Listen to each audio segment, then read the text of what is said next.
YouTube. If you're new to the channel, consider subscribing, join the family. Would love to have you.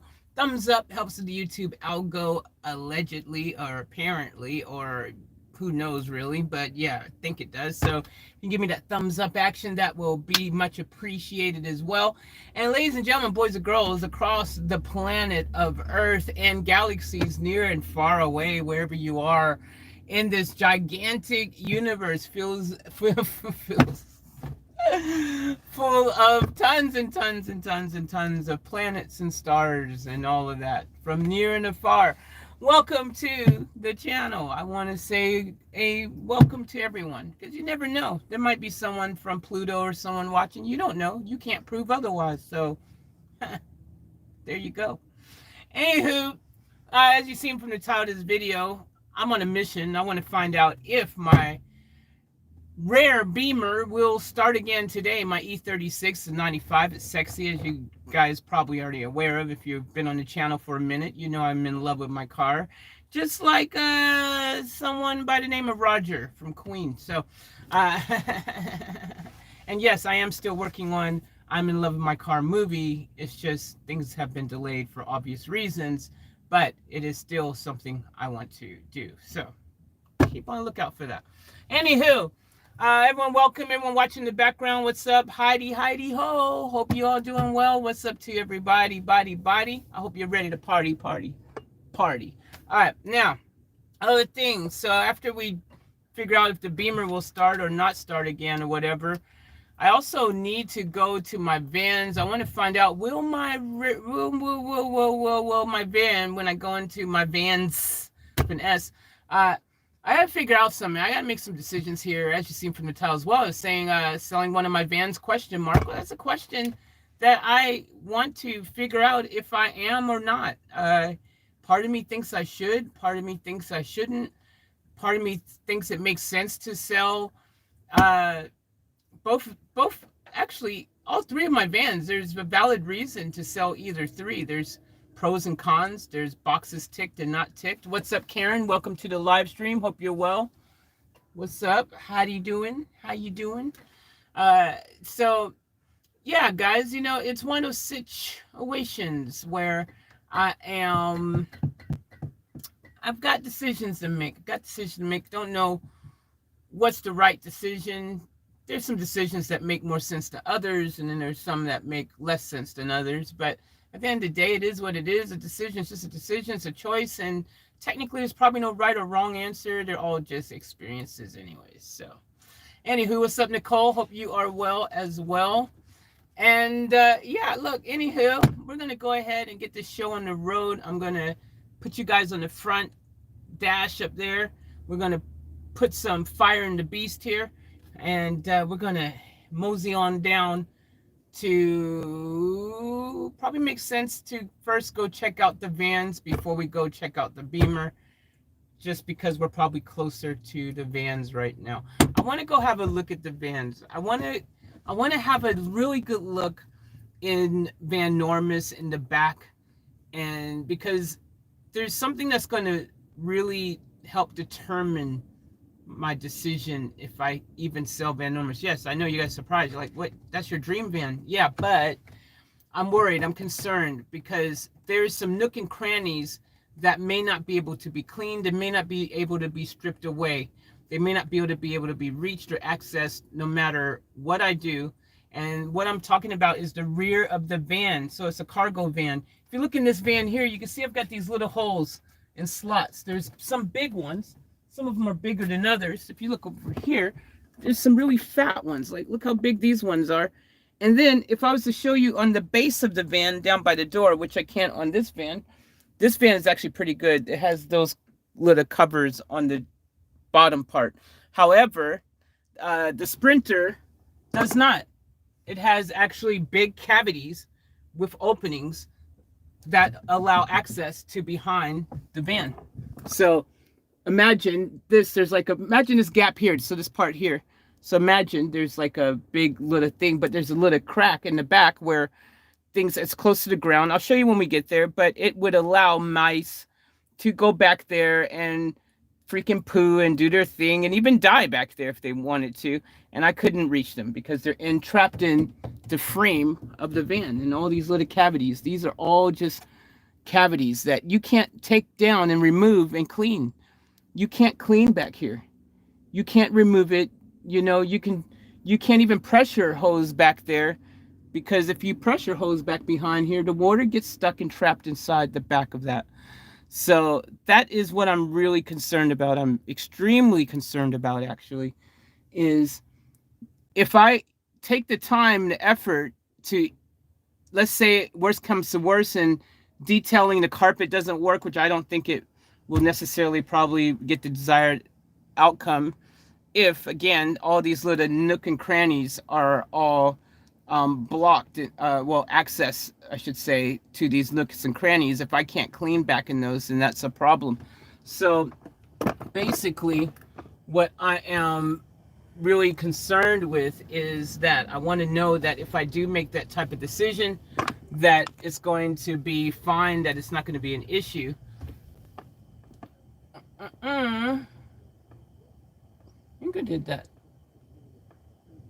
Yeah, so I want to make sure that that does not become an issue, that that does not become a situation that I'm like basically beating a dead horse, you know what I mean? Because at the end of the day, even if I then have to, in extreme, strip everything out, I can't technically strip everything out. I can't strip the frame out and get behind there and get the nooks and crannies, any mouse hair or poo or cat hair or dandruff or saliva or all these different things that affect someone like me who's asthmatic.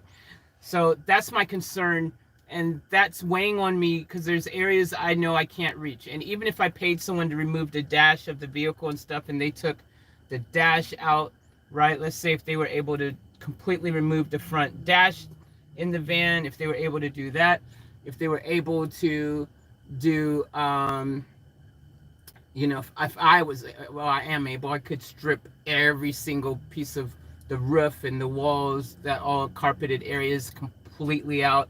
I could do that. I could do all of that stuff.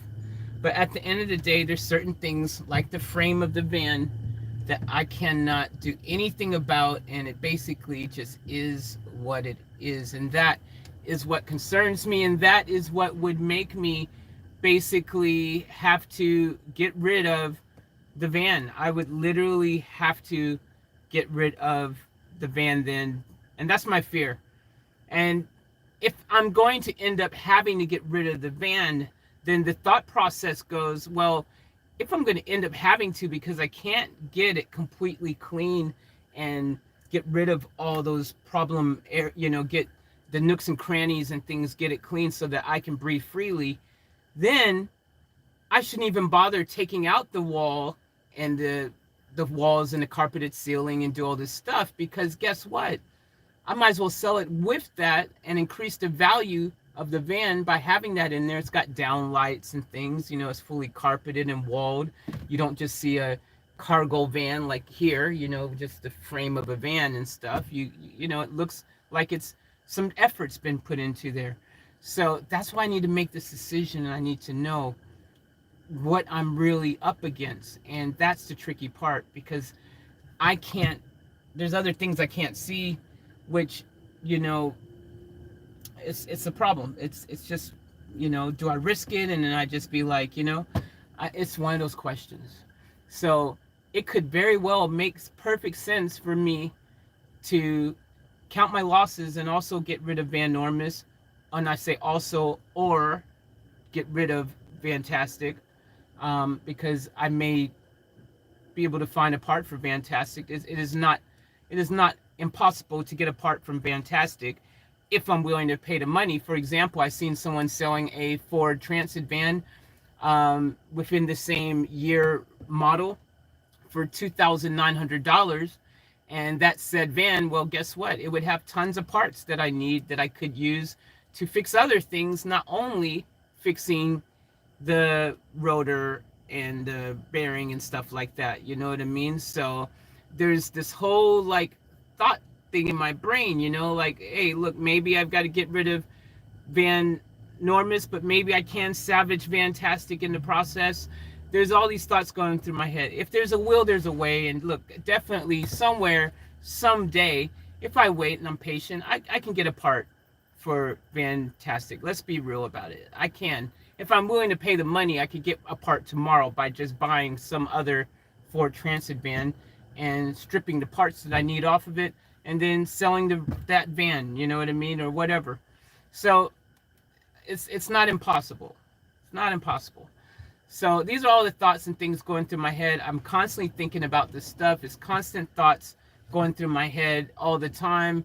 And it's constant stuff that I'm working through and wanting to see if I'm making the right decision or not. You know, like I really want to know. And only person who can really answer that is me. I'm the only person who really knows if I'm making the right decision or not, you know. And so, yeah, I don't know. You know, I just don't know. You know, I just don't know. So, anywho, I'm going to go and have a look in the back. I want to see how far those crevices in the back of the van go. I want to do that.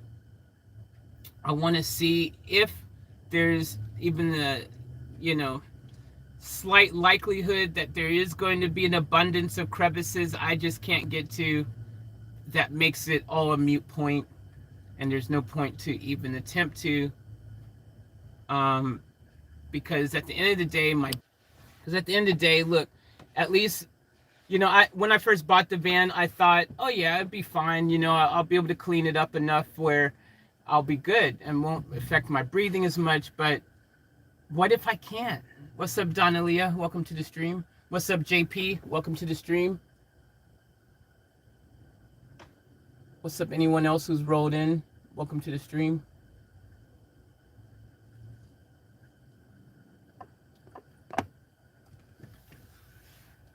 Yeah, so that's the question. And ultimately, only, you know, I can get advice and get your thoughts and things and stuff like that. But ultimately, I just got to figure out what is best for me. And there's also, on the flip side, there's part of me that kind of just goes, you know, it'd be dope to just even like do a whole sitch where I'm actually just buying these vans and building them up and then flipping them for a quick profit. Anyways, that could be fun. You know, like, why do I have to feel such an attachment to these vans when ultimately, before 6 months ago, I wasn't even a van person? You know what I mean? What's with the attachment to these vans? I'm not a van person. I'm a car person. I love cars and things. I love having a roof over my head. That's important and stuff like that. But, you know, why am I so drawn to these vans? I mean, it is fun to do the builds and stuff. I am enjoying all that. But at the end of the day, they're just vans, you know, like they're nothing special, really. They're just vans. I mean, I can make them special by putting a nice little build and stuff in them, giving them character, and they all have their personalities. You know, I treat them like humans, you know, even though they're vans, they're vehicles. But at the end of the day, it's not like cars. Like cars, you know, having my Beemer, for example, having previous cars you guys have seen, cars that you haven't seen, just amazing things I've had over the years. It's a different thing. They're collector's items, or potentially can be collector's items. They're your pride and joys. They're a hell of a lot of fun to drive. Vans aren't really fun to drive. They're just big and clunky. There's nothing really exuberating about them. Again, it's just nice to have a nice living quarters set up in them, and that's great.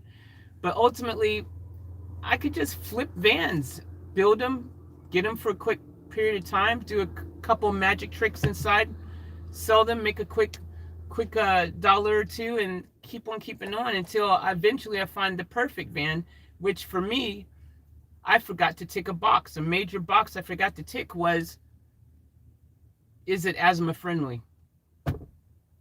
Is it breathing friendly? That's a major tick that I need to be thinking about in the future. Is it dirty when I first get it? It should be a sign for me. If it's got layers of dirt, if it's got mice droppings, and I've been told, you know, and being told that cats were how they got rid of the mice and all these things. It should be those things should have. My first instinct was right. Because there was a point when I heard all that stuff and I was like, nope. And when I seen the van at first with all the spider webs and all that stuff, I was ready to walk. Because it was like, nope. But I was like, but you can clean it. Overcome your fear. This is your dream van. So what? It's super dirty and it's got mice poo and cat hair and all these things that you might be allergic to, whatever. Like, who cares if it's gross and stuff inside and grubby? You can clean it. Overcome. Rise up. And I've done a good job of rising up. I've spent 3-4 nights in that van. Got sicker every day I did. Not really good, but I did it. But we got to make some decisions here, because having vans that I can't drive is just kind of stupid, to say the least, isn't it? It just kind of doesn't really compute. It doesn't really kind of make a computation. It kind of does not make a sense, man. What you do? You have a 2 van, you can't drive it. What you doing, man? So yeah, I think having a couple vans that I can't drive just is really ridiculous. And I need to make some decisions. And yeah, granted, again, I do believe both of them are salvageable. I believe that the van, ironically, probably Fantastic more so, which is the Ford Transit, is more salvageable than Van Normus at this stage, mainly only because, again, of the nook and cranny situation with the allergens. And I don't know that yet for sure if doing everything else will allow me the opportunity to be able to breathe well enough in there where I don't have to worry about all the nooks and crannies if I was able to remove everything from there. And it's a catch-21, man, because I would just remove everything and be fine. But if I remove everything, then it's just a van. And that makes it harder to sell than if everything's in there, because then it's a bit special. It's a motocross van, carry motorbikes. It has so anyways, time will tell. We'll see what happens. Let's head over there anyways right now, and we'll go from there.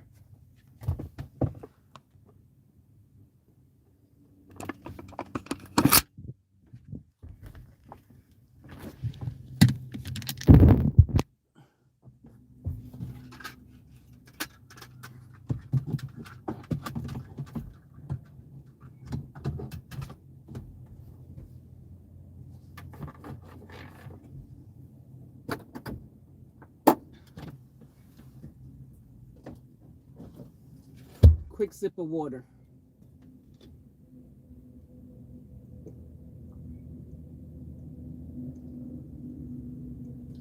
Woo! Yeah, boy.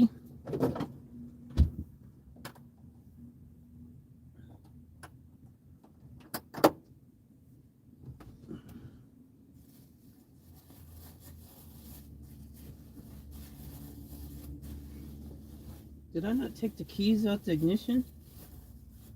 Well, all dang. I didn't take the keys out the ignition like I normally do. The other thing is, if I am going to sell my vans, I want to sell them on my terms. I don't want to sell them out of desperation or, and sell them undervalued. Like, I'd rather sell them for a profit. I don't even want to sell it for what I paid for it, because I think I got a decent deal on them. I paid a decent price. I think I can freaking get a little bit of a profit on them with a little bit of TLC. If I fix up, a few things here and there on both vans, I think I could flip a nice profit, and then I won't feel so bad if I'm flipping and I'm getting a profit from it. You know what I mean? Then I'm like, okay, we made a profit. We started here, and now we're here. And if I keep flipping and playing the flipping game right and keep buying things and doing them up and flipping them right, we could maybe get enough profit to get a brand new van, something that's going to be special and completely brand new. We could just play the flip game until we get to where we want to get to. We could even just keep flipping, and eventually get to a Lamborghini. It's not impossible. Anything's possible. But we need to start with a van, because I need a roof over my head and all that. So that being said, maybe the smart thing is do a little wrench time. Do a little couple things. sell it for profit. As long as you're profiting each time, you're moving up the scale. That's good.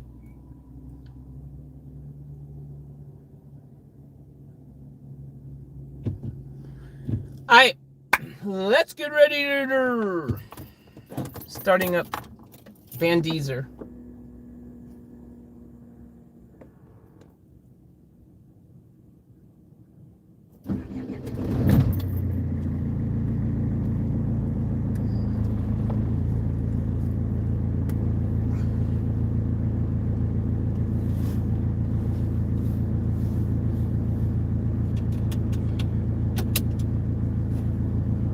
Shout out to the new starter motor for still working. Hell yeah, and Van Diesel. That thing just starting up like a champion. I'm liking that. I'm liking that a lot.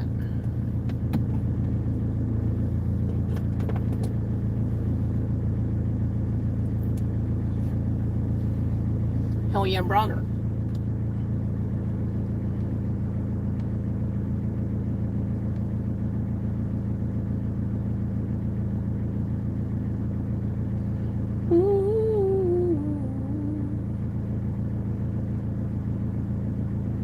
Yes, Faith, let's go.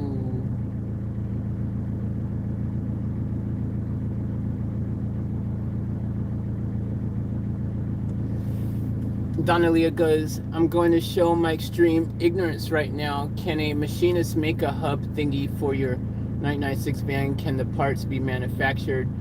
Look, it's possible to you know, actually go extreme and get a complete, you could change your whole freaking hub assembly across, you know, your whole steering thing. Like, it's possible to do some extreme fabrication. Of course, anything's possible, but you got to have big chinga chinga for that. You know what I mean? If you don't got the big chinga chinga, then it ain't easy to do. You know what I mean? But a qualified freaking, you know, fabricator, they do all kinds of stuff like that and even more extreme all day, every day. But it costs a lot of chinga chinga. Well, more than what it would really be worth. Ultimately, you just sell the van. It would, unless it was like a special, like if the van was like if the van was super rare. Well, how, I guess if it was like super, you had already spent 80 grand doing up the inside, it was super extreme and rare, and everything else was in perfect condition of the van, you might think spending 10 grand to get something like that done was worth it. You know what I mean? And I'm just putting a number out there. I don't know, it would cost 10 grand. Maybe it could be done for 5 grand if you find the right person. Maybe 15 grand. I don't know. But it's a big, it'd be a big job, because you'd have to really completely change your whole front of your whole thing. And that part comes from factory, like the whole assembly on your steering thing. So from factory, it's made to fit only a certain thing. It would be I don't know. It's possible, but a lot of money.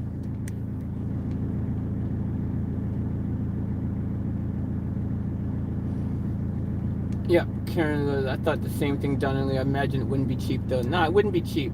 You need a fabricator, and anything's possible, though.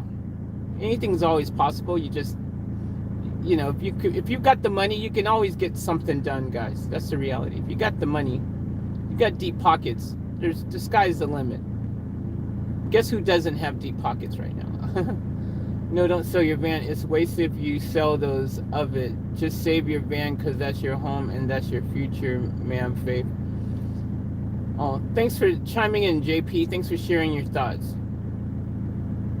I'll always have, I'm not going to completely sell all my vans so I don't have a roof over my head. And if I was to sell all my vans, I would still be buying a new van to replace said sold vans, so I can still have a roof over my head and still have a home. So don't worry, I won't put myself in a situation where I'm completely homeless or anything like that. So don't worry, all good. But I could go back to sleeping in the Beemer again. That was a fun week or two. Not. All right, we rolling. Let's get it.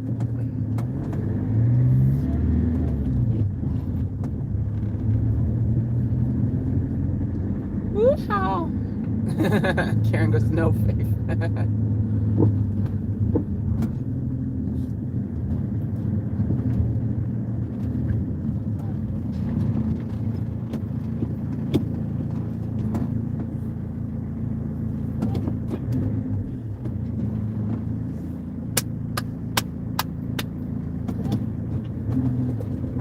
So what I'm hoping though, I'm hoping, and this is a big hope, but I just know already, again, see, the issue is even now there's just parts of the van that I can't visibly see. You know, the carpeted area, all the carpeted walled areas, I won't even be able to see behind there to get a glimpse, if you know, if anything.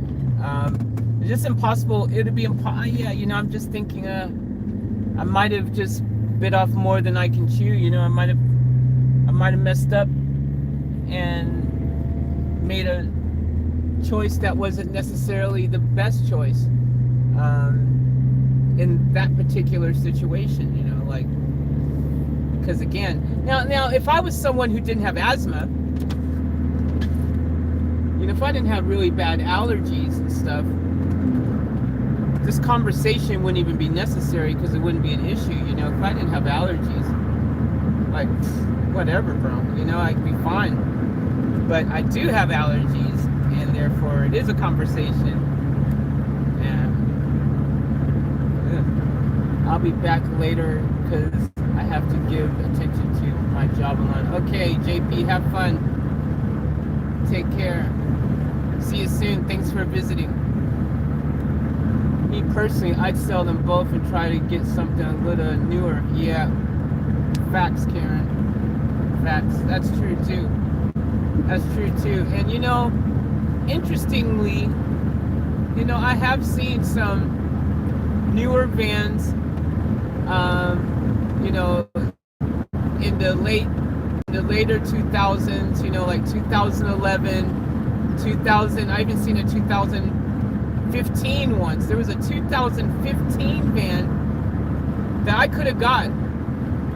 We could have at the time been looking at having a 2015 van in the family, but it was a LDV van. It was wrecked and crashed on every panel. The engine was good, but yeah, it needed a lot of work. But I could have got it probably because it was going really cheap. But I've seen, every once in a while, you'll see a van that, you know, that is newer for a little bit of a obtainable price. But, you know, they're few far in between. It just really, you kind of just got to get what you can get at the end of the day, you know. And you just, but the flipping game's a good idea, because I think I could just keep flipping up until I get where I want to get to. That's intriguing. It's something to consider.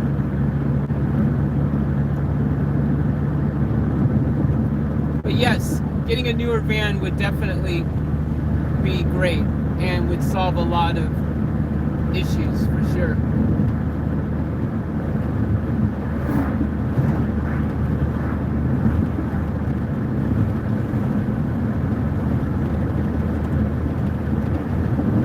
If you've got a newer van, you've got access to parts easier and stuff like that, which is something we've discovered lately is quite important. But yeah, a newer van would be nice. It'd be fantastic.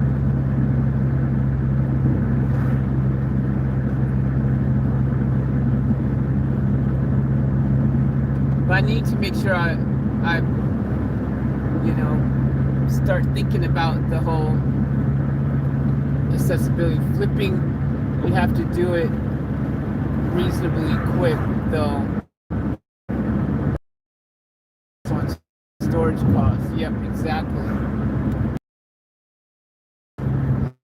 And it would be quick flips. Like, my plan would be, like, you know, you guys saw me when I built this in here, the multi-purpose bed. and the shelves. Like once I got into it, I was able to just get it done. Yes, we would all love to see you in something a little newer. Yeah, yeah, absolutely, Karen. I think I could, I could, like, if I, once, because now this is my first time building.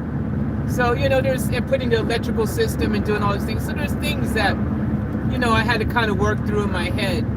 But now that I know how to do it, I could probably flip a van pretty quick.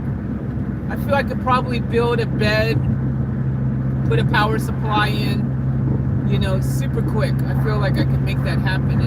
And by just having the basics in the van, which everyone is going to want, power, a bed, that right there increases the sellability of the vehicle tenfold. And you have lived it.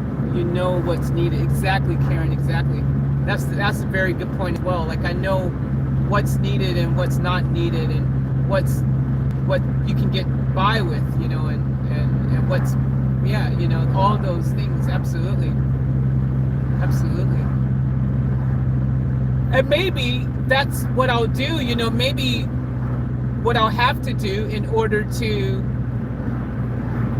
maybe one of the vehicles I currently have, maybe I'll have to do a quick flip of one of those just so I can fund starting to build and flip vans, and maybe that's what I need to do. It's just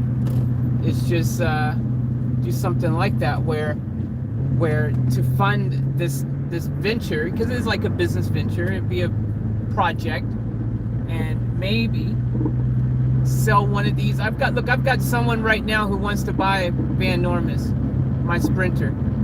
They're prepared to give me cash right this second. They keep asking me about it every day.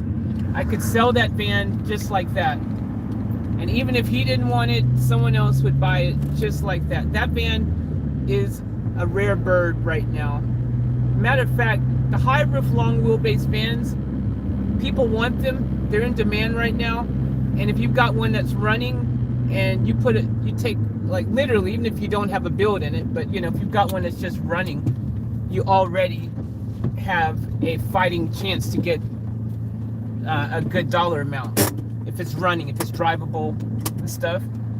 But if you freaking take and go that little extra mile and make it so that it's not only running, but you've put a little bit of a build in there, you sell it with a roadworthy certificate, you make sure the brakes and everything is working and all that, then you can get top dollar.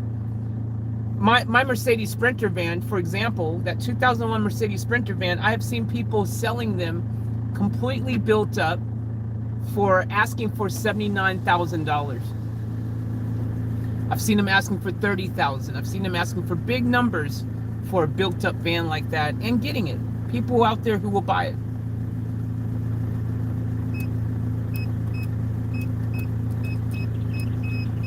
But it depends on you and to what extreme you want to go to. Because don't forget, the more you spend means the less your profits, and the more you have to sell it for to get your money back.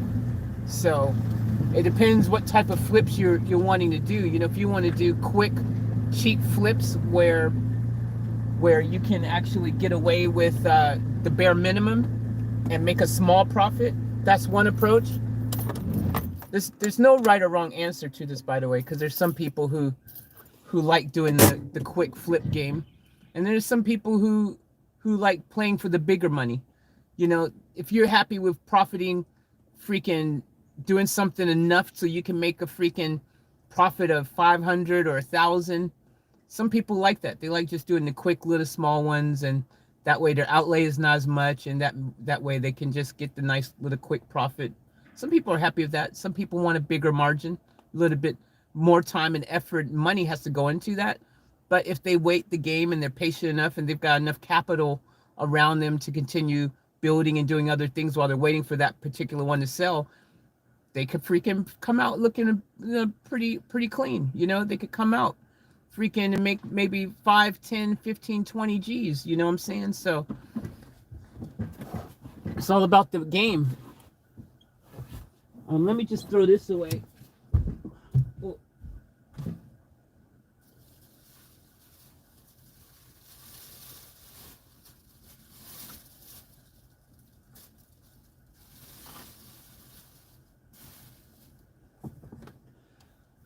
So ultimately, depends on the approach that you're going to take to get it done. Now, what I want to do is I want to go into Van Diesel right now. Sorry, Van Normus right now. I don't want to go in there long. I'm not going to go in there long. I literally going to go in the back. I want to go into the back, which I'm going to have to move the van up to do. I just realized because the doors, I'm parked too close to that van back there. So I'm going to have to move this van up a bit further out the way so I can move Van Normus up a little bit to be able to do this, what I want to do right now. So I better do that real quick. I'll move this up, then I'll be able to open the back door. And we're going to have a look. I'm going to see, I want to see if my, you know, just how much of the van is inaccessible, completely inaccessible, and risking there being just a pointless effort in me attempting to clean it and stuff. Okay, have a look-see. Yep, cool. So that's what we're going to do. All right, let me just move this van up. Move Van Diesel up. And, you know, even Van Diesel right now, you know, now that Van Diesel is running again, I mean, I could even sell Van Diesel for a decent profit, but I probably won't because right now this is my reliable one. Until I have another reliable one to replace this one as my home base, I wouldn't do that. But, you know, when I got one, I could. But I mean, I'm just saying I could. I just don't, I wouldn't have anywhere to live after I did it at the moment. So, which is a shame because if Fantastic was good, it could be a, you know, it could be just the thing. It's, you know, it's got enough of a build in there, and all I'd have to do is put some power. I think I just drive stuff long enough just to experience it for a little bit and then flip it, you know, sell it real quick. And just keep on flipping until I get to my goal. Yeah, exactly, Karen. Me too. I feel exactly the same way. It is very annoying. Very annoying. Cause that's such a dope freaking, it's so well lit in there. It is so freaking awesome. Let me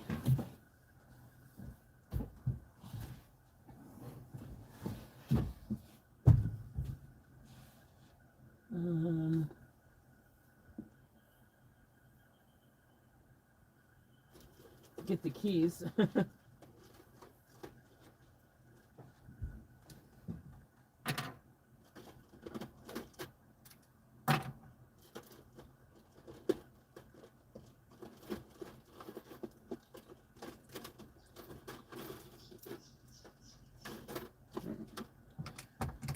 All right, let's have a look, because I really just want to make a decision and just start getting some progress happening. Faith, can a company who specializes in hazmat cleaning come clean the van out for the cheaps? Would or might that help? The problem is, Donnelly, is that because I, you know, like I was saying, like I could get, if I could get someone to detail the van, like a specialist or someone. The problem isn't the stuff that you can touch and clean. The problem is the stuff that you can't touch or clean. Like there's just areas that you can't, that are inaccessible, like in the frame of the van, the walls of the van. I'm going to show you guys what I mean in a second. There's areas that you just can't reach. It doesn't matter who you are. You would have to cut the frame of the van, the metal parts, in order to access it. You just won't be able to do it. It's just not going to be possible.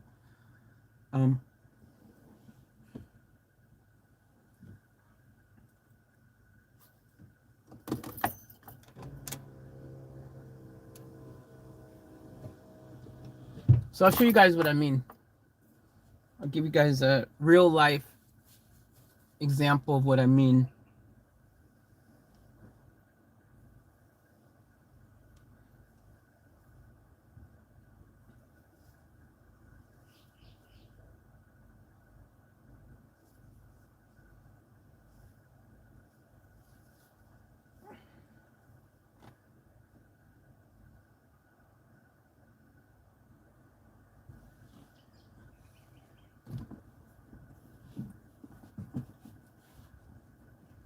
All right, just putting my shoes on.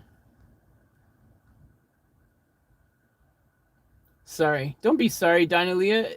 It's good. Everyone's putting their ideas out there, sharing their thoughts, their ideas. Nothing to be sorry about. All ideas are welcome.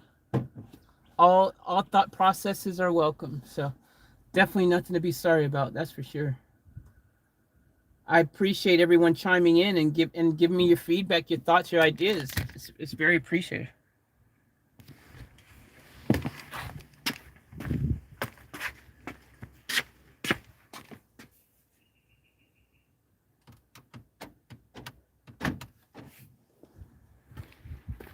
Also, speaking of flipping things, guys, check this Mercedes out here. It's an old school Mercedes, or collector items potentially. So this car here, this thing here, this Mercedes. Oh my gosh, I think there's rat poo in there. But potentially could be cleaned up and sold. It might be actually available to buy. Maybe there's a possibility, and I could maybe get it super cheap because it's just been left from the. It's a long story behind it, but the short is, I was told it could be potentially for sale and probably really cheap. Might be able to get it for like, a couple $100 or something, even probably. Clean it up and freaking could be collectors. The only thing I don't like is that window's been open for a very long time. That tarp, someone had it covered. It was covered, and the wind blew it off. Apparently, it's been uncovered like this now for a year, which is a shame, because that's probably how the oxidation, the further damage to the paint happened, because it's just been sitting here. And if that window's been open like this, surprisingly though, even though this window's been open, the interior still looks really clean. Like, look at the leather. There's no cracks in the leather at all. There's no cracks in the dash. And apparently it actually runs as well. So, this oxidation, yeah, it would take some elbow grease, but I could sand it down and, give it a good sand down. It takes, a little elbow grease to fix up a few things, but the body is pretty much straight, except for there, that little dent there, and up here in the front. And guess what really sucks? Apparently this happened in the storage unit here. Someone with a caravan backed up into this and did that damage here in the storage unit. So it was straight, completely straight until that happened. But this could be an easy fix if you're lucky. I mean, somewhere you might find a fender in a junkyard somewhere. It is possible. And you could find that light. But yeah, I think this is probably early 80s or something around that time, maybe late 80s. Definitely 80s vehicle. Maybe late 80s, early 90s. Definitely not 90s. No, this is 80s. You can tell by the tail lights. So this is 80s. But it's in pretty good condition. Could be a project. If they're willing to sell it cheap. Could be fun to add to the collection. Imagine what I would do to it. Lower it. Freaking have it super low. Tint the windows. Freaking I'll wrap it, black or, something sexy or, some cool color. Freaking, I don't know. Let me know what you guys think. Share your thoughts. What do you guys think of that if that became a project? Are they V8? You know what, Karen? I think they had some V8 ones. I'm not sure what this one is. I can't remember 300 SEL. I can't remember what a 300 SEL of this year, what engine it had in it. Um, but it doesn't, considering the year of it, the age, like, the things you'd look for. Like, see, there's not like tons of rust and things. Like, there's these little things that make it kind of like intriguing, the thought. Or visible rust, I should see, on the outside. There's not like holes that are rusted through. Sure, there might be some in the trunk or something, but I mean, it doesn't look like there would be. If you're looking under here, like, it just looks kind of clean. So it's got my curiosity piqued. Needs TLC, but it could be a fun project. Depends on registration status. Can you sell it easily in Australia? Oh, yeah. Like, if it was once registered. Oh, wait, here's some details we can get right on the tag here.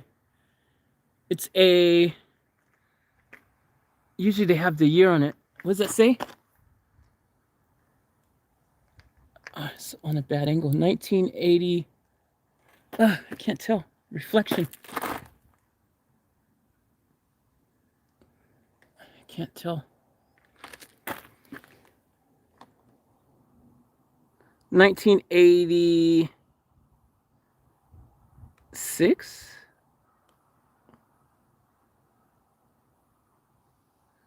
Might say 1986. But yeah, it was registered before. If it was registered before, it can be registered. You just got to make sure the safety... This was last registered in 2015, according to this. So it was registered up until 6 years ago. So it could definitely be registered again. It just needs to have, all the safety things done to pass the rego. So it could definitely be registered. Absolutely. Probably a little rust there. There's a little rust hole right there. So there is that one.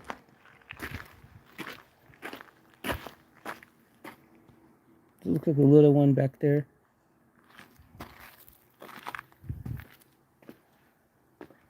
But yeah, Mercedes, freaking old school.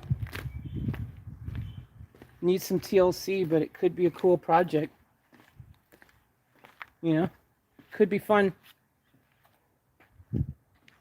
Best part, it's already parked in the storage unit. I wouldn't even have to get it here. All right. Van Normus.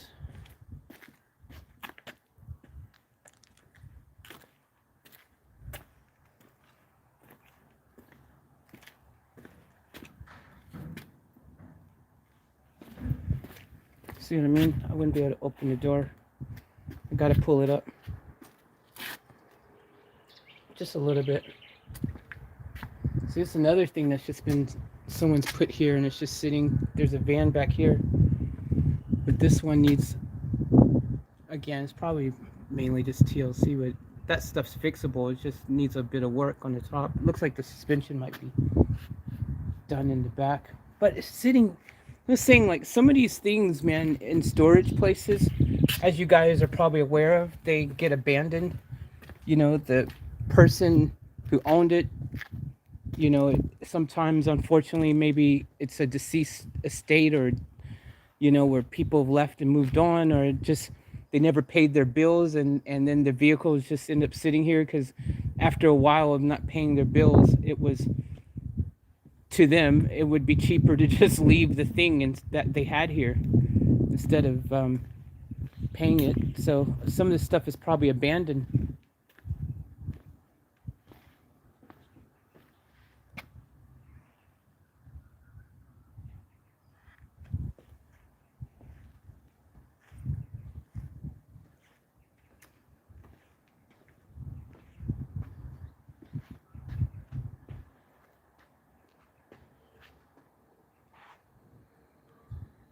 What a shame. What a freaking shame. Fantastic is actually a really just, Even though it needs some TLC, it's a nice van. I think all all these vans just needed some TLC. They just needed to be loved.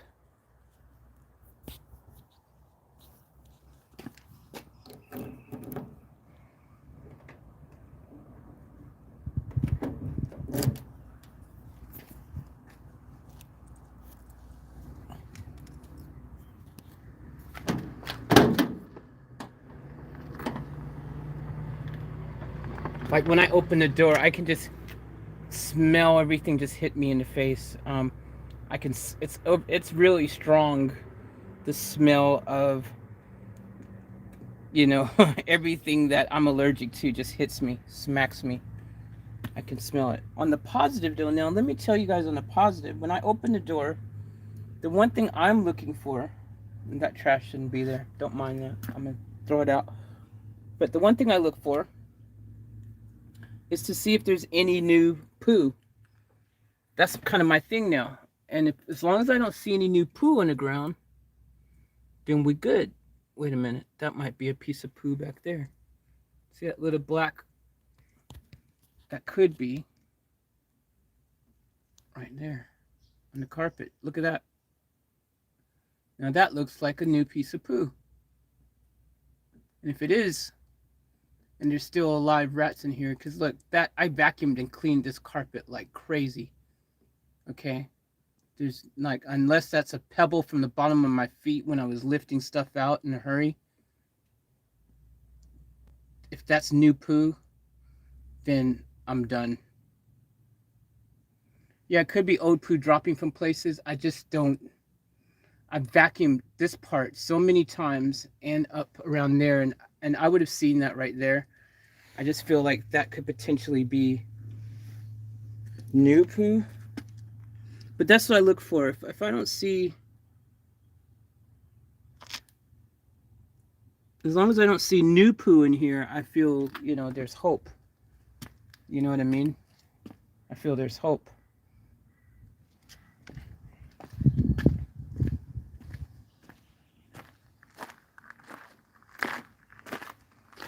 Mechanic, when he freaking he didn't wash his hands. That's the only thing.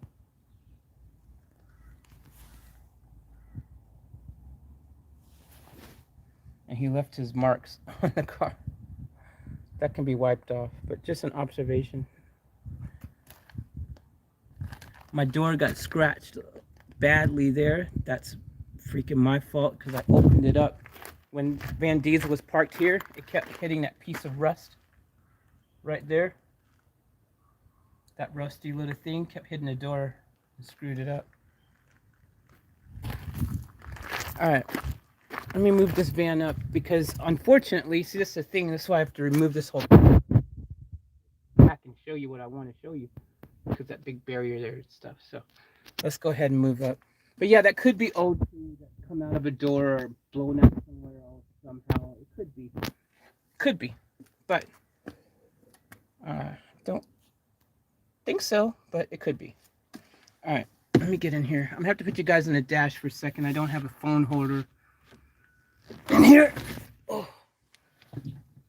I always get traumatized coming back in here just a little bit, just because I'm just nervous about my breathing. I mean, it could have came off the top of that because that thing just keeps falling down. I mean, it is possible.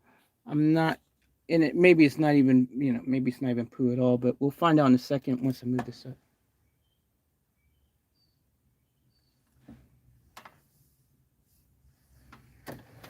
All right, let me move this up.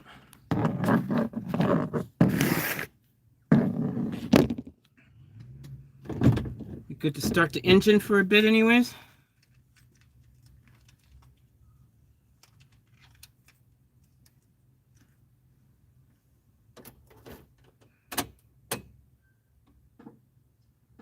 One thing I like about this car, the engine's great though. There's no complaints there for that. She just starts right up like a champion.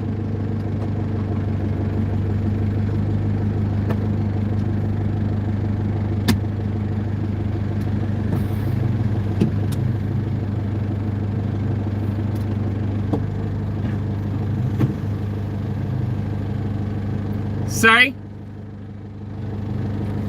What'd you say? Oh, you want to go in that way? Yeah.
Alright, sorry guys, I just had to let someone through.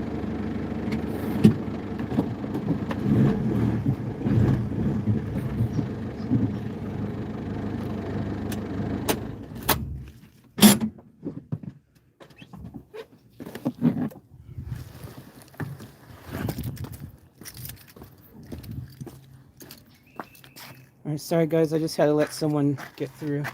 What's up, Gregory?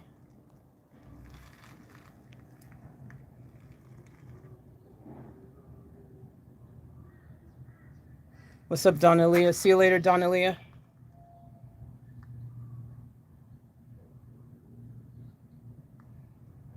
What's up, Gregory? What's up, anyone else who's come in that I've missed? Anyone watching the background? All right, let's go in the back here. Let me show you guys what I'm talking about.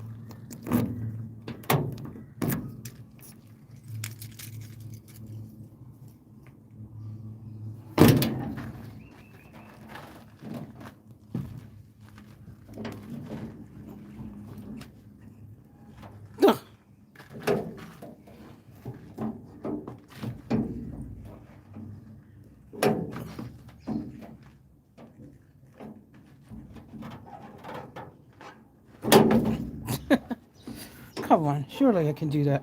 All right. Well.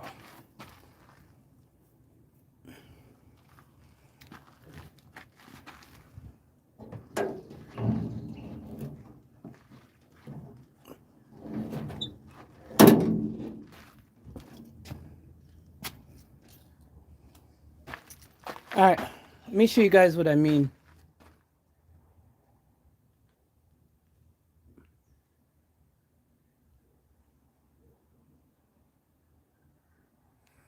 All right, so you guys see the corner back there where the wheel of the van, like the inside the van, you see that little cavity there?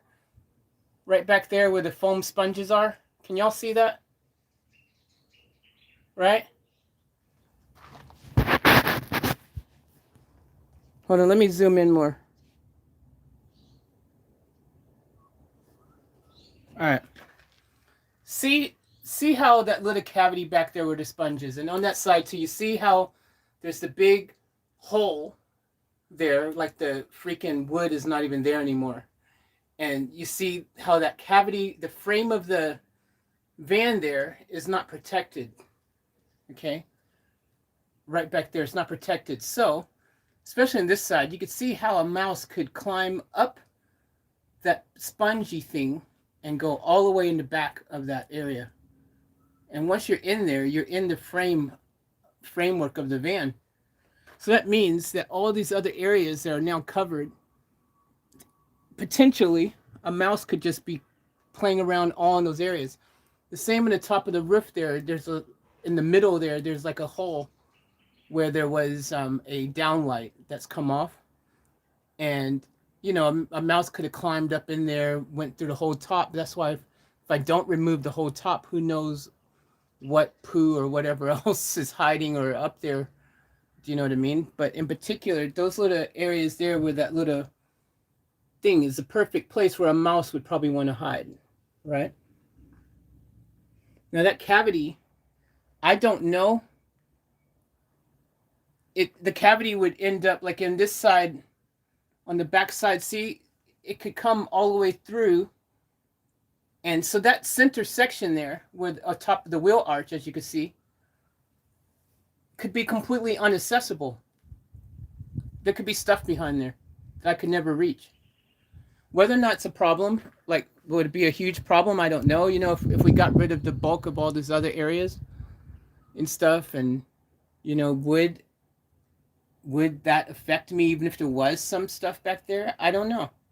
Could I put wood, new fresh wood, over the top and cover all those areas after they were cleaned to the best of my ability, you know, as much as possible? Could I put new fresh wood and cover up all those areas? And even if there was some allergens, would it not bother me? Again, I don't know. I've got no way of knowing.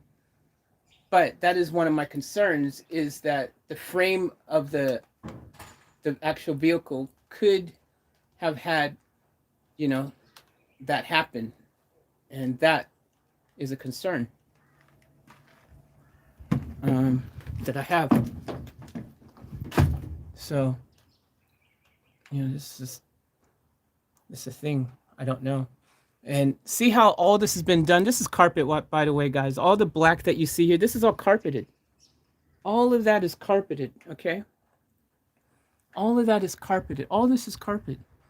But it's that kind of woolly carpet that once something gets in it, it's not easy to get back out. My point is, though, even though that part's sagging in the middle and coming off right there, still overall, most of it's still intact, and it's a whole, you know, the whole roof and the walls have been done with this carpet. In fact, it's only this back little garage part here that doesn't have that. So, it's the questions that I have. I don't know the answer to, but, you know, but these are questions. See, I still need to get, like, there's the spider webs and things and stuff back here. I vacuumed back here, but I still, you know, there's a lot more that I need to do. But I've done it. I need to do more. So, but on the positive, see, oh, wait a minute, guys. I'm hoping that's just dirt or something from before, not a big piece of gigantic poo back there. I'm hoping it's just something when I was blowing all the dirt. But see, I hate going underneath here. I wish I could freaking... Surely there's a way I can raise that higher. There is. There's like little holes right there. Guys, let me try something. I think I can raise this thing up higher. Those little slots there. See that little thing there, the little latch? I can actually raise this higher. That's going to make it so much easier to clean if that's possible. It looks like it is possible, man. Let me see here. Because I might be missing out on an opportunity to make this easier to go in the back of. All this time I've been ducking underneath, and if I can raise that up to that little hole, which looks like you can, it's going to be way easier to clean and go underneath here and stuff. I'll say that for another time because I got to be able to, once I push that up, that I need to push that from the other side. I can do that now, but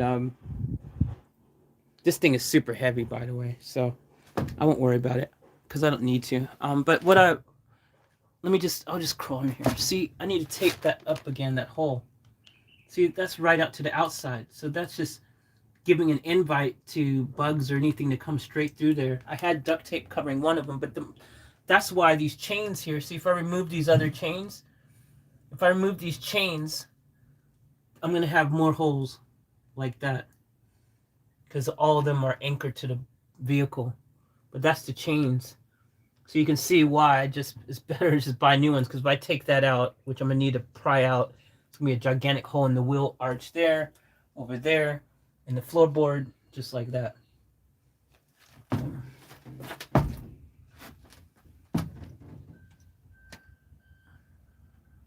think that's just dirt or something.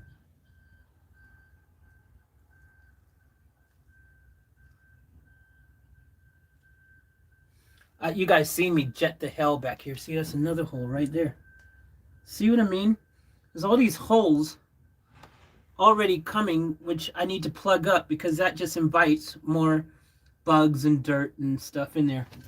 These are little holes in the frame that you can't get to. A little small mouse could squeeze in that little framework back there. Those little holes could squeeze in those, you know? But this is what I'm talking about. See right there? You can't get to that. See how that, look to the right of that little gap there. That goes behind this wheel arch. You might be able to vacuum the bottom of it, but you ain't going to get anything that's come up higher or anything. It's not going to be easy to, it's easier said than done. And up here and everywhere, and that goes throughout the entire van. They could be up all over the joint. Like, it's a huge task. Look at that. That's cat hair and stuff right there.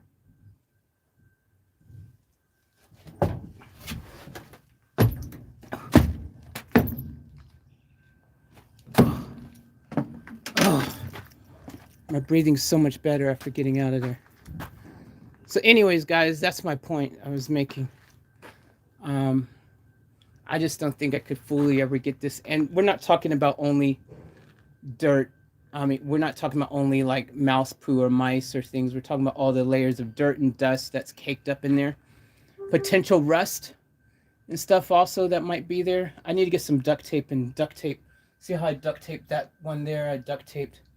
There's one up in the front of duct tape. I need to put some duct tape over those holes to keep anything from coming in. But yeah, so that's what I'm saying, guys. That's kind of the point I was making.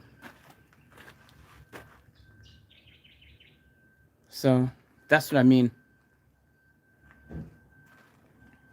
But yeah, I'd have to remove all that stuff.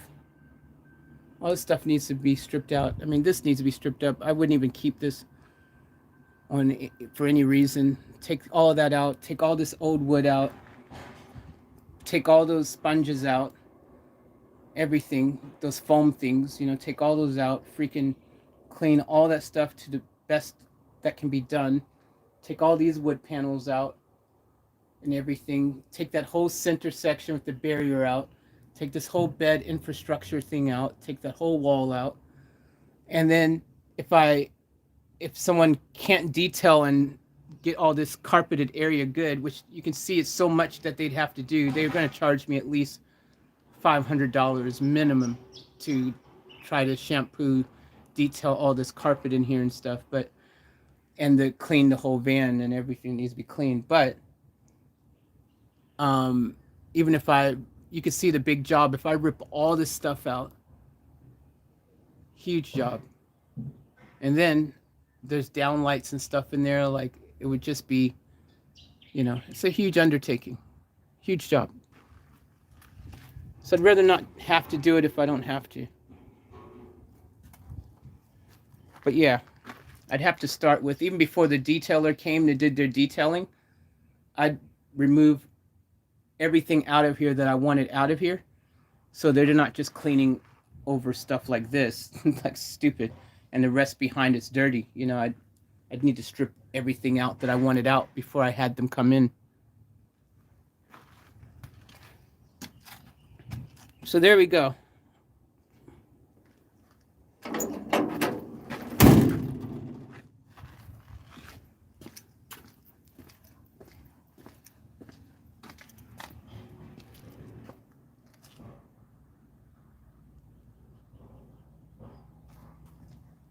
See, and I was saying earlier, if I bought another one of these vans, say I picked up one for $3,000, which I've seen, and I, you know, like 2,900. There's another one now for $4,000, but it's not a high roof, but it's a long wheelbase. But there's so many parts that I could get off of that, not just only this hub. So the one I've seen currently has good brakes, and well, they say it has good brakes and stuff all around, rotors, etc. So I can get the hub that I need, the bearings. I can get the brakes, the pads. I can get the mirror things that are missing, like here. See how the mirror is missing? I can get the windscreen and get the fix because this whole windscreen's bugger, right? Get the hood because this one has a hole in it, stupid, lame. The bumper, and get the bumper because the bumper is broken, like it's not latched on. The lights you can see there, I can get the new headlights, and the indicators on both sides are just not right. I could get this part here for this mirror, you know. The one I've seen has the side mirrors, the side windows actually open. So I could get those windows and swap them so I have ones that open. If I was lucky enough to find a high roof one, which they're very rare, but if I could get this rear door, new rear doors, barn doors, so that, you know, this one, because this ones don't close properly. And this has something to do with this all here, but I could get, you know, the whole rear replaced. So there's tons of usable parts. It would pay for itself just by everything I'd be able to change to put on this one, you know. The door here even, see how this door doesn't line up? You can see how it's squished tight up there, and then that comes out. So something's not copacetic here. This door here doesn't close all the way either. See how this has a gap in the door? So there's tons of parts I could get off of another donor vehicle to make this one super perfect. And then anything left, I could put the parts from here onto that one and sell it off really cheap. I'd come out ahead. Like I'd be winning, you know? But anyways, that's where we're at.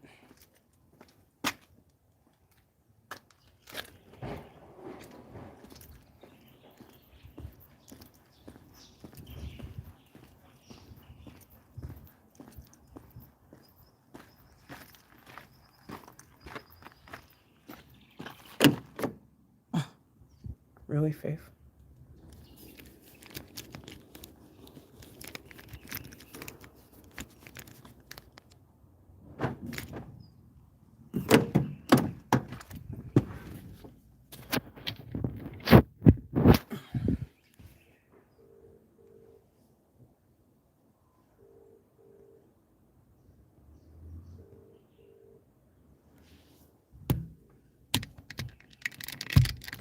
All right, so I'm going to go lock up the other van, and then we're going to go to the Beemer now. You guys saw what I wanted to show you guys, so y'all can see what I was saying, right?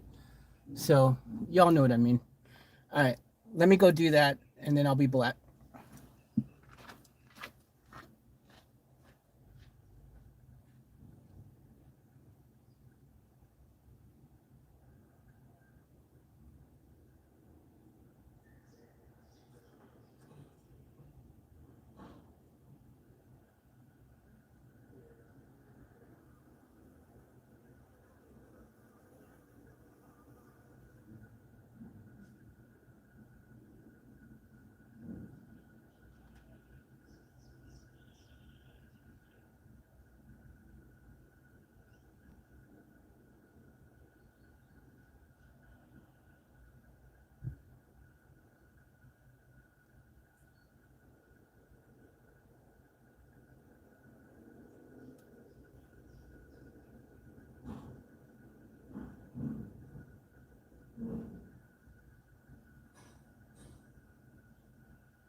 Alrighty then. I'm black.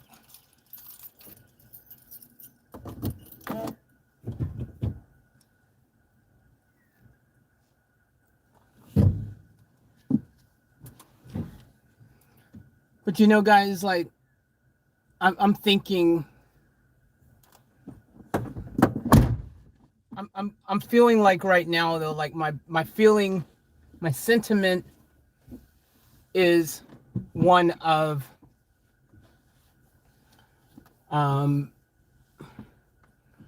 you know, I've got mixed feelings, you know, I've got mixed feelings. I've got mixed feelings. She gonna hate that. Hate what? What's up, Jazzy? Oh, blowfly. Where?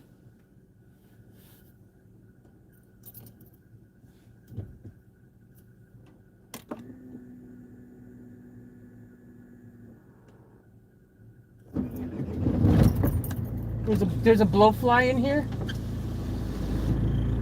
There's a blowfly in here?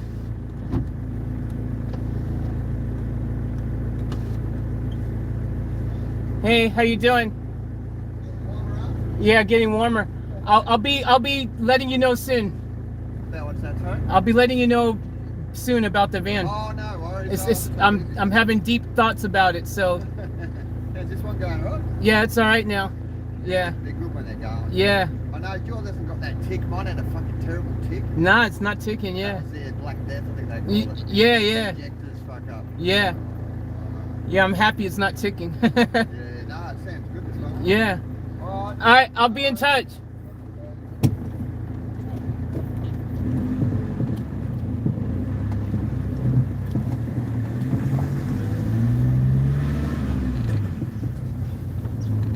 So someone said there's a blowfly in here? Is there a blowfly in here? I don't know, I heard it.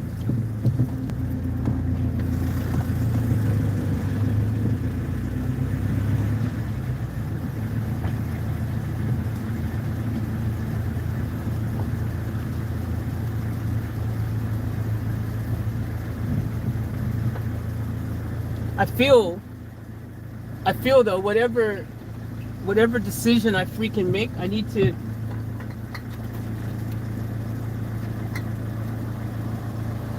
make it soon, because I'm getting anxious.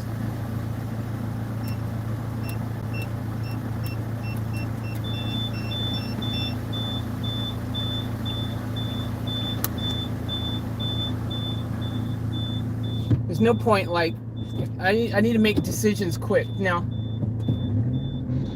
in the process of making my decisions, I need to make them smart and quick, you know? Because, for example, one thing is I keep seeing opportunities all the time, right? And if I'm going to start fixing these vans up and flipping them for a quick prof, right? The smart thing to do is to make sure I always have the cash available when I see an opportunity, I can grab it, right? In the past few days, I saw 2 vans that came and went that would have been easy flip jobs for a profit. One of them was $1,000. Someone was selling a van for $1,000. It was a Toyota Hiace. $1,000. It literally only needed brakes or tires or something like that, like something small, right? And I was like, oh man, $1,000, dude. And it was just a regular van, you see. I could easily put a bed in there. Like you guys seen, if you guys look online, you will see how much people are selling beds that have just vans that literally have a bed in there. That's it. Maybe if you're lucky, it might have freaking a shelf or something, or it might have one solar panel or battery. But usually I've seen tons of just only a bed, a double bed, and they're selling them for like 5, 6, 7, 8, 15 grand, whatever, right? So I was thinking to myself, man, like when I saw that van for $1,000, I could have grabbed that, put a quick bed in there, spent $500 on materials for that, spent $500 fixing the brakes, getting a couple tires, whatever, you know, roughly, and then sold it for freaking, everything else is my time, you know, my wrench time. Freaking sold it for, spent 2, sold it for 4. Quick flip, easy money like that. I could have did that. I saw another van come up for 2 G's. Another situation. 2G van. It's a pretty modern van. They only selling because they had to leave the country. They're leaving. They're moving. You know, like people who going back. You know, like backpackers and stuff who can finally go home now that the pandemic's ending. There's gonna be tons of vans come up on the market from backpackers who can now go home and stuff like that. I'm telling you, dude. You got to be able to jump on those opportunities. Be quick turnarounds. Get it. Do a quick build. Spend like no more than a week getting it clean and built. Quick flip out the door. Make quick profits. Like, you know, I've thought about this, not in the van world. Initially I was talking about cars. I was going to just buy cheap cars, freaking clean them up, fix them up, tint the windows, put a stereo system if it doesn't have it, you know, make sure everything works, you know, stuff that I could do myself, like, you know, wrap it, give it a nice cool wrap or something, you know what I mean? Like, just get into this like thing, you know, this rhythm, and quick flips, make just the chinga, the quick flip game until you keep flipping up. I think it'd be dope content for you guys. I think you guys could enjoy the content of me buying stuff, flipping it, fixing it up, going through the process of fixing it up, turning something that was ugly into something beautiful, flip it, and keep flipping up until I get to the point where I get to like something I really want, you know, like a freaking brand new, you know, $100,000 Sprinter van, for example, or a freaking $300,000 Lamborghini, you know, and just keep flipping up until I get to those things. Great content, interesting concept, super cool because you guys get to see all these different builds all the time, all these different things, and it's a challenge of not only finding the good deals and finding the best prices, but then the whole build process and then the whole selling process. And along the way, I'll probably find stuff I like for myself that I want to keep. And then I just be like, oh, I'm going to keep this one for myself, you know? Let me know. Would you guys be interested in that? Tell me what you guys think about that idea and that concept. Just chime off right now. Let me know what you guys think. What do you guys think about that? Let me know, and I'm going to throw this away while you guys are answering.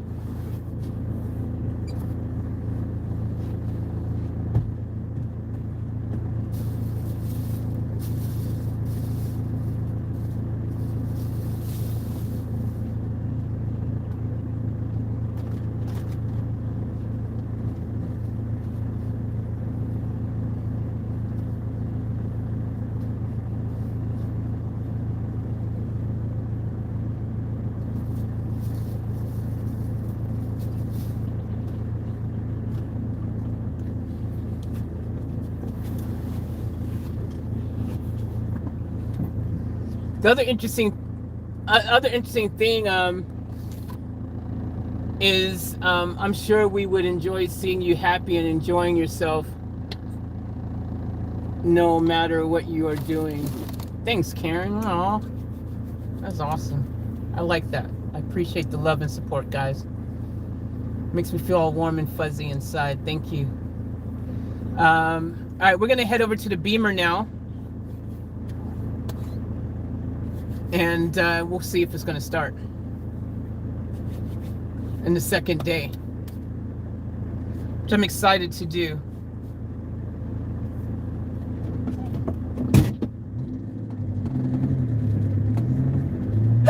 Excuse me. Woo!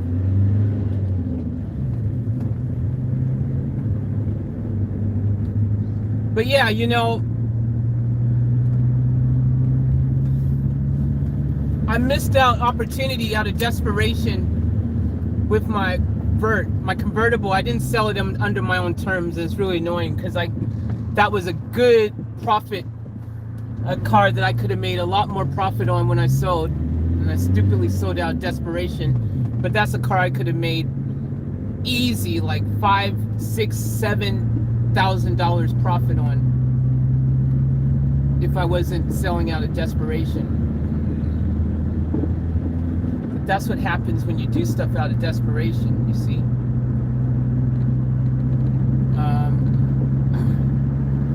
But yeah,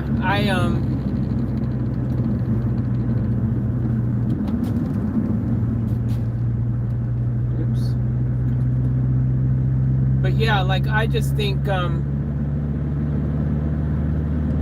even my Audi, if I didn't trade it in, it was just patient and did the things that I wanted to do to it originally and sold it under my own terms, meaning selling because I wanted to sell it because I had done the stuff I wanted to do to it and felt like I was ready to sell, and price it accordingly and be able to. The other thing is, it's not only just being able to sell, but being able to be patient enough to wait till you get the amount of money that you want, and not selling. When you're desperate, you just sell stuff. You're like, screw it, yeah, I'll sell it for freaking a couple beans because you're so desperate, you know. When you can sell things under like the guise of freaking, I feel good about selling it now because I've done everything I want to do to it, and I know I can maximize and get maximum, you know, profits from it and stuff. You know, that's a different story. You know what I mean? That's a different story. So yeah, you know. But like realistically, Van Diesel, for example, say once I had another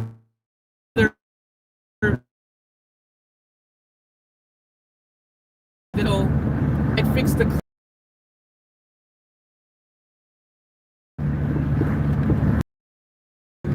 clutch so you can go into second gear. Apparently that's not even an expensive thing to fix. Apparently it's cheap to fix. So I'd fix that, and then I would fix the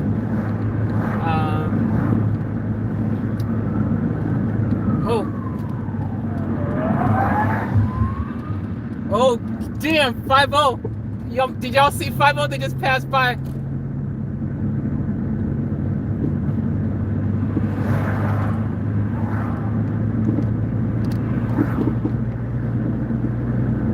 I was wondering why all these people were going to the side of the road. Like, what's wrong with these people?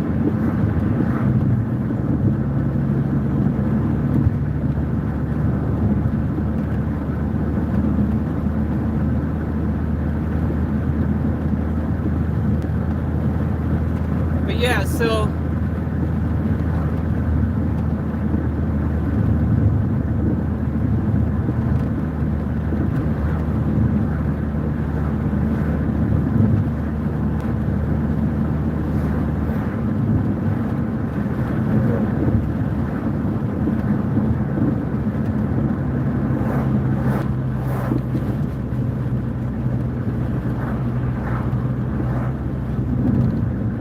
I get nervous when I see police, even when I'm doing nothing wrong.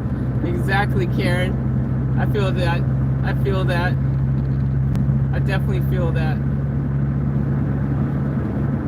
And it sucks that they can put that kind of, instill that kind of fear in you. It's crazy. But yeah, so that's what I would do. I would fix this. I'd go over the engine, clean it, make sure everything is good, make sure everything is copacetic. I've got a theory that I think, guys, I may have to replace 2 more washers. The other 2 washers on this car, I feel like I need to. I think they might be leaking. I'm not 100% sure. It's hard to tell because the engine, no one wants to clean it properly. It's just so, got so much of that stuff caked on it. But I was telling that to our new guy, freaking Chris, the other day. I was like, I might need to change these other washers on here. Would you be keen? You know, he's down with doing it. You know, so you know, I might get him to do it. If I fixed everything perfectly on here, finished the roof, the walls on here, put all that stuff up. Take off the trash bags and the reflectors off of the back windows and stuff, and put some curtains up. and then sell this. You know, I've seen people selling these Vitos, same like mine, same year, same everything, completely, you know, the little build and everything, and selling them for like 30 grand and freaking selling them for 20 grand and stuff like that, you know. So that's what I'm saying. If I sell things on my terms, ultimately, the best part of your terms, well, you know, obviously you want to maximize, if you're going to sell stuff, maximize your profits. That's important. The name of the game is maximize. If you're going to sell, maximize. But always a rule of thumb, if you can't maximize to get the ultimate amount of maximization, at the very least, never take a loss. So if you can at least bring, and the worst case scenario, if you make a mistake and you realize you made a mistake and you realize to get that vehicle that you purchased to the levels where you want it to, where you could see a clear path where it's not going to cost you more than it's worth to get a decent profit from, and you're like, man, I've messed up, I shouldn't have bought it, I need to count my losses, make sure at least you can break even then. Make sure that you don't lose. Make sure you can't lose, you know what I mean? If you're in a situation like I'm in with Fantastic, however, that being said, where there's a good chance that you might lose money because there's no way you're going to be able to cheaply, cost effectively fix it and be able to make it attractive enough to someone else where you won't lose your money, then if the road to salvation seems like it's going to cost you a lot more money, then sometimes you do have to count your losses, take a little bit of a loss, do your best to minimize that loss, where if it's going to end up being 500, you end up losing, or 1,000, or like, your goal is to minimize. And that's the tricky, scary part, because there's some circumstances where you go, geez, it's going to cost me more money to fix it than to just count my losses right now, right? Because sometimes it might be that situation, unless it's something you intend to keep for yourself, like this is something I want to hold on to, this is my baby, I want to keep it, I want to hold on, that's a different story, right? And I'm speaking from experience, just for you guys who might be new to the channel and don't know, my first business, entrepreneurial pursuit I had at the age of freaking 14, 15 years old. I got my first car at 14, 8 months. So I was probably 15 when it happened. But my first business entrepreneur thing, I taught myself how to tint windows, put car stereo systems, change exhaust tires. Like I taught myself how to do a bunch of things. And the car that my parents bought me, which was my first car that I ever had, was a Honda Civic. And my parents bought me my Honda Civic, my first car I ever had. I'm not ashamed to admit my parents bought my first car. And I took that car, I did it up, I flipped it, got another car, did that up, flipped it, and I kept buying cars and flipping up basically until I got the car I really wanted, which at the time was a Skyline. And I flipped up and bought my first Skyline, which is what I wanted. I wanted a Nissan Skyline, and that's what I wanted. That was my car that I flipped up to. And I was really proud of that. For you guys back home in the States, Skylines, some of them might be called Infinities. The newer ones, there's a period of time where they were called Infinities. I know back home in the States, Nissan Infinities.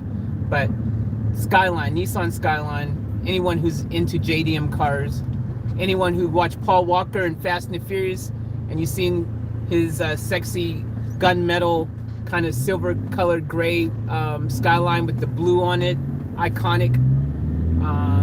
And then another blue R34 from Fast and Furious, one of the ones that you would have seen as well. You would know I'm talking about, Skyline. So that was what I traded up to.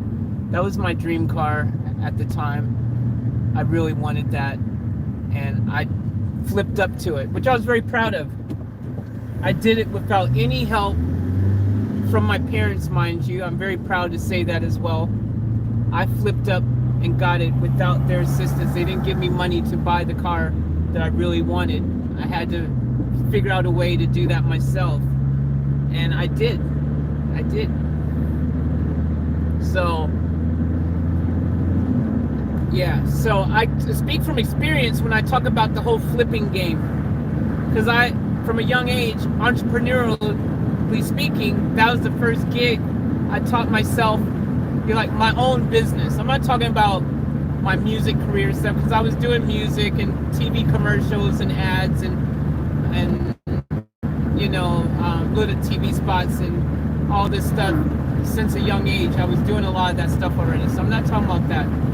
I'm talking about my own business. I'm talking about having an agent that finds you gigs and stuff. I'm talking about having my own little self-employed business that I came up with myself, that no one taught me or told me anything about. I just put 2 to 2 together. I got freaking 4, and the rest is history. The other thing I did as well at the same time, because I was deep into cars, I just loved anything cars. I also had a mobile car wash detailing business at a young age as well. Something else I taught myself how to do. Didn't at the time, I didn't even, and the crazy thing is, I didn't have it done like super professional. Like you see people, I was a kid who just figured out, how can I do this? How can I make this work? Like, how can I do it? And it was funny because I was limited to initially I was limited to whose places I could wash, because I hadn't figured out, like, I evolved the business over a period of time. If I go to people's places, I'd be like, hey, do you got a tap? I need to be able to connect my hose. Stuff like that. I evolved over a period of time, figured out ways to be able to do that stuff and work around it if they didn't have a tap and stuff. But I was proud of these things, man. Like, stuff I taught myself. I even, even one period of time, before the car stuff, when I was like 12 or something, I did cut a few yards. I had a little yard mowing little business happening, a few yards. Worst thing ever, because no one realized, again, my parents' family never realized I was allergic to freaking grass. I was allergic to grass. Fresh cut grass, I'm allergic to, my asthma and stuff, just like dogs and stuff. Never realized. They never figured it out, I guess. So I'm saying I've had that entrepreneurial spirit since a young age. I'm proud of that stuff. So, when I got, older and my entrepreneurial endeavors kept growing, increasing, like having a restaurant and opening up a little bar and lounge kind of thing, or freaking, what else did I do? Freaking my recording studios and stuff like that. And all these different things, like, it was all the concept of what you're doing, no matter what the business is, the basis of any business is the same, right?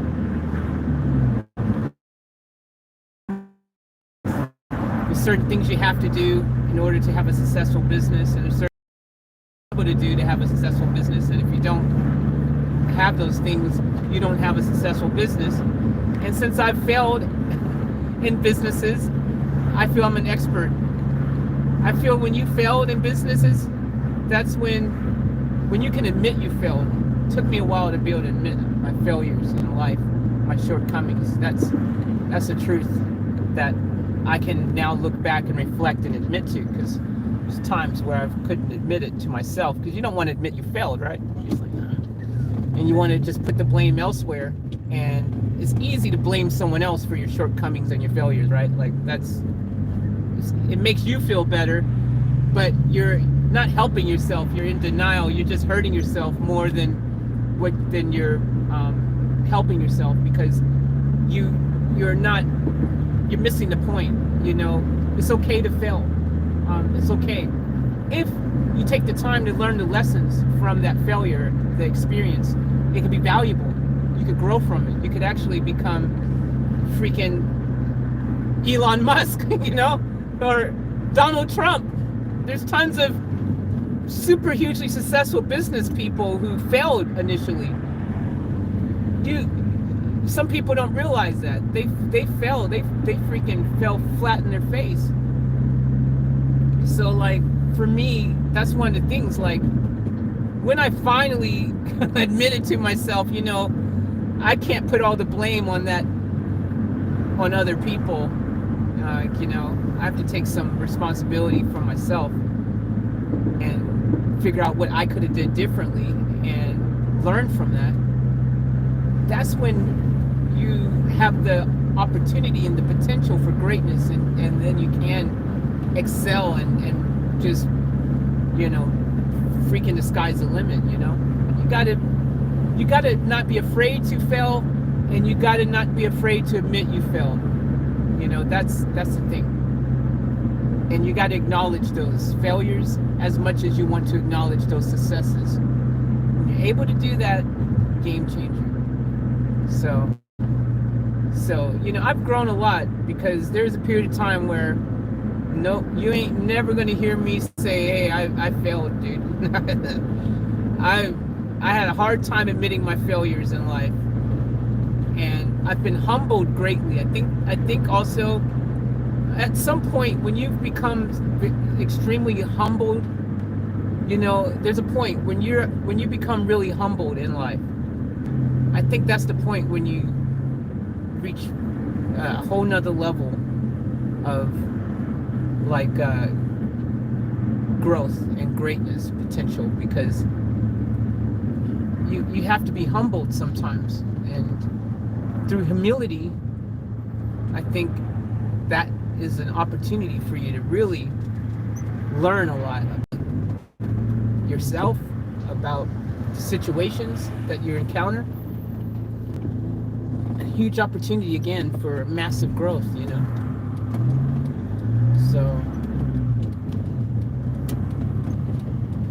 So yeah, I just think like one of those things I treasure and cherish for me personally in life is that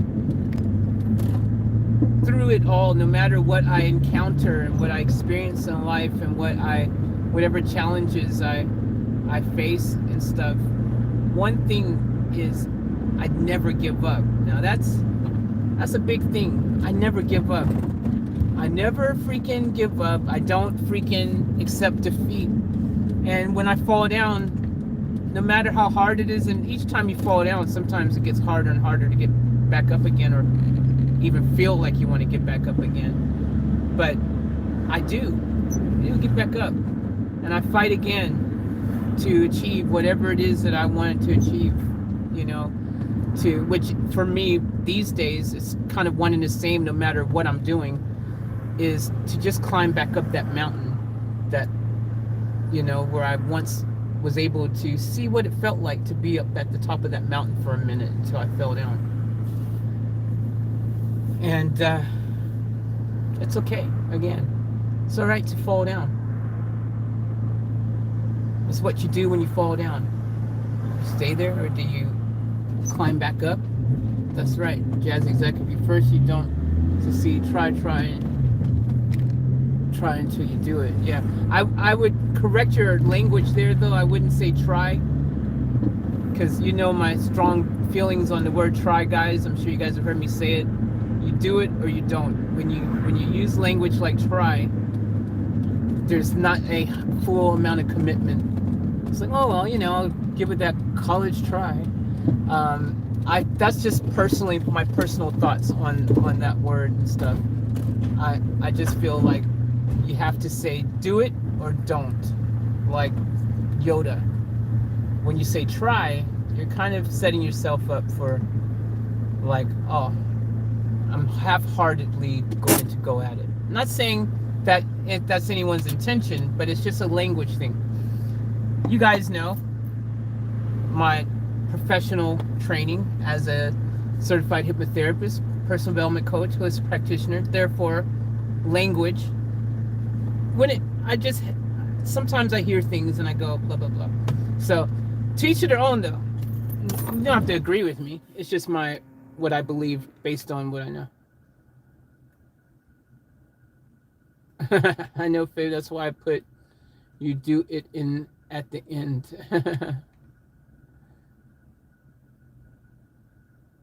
No, no. I still disagree, Jazzy.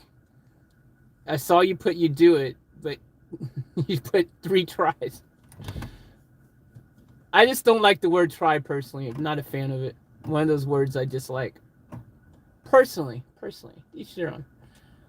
I catch myself. You guys hear me. Sometimes I slip up and I'll say, um, I'll try to see if I can get there or do this or do that. And I know for myself, if I say try, that means it's not a 100% commitment that I'm definitely going to do it without a shadow of a doubt. This is going to happen, like kind of situation.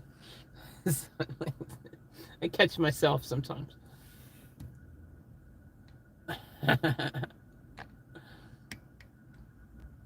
um,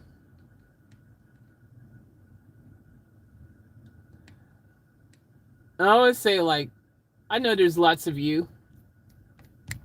I know a lot of you are older than me, and you're like this person trying to tell me anything about anything because I'm freaking old enough to be your freaking grandpa and your daddy and your mama put together. And some people don't like hearing younger people say stuff. I'm not saying I'm super duper young where I don't know stuff. I mean, I'm old enough to have a bit of knowledge already. You don't have to be 100 to know stuff, right? But all I'm saying is that take what you will from what I say, people. You know, if it resonates with you, fantastic. Go with it. If it doesn't resonate, just say, "Oh, that's Faith just talking out her ass again." Whatever. I won't be offended. I promise you. I don't care. I just speak what I feel. I speak my mind. That's what I do. That's me. That's what I do. You know what I mean? So, I just keep it 100. I say what I'm feeling and thinking. Um,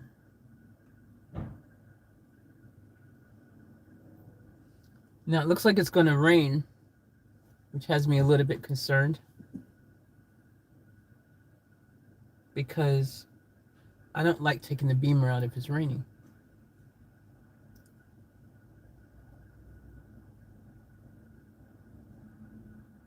But it definitely looks like rain. What's the weather saying? Hold on, guys. I'll be back. All right, guys. I just checked the weather. It is going to rain. It is a definite. It's like 57% chance of rain moving forward from right this point in time. And I do not want to take the Beamer out in the rain. And I also don't really want to start it if I'm not going to go for a proper drive because I don't really want to waste the fuel because we need to make it to a gas station if we are going to start it. There's not much fuel left in it and it's going to rain and I don't want my Beamer to get caught in the rain. I'm at the storage unit right now. Karen goes, but you can practice drifting in the rain. Drifting in the rain. Rain does make it a lot easier to drift, that's for sure. I've had my rainy drift days, that's for sure. But also makes it easier to get your car super dirty. Not that I'm lazy. I mean, it's probably due for a nice little wash anyways, but I don't want to have to wash it if I don't have to wash it. It'd be easier if I had a hose where I could easily wash my car. I mean, I could do a waterless car wash, of course, but it's not the same.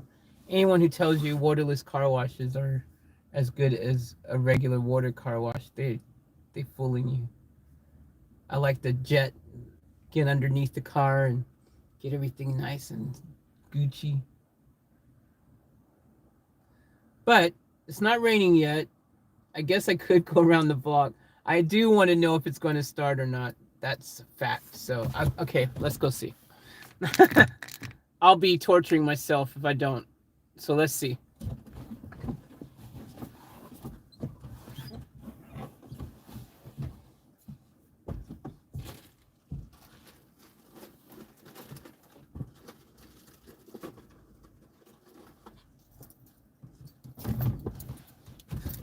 If I'm quick, maybe it will only get a little bit wet anyways.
Nope, not starting. So this time it's battery related, guys. It won't start because the battery. So I knew it. I knew the battery. Like I said to you guys, after a period of time, it just reaches a point where it's no bueno.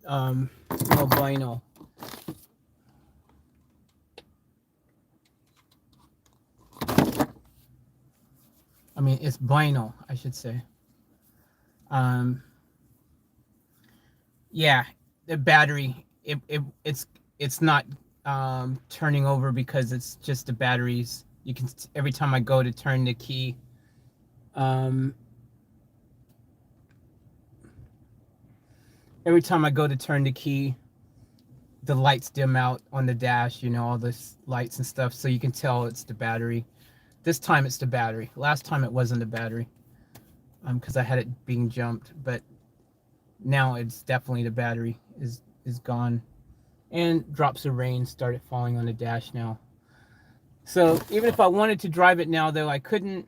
Definitely the battery. That was one of my concerns. I knew that was a real possibility because I've let that battery go flat. I've had to jump it now like at least 4 times, and it's gone dead that many times and not driven enough. So battery's definitely gone skis. We drove it yesterday. The car was running and driven for at least an hour yesterday. So it should have been charged up enough to be able to have started today. So the fact that it's not, that battery's done. Or worst case scenario, the alternator could be done, at which case it can't charge the battery up properly because the alternator is done. But I'm pretty confident it's probably the battery. I mean, it could be a combination of all the above too, that being said. But could be both. But we won't know that until we buy a new battery. You start with the cheaper thing and then you move forward. So I would say I would start with the battery first and see what happens after getting a new battery, and then I would, if the battery, if I'm driving the car regularly, the thing is I have to drive it regularly to know. If I'm driving it regularly and then the new battery is flat, that means the alternator, if it eventually goes flat, that means the alternator is not charging it. Now, I could get a voltage checker thing if I had one, which I don't have one. But if I had one, I could get a voltage checker thing to check the alternator to see if it's running at the right voltage and whatnot. There's ways I could test that and see. But I'm guessing battery.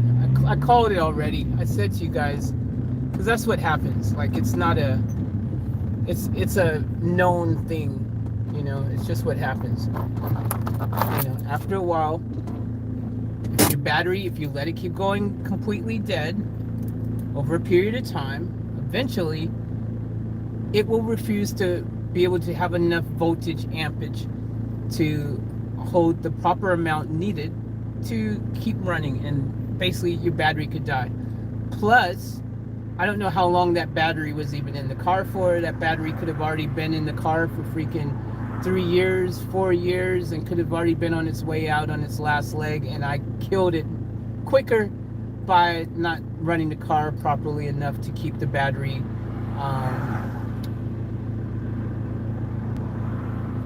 there's a word I'm looking for. You guys know what I mean. Just keeping the conditioned properly. Conditioning the battery properly.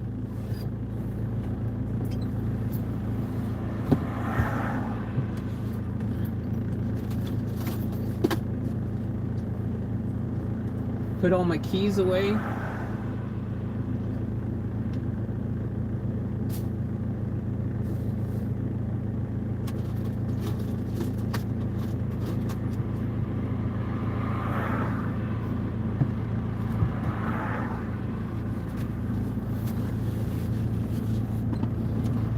So now that it's raining, well, that puts a bit of a damper on things. You get it? Damper.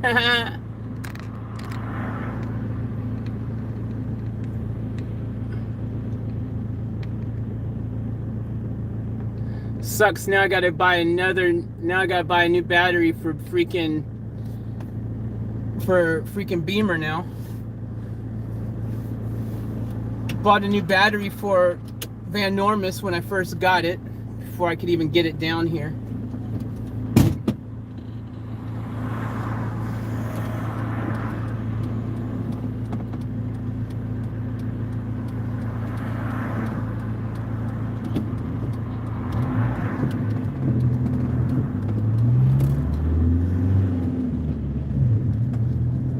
Yeah, so now we have a situation that goes like this.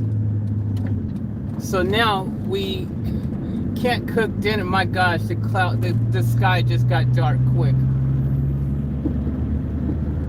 Dark clouds everywhere. It's raining. That means I can't cook dinner. I was actually going to cook dinner in about 30 minutes after I did the Beemer drive. I was gonna cook some dinner early because I'm starving today. I'm so hungry, super duper hungry, super duper duper hungry, super duper duper duper duper duper duper hungry. And now Can't do that. No bueno. So,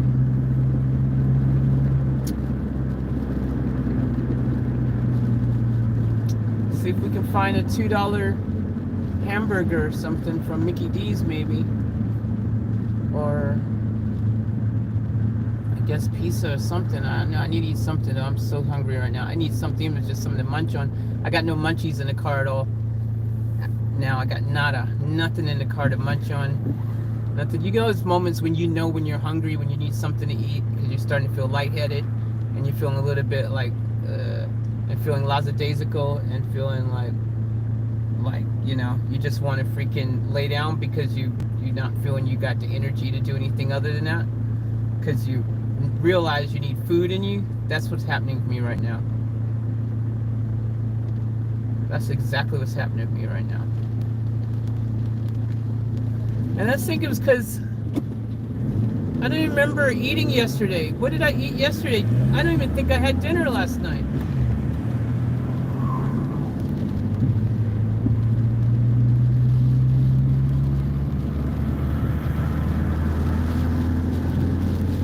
Maybe that's why. But the rain's coming down now. On the positive, I'm glad the rain's coming down now to clean my windscreen.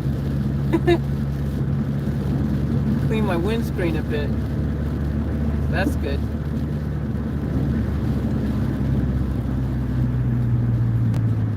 It's a sad, sad, sad world when when you're waiting for it to rain just so that your windscreen can be clean.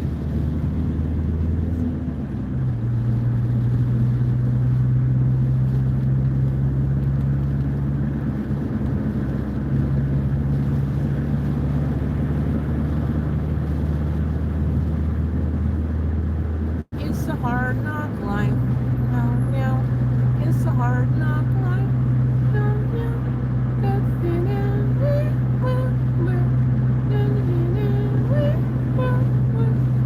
It's a hard knock life.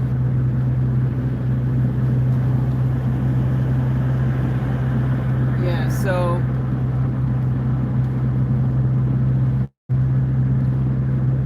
the rain is coming down.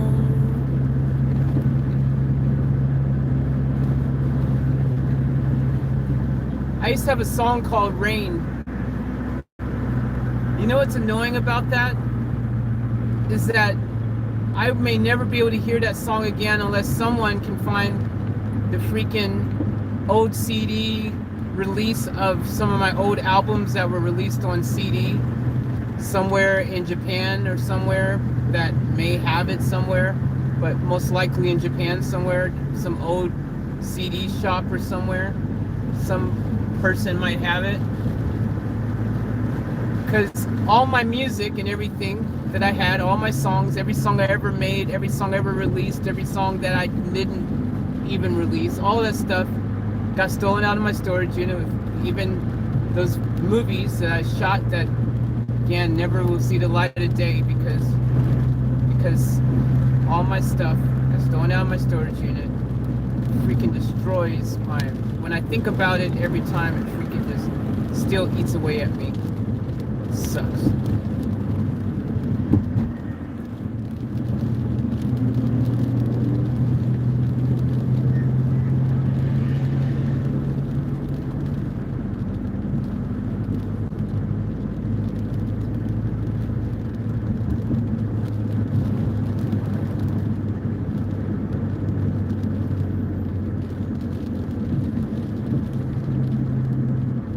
Now I remember.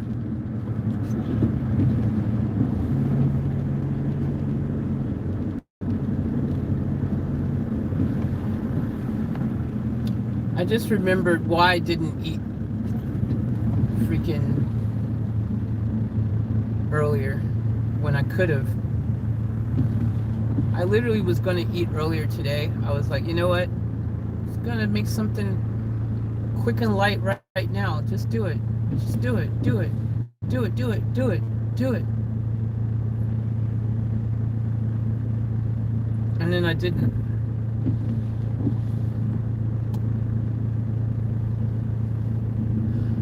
I got distracted with my own plans that I wanted to do. There's things I wanted to do when I went live stream. I just wanted to get them out of the way before. But luckily I did some of those things before. It's good to know that, I mean, I was kind of excited to see if the Beemer is going to start. I mean, I'm glad I did it now, because I wouldn't have, see now, if I would have given it another day, I would have been unsure if I gave the battery enough charge, because I was like, oh, maybe it sat 2 days, and maybe because I let it sit 2 days and it only just charged up, maybe that's why. Like now I know, no. It's definitely was on long enough yesterday that it should be charged. It's definitely the battery's gone skis. It ain't coming back to life. It ain't coming back to reality. That's the bottom line. Stone Cold freaking said so.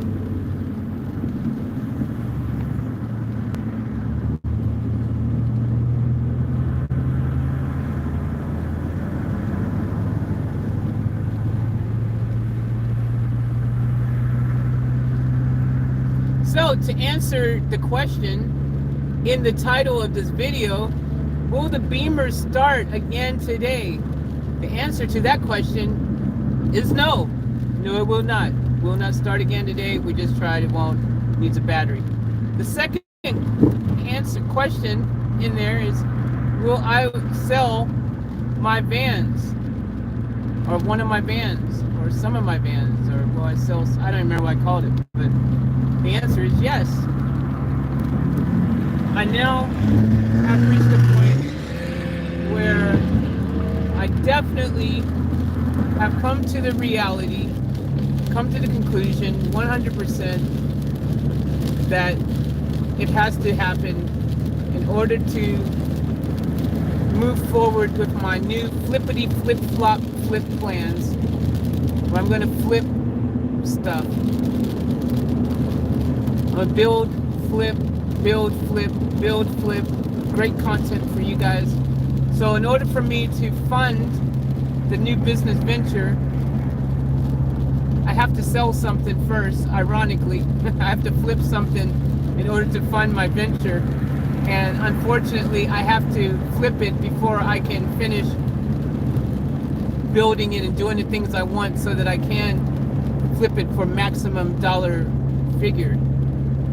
For maximum dollar amount. I have to go ahead and flip it sooner, which sucks, but in the long run, it'd be great, because then we can fund these ventures and start getting some builds happening on the channel now as well. I'm anxious. I'm sure you guys are anxious as well to see me start doing building stuff again, like we were doing in the streams. I'm anxious as well. Unfortunately, these things cost chinga, and no chinga, no builder, So I gotta sell one of these freaking things to fund the flipping process. So maybe the smart way to go about it. I know what the dude is gonna offer me for the Sprinter. He's only offered me $4,000 for the Mercedes Sprinter. Full transparency, because if I'm going to be selling these things, maybe one of you guys might want to buy something. So I'm being full transparent with what these things are going for. If you are interested, then hit me up, offtaplifeusa@gmail.com, offtaplifeusa@gmail.com. If you see anything that I'm selling from here on in and you are interested in it, let me know. And I also point out, even if I have not said specifically that something I have moving forward is for sale, then I will also add to that. Hit me up, make an offer. I did know there was some people like Blue Boy. I think there's some Blue Boy and some other people who expressed an interest in my Beemer. Make me an offer. Because when you're in flip mode, everything's for sale. Everything's for sale. Some famous businessman said, as long as the money's right, anything's for sale. So, I need to adapt that and let go of my attachments to all my things so that I can flip and keep, raising the level of what I have until I get to things I really, really want. Turn it to a business, turn it to great content for you guys on the channel, watching all these builds, watching all these flips. And, and it'd be kind of fun because it means we get to buy new things all the time. We'll buy new things. Once we flip it, buy something else, do it up. And yeah, I think this could be fun.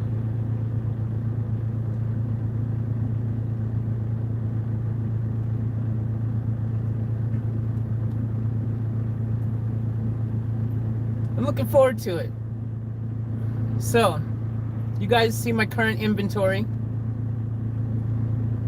By the way, what I was saying about the Sprinter, if I sell it for $4,000, I lose money. I've already got more than $4,000 tied up in the Sprinter. I do not want to take a loss, and I don't think I need to take a loss for that vehicle, especially considering I'm already going to have to take a loss for Fantastic. So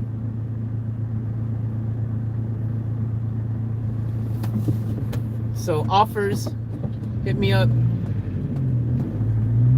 Everything's for sale except for my body. Well, I don't know. I watched Pretty Woman. I seen that movie, and I guess if the right billionaire comes around, you never know. I'm just joking. I'm not for sale. But no, not for sale. No. No.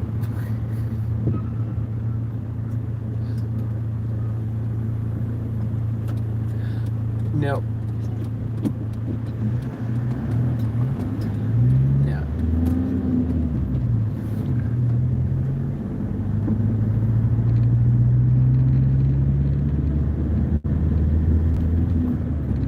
Nope.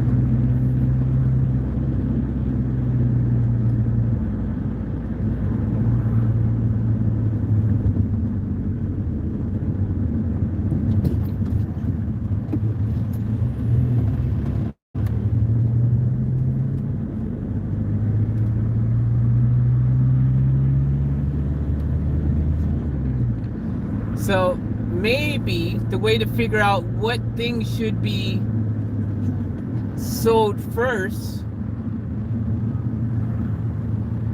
obviously clean everything. Everything's pretty much clean. Let's get anything left that's left in the other two vans. Obviously Van Diesel, that's a tricky one. If you want to buy Van Diesel right now, it's kind of tricky because it is kind of my main home.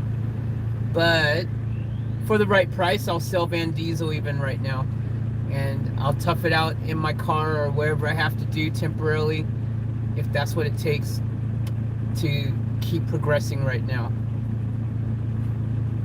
But prefer to sell one of the other three things first. So let me know your offers. If you're interested, let me know.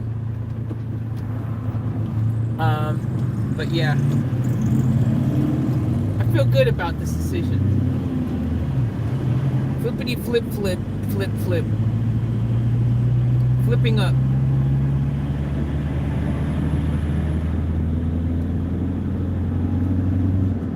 Sounds like a plan.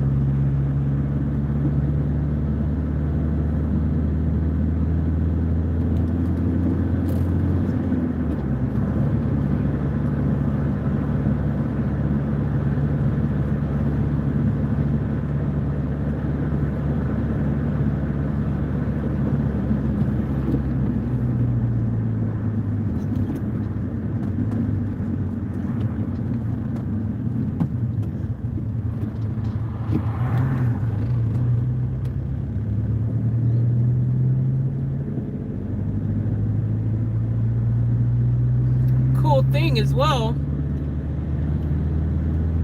I know I've got a bit of a wider, I got like a plan, like in terms of like, which is really cool. I've come to realize is that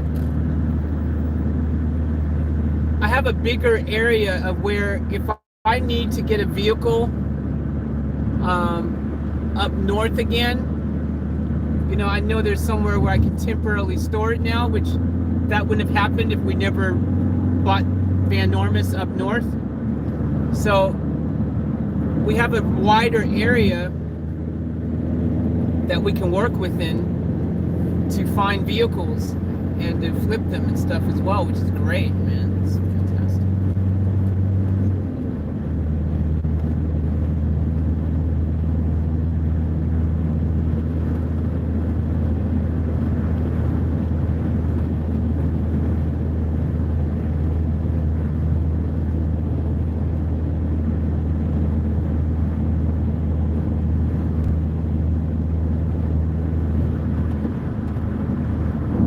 So you guys excited?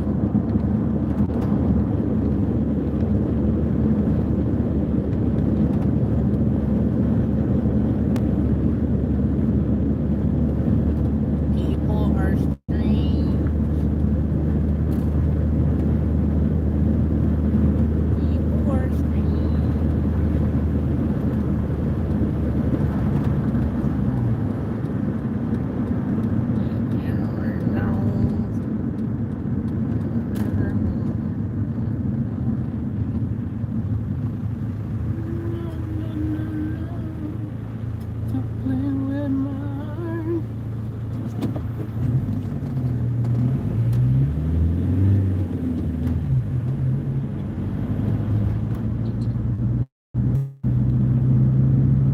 I mean, that's what I do.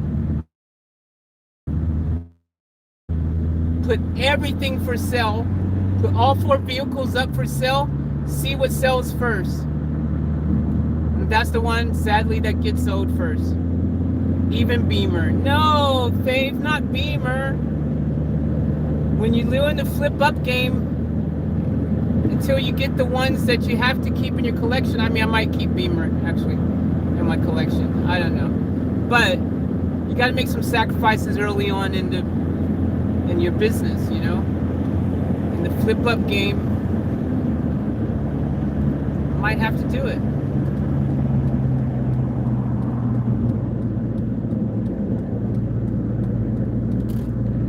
It sucks. Yes, it sucks, but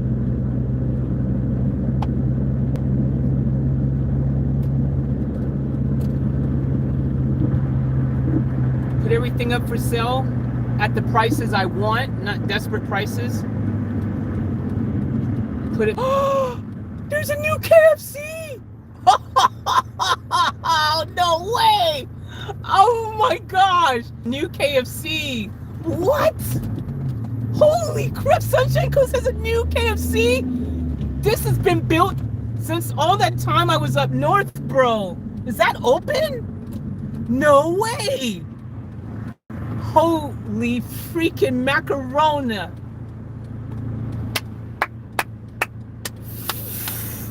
What? Look at this. New KFC, guys. New freaking KFC. That wasn't there. This whole center is new, basically. But there was a Kohl's. There was only a Kohl's here. I saw them building the Kohl's. But now there's another KFC. Finally, there's a new KFC on the Sunshine Coast. Because until this KFC came along, not counting what Noosa may have, because again, I'm not sure. Noosa, but there was only a KFC in Maroochydore, there was one in Caloundra, and there was one in Sippy Downs. So the fact that there's a KFC there now, hell yeah, brother, brand new freaking KFC. Holy macarona, damn, Sean. They got KFC up in there. Brand new KFC, man. Brand new KFC, dude. What? Oh, man. Suddenly, this shopping center has become very attractive to me. KFC has a drive-thru and it's open. It's open. Holy crap, this whole shopping center is coming to life. This is a new shopping center. It's only been here for like 3 months. There's a freaking sushi shop. They got sushi, they got doctor's surgery, doctor's thingy, a pharmacy, Liquorland, Kohl's. They've got a news, what's it called, news agent thing where you get the tax lottos and your lottery tickets, all that stuff, and freaking newspapers. There's another little cafe here. What? Oh my gosh. Oh, it's a bakery. There's a bakery. There's a hairdresser. Oh my gosh. Lord have mercy. They got a park for electric vehicles to plug your electric vehicle into charge. They've got electric vehicle charging bays, stations. What? They've got electric vehicle charging stations? I don't know why that's so exciting to me, considering I don't have an electric vehicle at all, but I am freaking excited about it. Hot damn. I don't even have an electric vehicle, but I'm excited. Well. I don't know if I like being parked next to freaking electrical grid over there, power grid, but hot damn.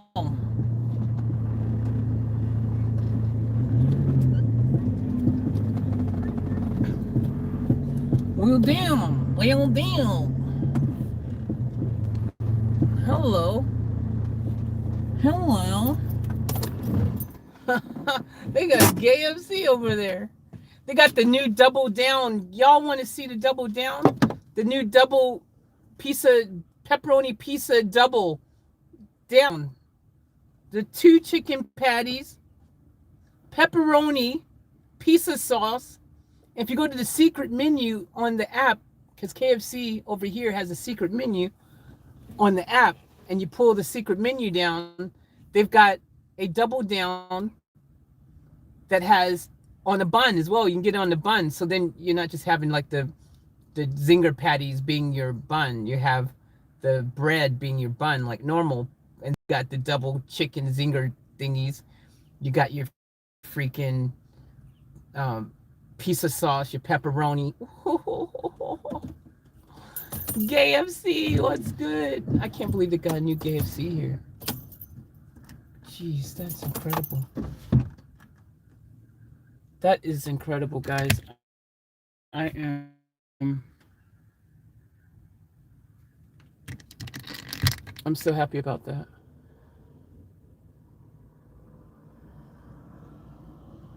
Mmm.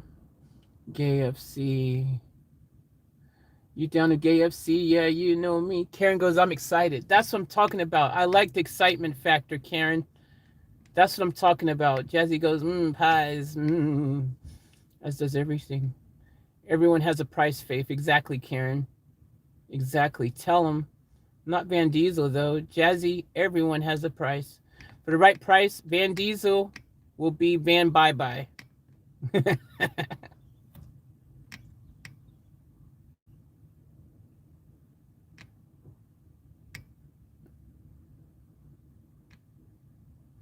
I got to be like Donald Trump in selling my hotels and things, my casinos. So hard, Faith. Painful. It is painful. But, yeah, that's harsh, Faith. It is. It sucks. It is what it is, you know. I got to freaking. I got to go in gangster mode now and make some moves. We gotta have to do what we gotta do, yo.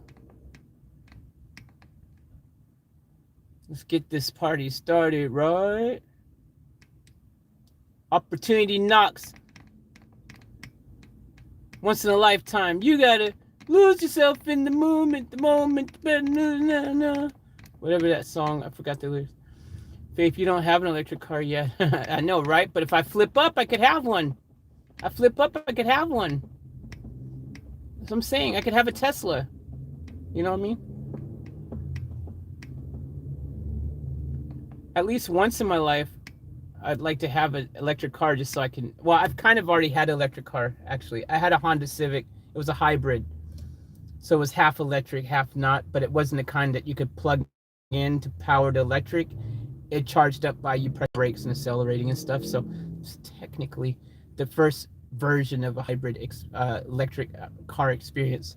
I want one where you can plug in. I ain't had one of those yet.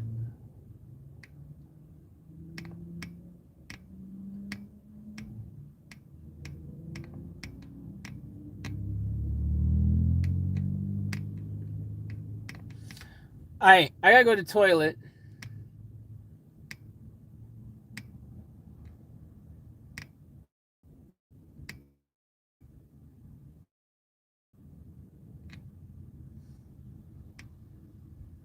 So I'm gonna mute you guys for a second.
All right, guys. So Mickey D's has a $2 double cheeseburger special.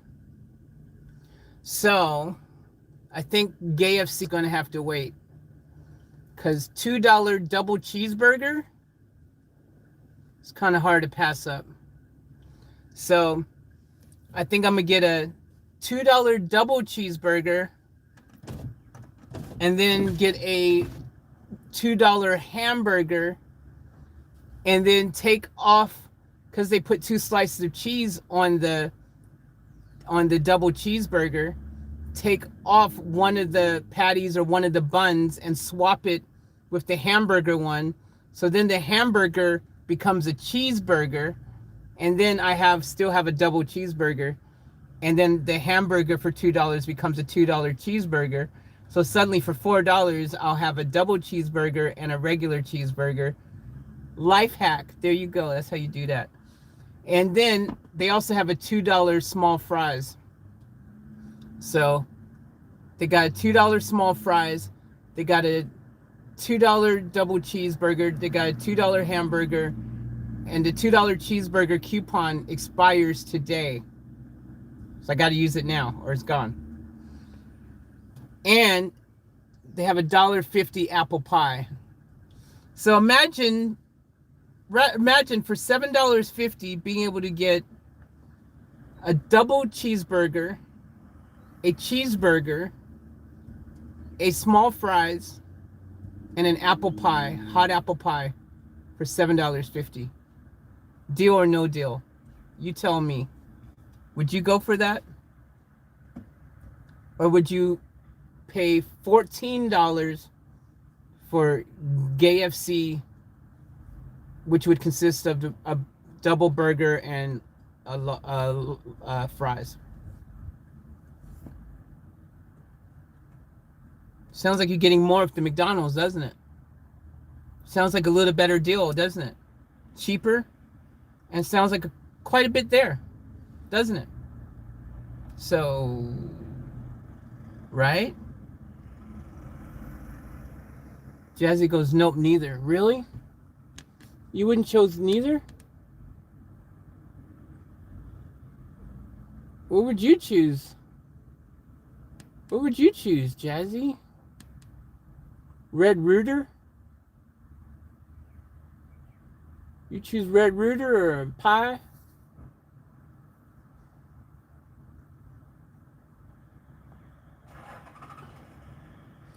Yes, it looks like the rain is gone for the moment. At least in this area, Karen. You know me, Faith. But do I?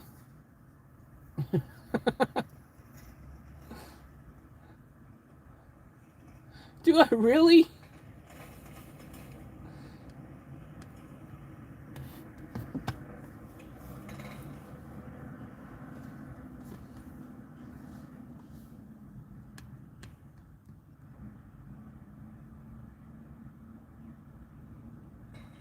I know Jazzy would be like, yeah, mate, give me a Aussie pie with some veggie, my bloody oath cover. A nice piece of fish snapper or a yummy pie. Fair enough, Jazzy, fair enough.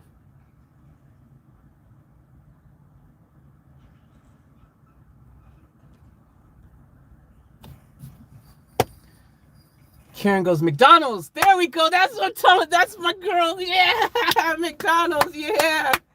Sorry, Jazzy. Karen just won. McDonald's. Mickey D's. Hell yeah. Thank you, Karen. Thank you, Karen. Thank you, Karen, for Karen. You get it? Karen. Karen. Caring. Karen. For me. Karen. Ah. Yeah, Mickey D's. Mickey D's won. I'm sorry. Sorry, Jazzy. Your fish and pie and stuff, I'm sure it would be great. I ain't gonna get a piece of snapper and a meat pie or something for $7.50 though. Don't matter where I go.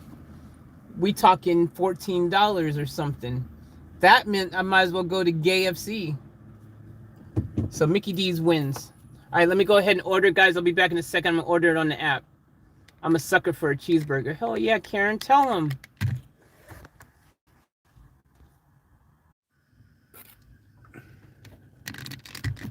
All right, sorry about that, guys.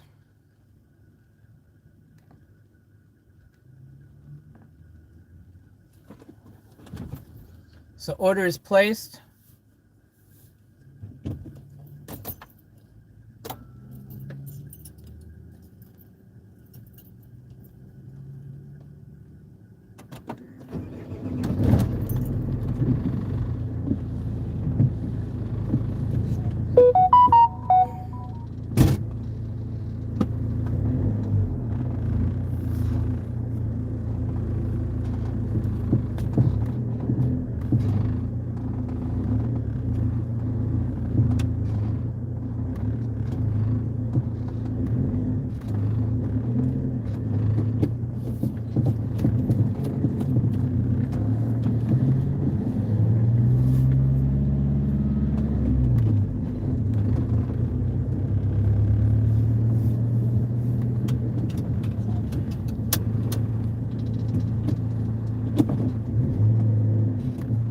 All right, so I've put the order through on the app for Mickey D's. So we're gonna roll up there and pick it up. Sorry, GayFC, next time.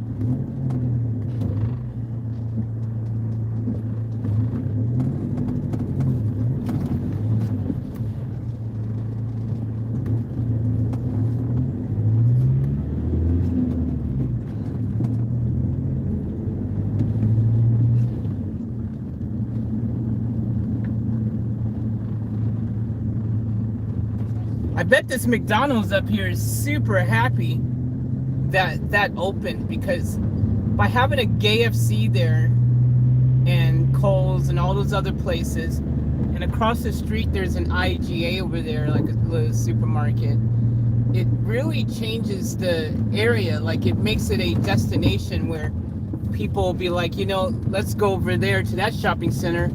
We can get, you know, we can get a bunch of things from the same area, and it makes it more attractive for people. I think it's a good play. Well done. I actually think whoever decided to put that mall there did some really good R&R, and they made a really good decision. Really good decision. Yummy food.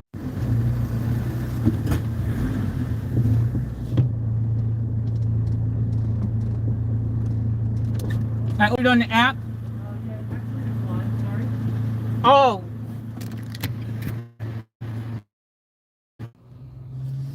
All right, sorry about that, guys. There was an issue with my payment. It didn't go through. So, yeah, sorry about that. But we got our food now. So, let's get ready to eat.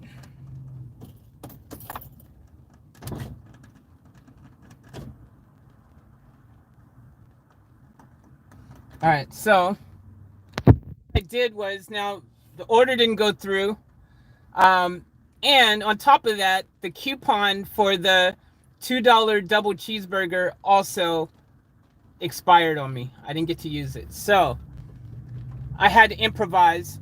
So what I did was this. So I got a Happy Meal, a cheeseburger Happy Meal with a cheeseburger in it. And then I got two separate hamburgers for $2. So the Happy Meal is $4.95. So I got the two separate hamburgers. I'll take one of the hamburgers, put it on the cheeseburger in the Happy Meal to turn that into a double cheeseburger. And then I'll have the hamburger. And then I've got a small sparkling mineral water.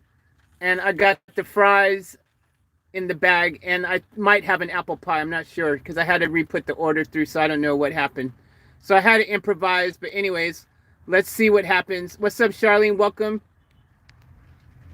Get those chips on those burgers. Hell yeah, let's put some fries on the burgers. Let's do it up right. I'm gonna bring you guys and put you on the stand over here in a second. Just give me a second.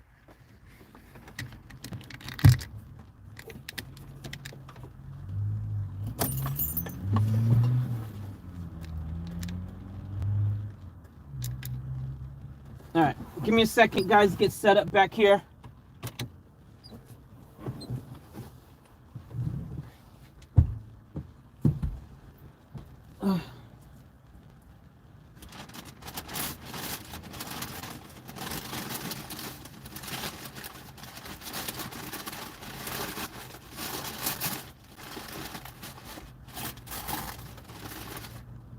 Yep, I do have an apple pie.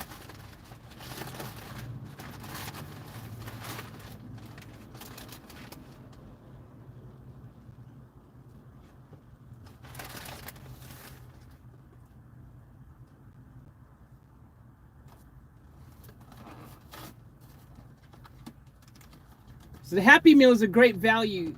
If you guys are looking for a cheap, you want a cheap burger, fries, get a Happy Meal. It's a cheap way to do it. And you'll feel happy that you did. All right, so there's the cheeseburger. I'm gonna have to modify that.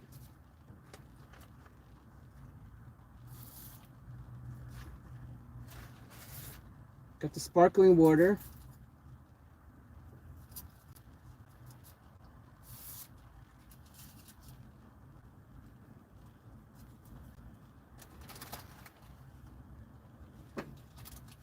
Got the fries.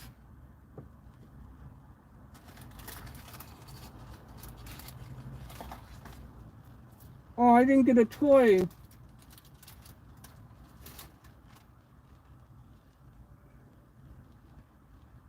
I didn't get a toy, guys. I got a stupid book. Sparkling water's nice. Got the hamburgers, so I'm just going to take those out the packages. Nice and hot, too. Nice and freaking hot.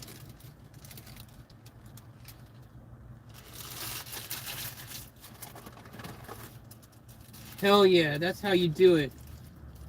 Nice and freaking hot. Oh, hell yeah. Pickle hanging out the package, you already know. They put enough pickle in there.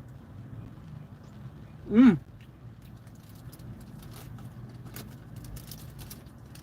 They are not playing around with the pickle game.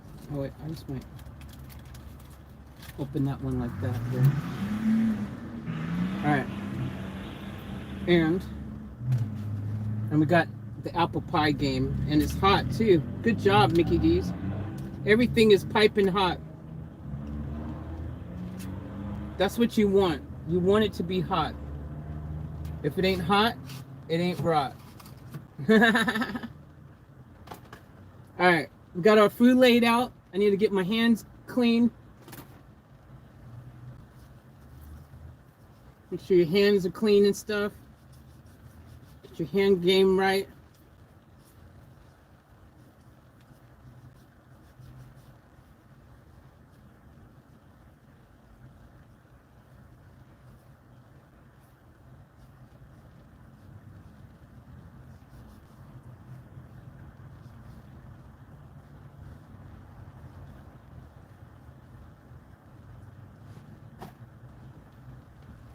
Some hand sanny. Hand sanny, are you okay? Are you okay? Are you okay, Hanny?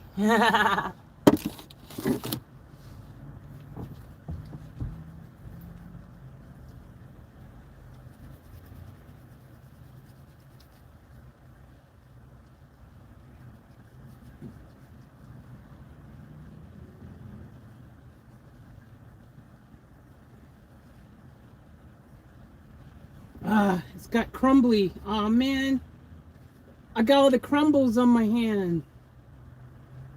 Oh, that's not good. It's crumbling. That's not good, yo. It's tons of crumbs. Sometimes that hand sandy ain't your friend, man. Damn it. I need some water.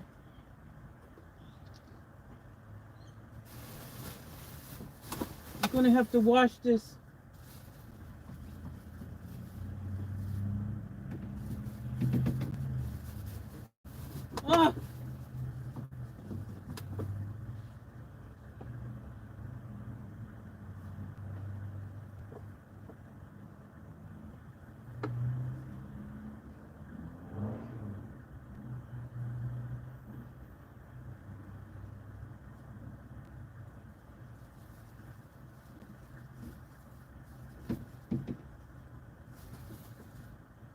I got some water out of my thing. I gotta wash. I'm gonna have to physically wash my hands now because I've got freaking crumbs all over them. This is a disaster.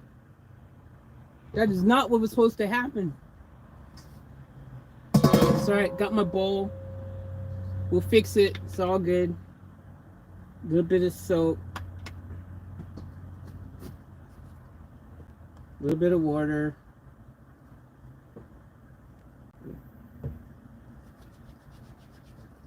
Happy birthday to you, happy birthday to you, happy birthday to you, happy birthday to you, happy birthday to you, happy birthday, happy birthday to you. It says sing happy birthday, I just sung it. Anyone else still singing happy birthday when they wash their hands? Or is it just me?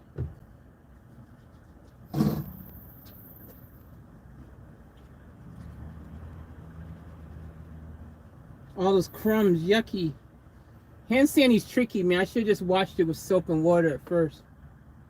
Because I just wasted hand sanity and my time and my sanity.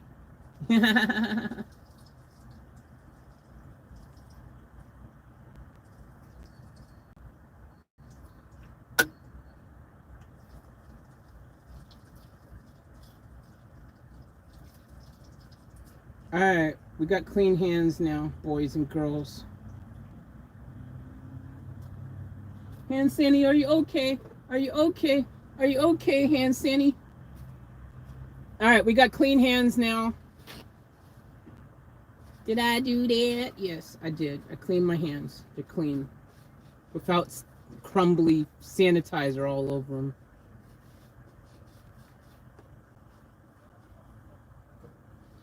Okay, let's try again, boys and girls. I'm going to move that out of the way.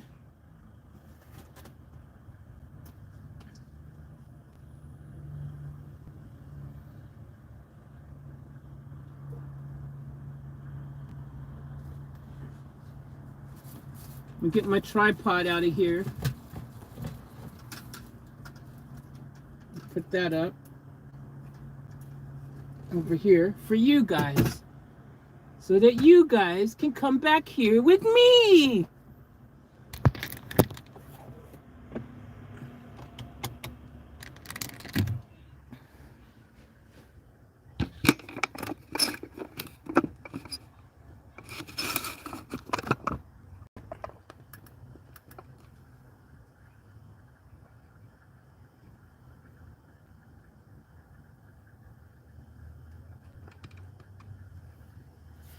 All right, there we go. All right, there we go.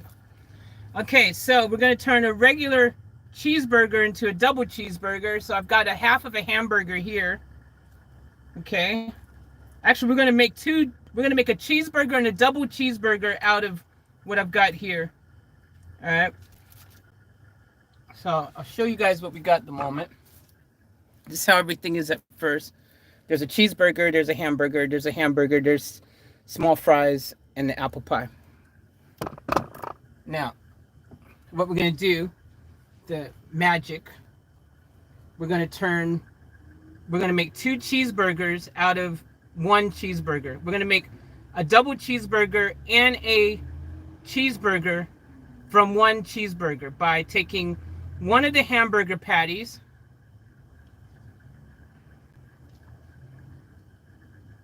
and so we're going to take the cheese, the bun with the cheese side with the meat patty. That's going to be 1, and some of the cheese is going to stick on there. So you got that. I'm going to take this patty here. I'll stick that there. And then that bun here.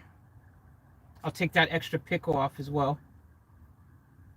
Boom, just like that. So that's going to go there. Now we've got a double cheeseburger there, ladies and gentlemen.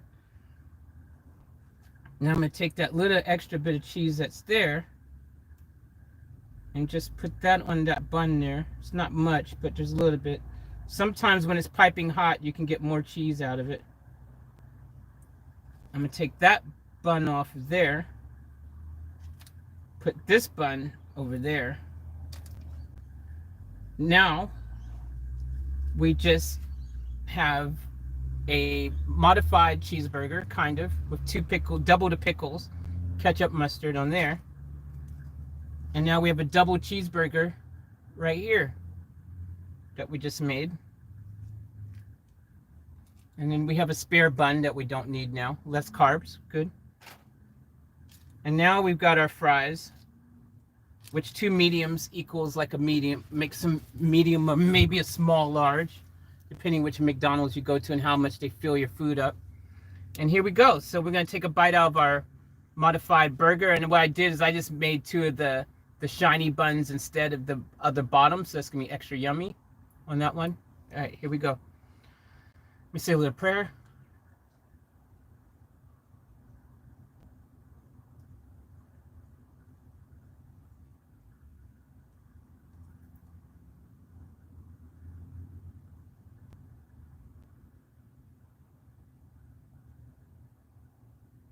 All right, here we go. One bite. Everybody knows the rules. Mmm.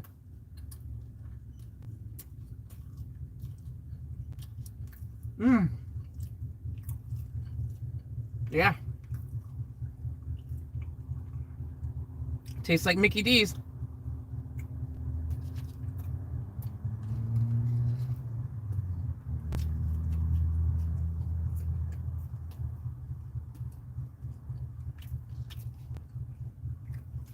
Mmm. Mmm. That's good.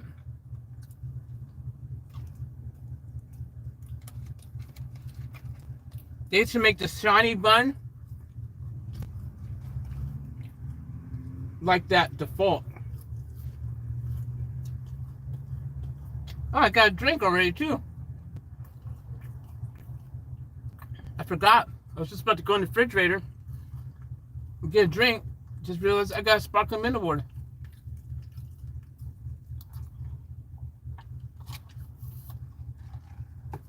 Oh yeah. Mmm.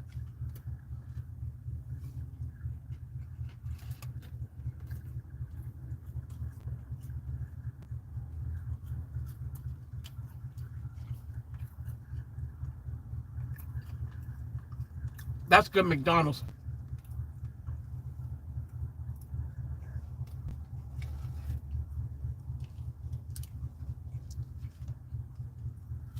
Mmm.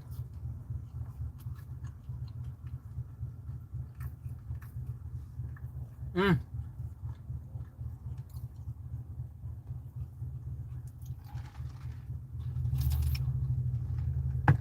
All right. Double cheese, and y'all know what time it is. Thumbnail.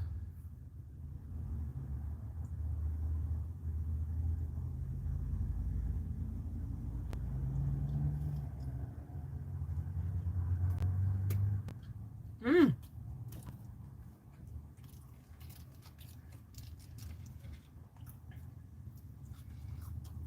Could be my imagination, but I think when you make your own double cheeseburger and cheeseburger out of your own ingredients that they give you, and you modify a cheeseburger or hamburger to become a double cheeseburger or a cheeseburger, it tastes better. Mmm.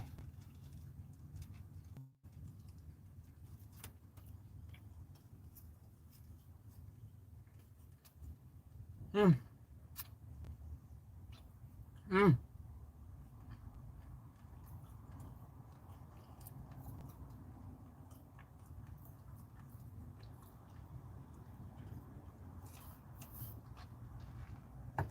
Yum.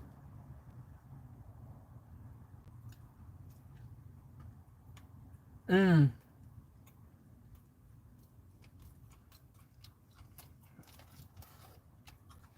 Well, Karen, you get more ketchup on the meat that you take off the hamburger because it already has tons of ketchup and pickles on that extra meat that you take off the other bread.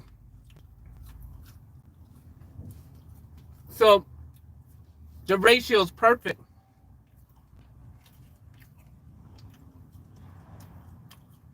Yum.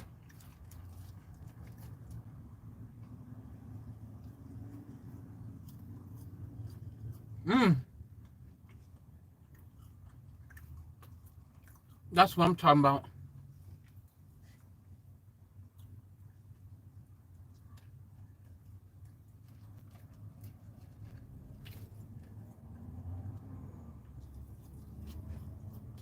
Mmm.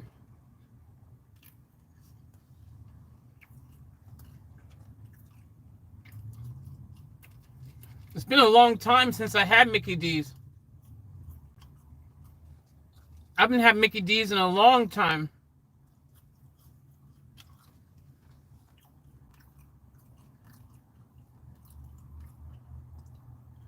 I don't even remember the last time I had Mickey D's. I would have been up north.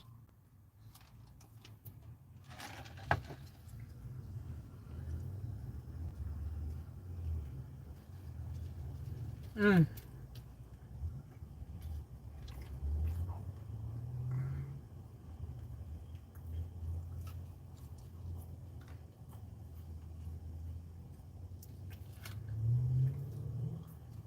Woo! They are not joking around with this. This is fast food done right. If you don't know, you better ask somebody. Woo! Hell yeah. Mm. Mm.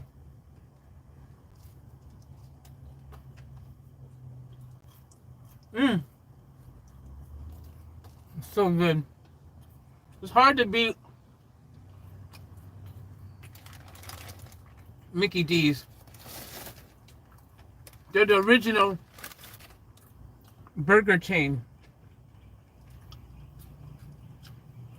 They've been doing this stuff for decades. How are you going to compete?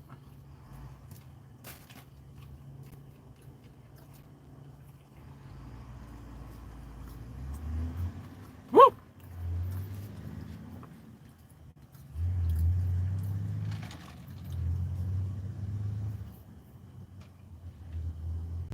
Oh my gosh, it's good.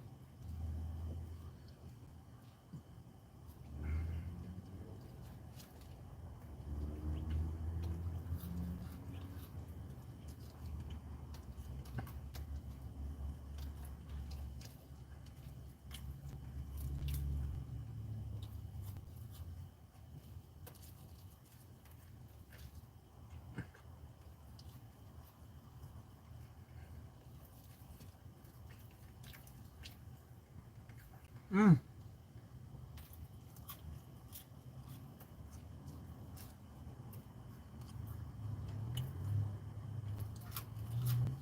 Mm.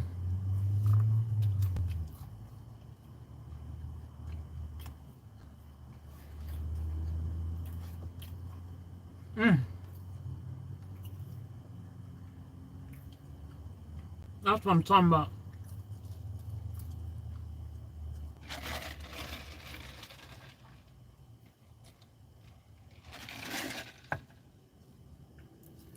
And apple pie for dessert.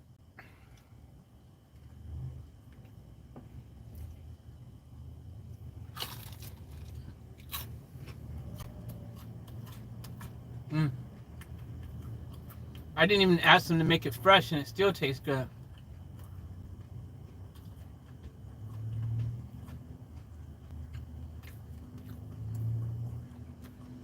Woo!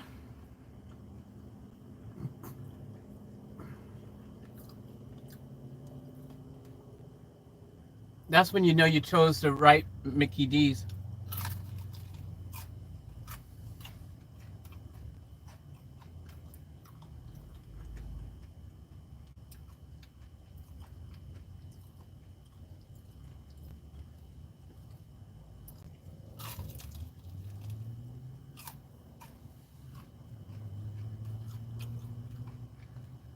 Mm.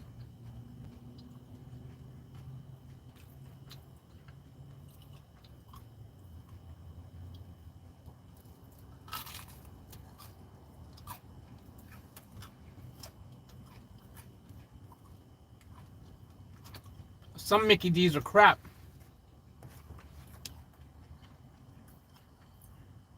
I'm not going to say any names of specific stores because you guys know who you are, the crappy stores. You don't even deserve to get plugged, even if it is to tell people how crappy you are.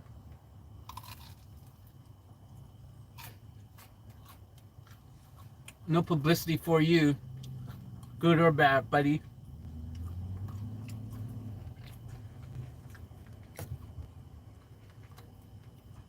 But you know who you are. Looking right at you.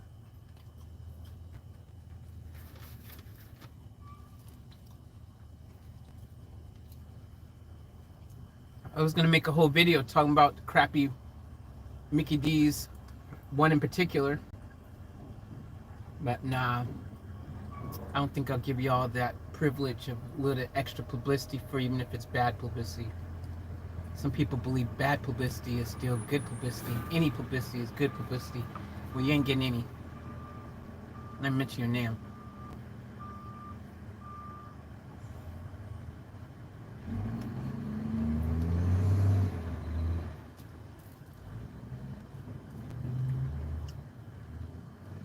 That was good.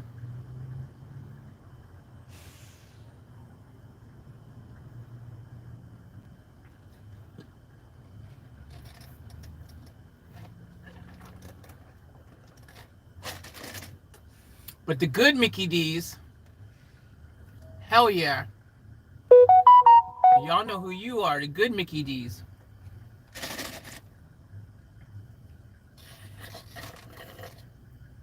Right now, I can tell you right now where the three best Mickey D's, four best Mickey D's that I know in Queensland. That I know of. That doesn't mean I've been to all of them, so I can't confirm nor deny that there's some other ones. But four that I know of, that every single time I've ever been to them, they have never, ever, ever, ever, ever, ever, ever, ever, ever, ever let me down. In no particular order, the four are Kangaroo Point, Mickey D's, and Kangaroo Point, Sunshine Coast, Queensland. I'm talking about in the Queensland guys right now. This is right now where four on the top of my head, what I'm thinking about that I know, that I've been to multiple times and are good. Kangaroo Point, Queensland. Thumbs up. Indiana Place, Maroochydore, Mickey D's, the one at Indiana Place. Thumbs up. Always good there. Always. Always good.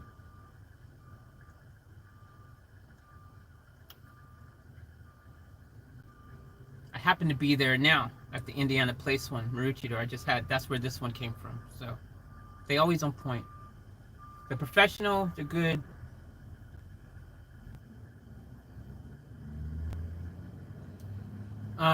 The other one is in Mooloolaba. Sorry, not Mooloolaba. Oh, that one's gone. Forget about that one. Sorry, they closed that one down. There's another one that's kind of on the cusp of Mooloolaba, but I think that's technically Maroochydore. I'm not really sure. I'm gonna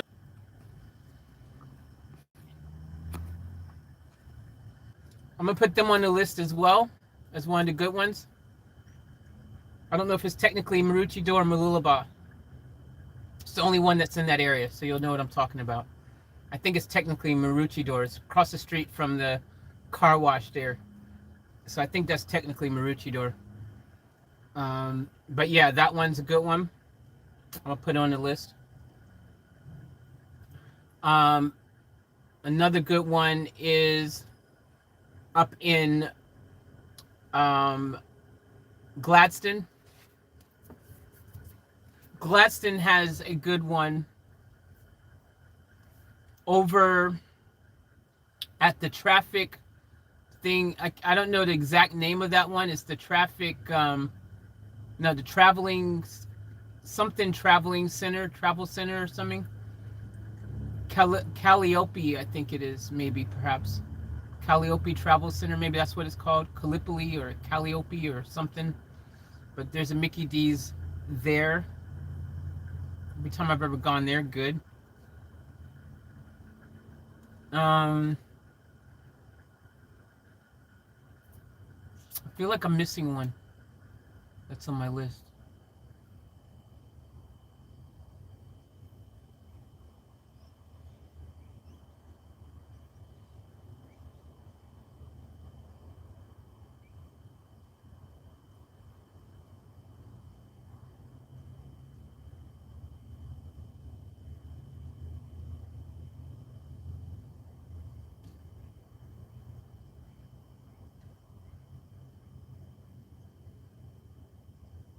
Oh, there's a good one. Um, at the what's the name of it?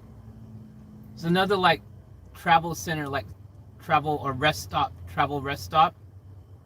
Right before you get to Gympie, so not in Gympie. The one in Gympie goes on the bad list, very bad.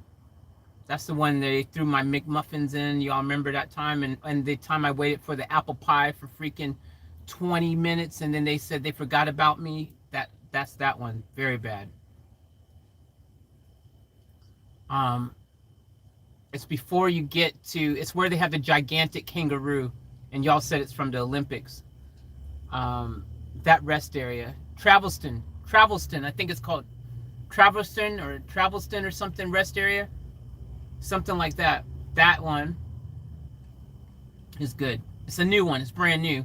It's only probably about 2 months old. 2-3 months old. So maybe that's why it's still really good, but it's really good.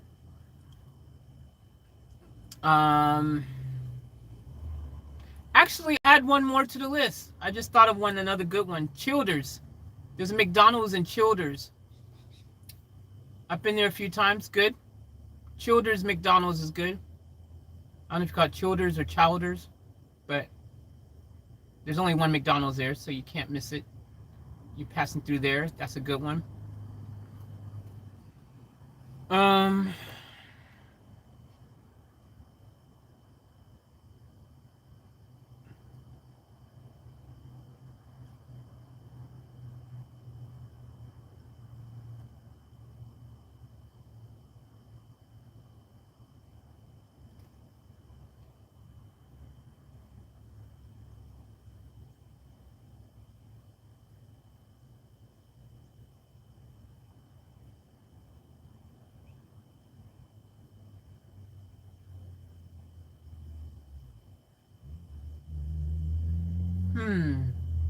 Feels like there's somewhere else.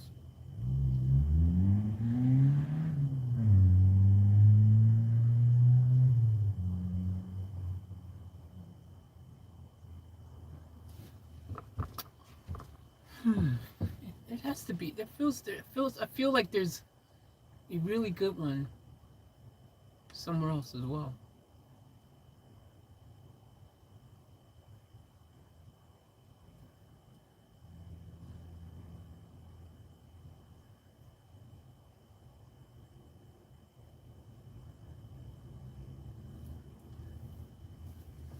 I feel like the Upper Coomera one from memory is really good down on the Gold Coast in Upper Coomera. I feel like they do good there.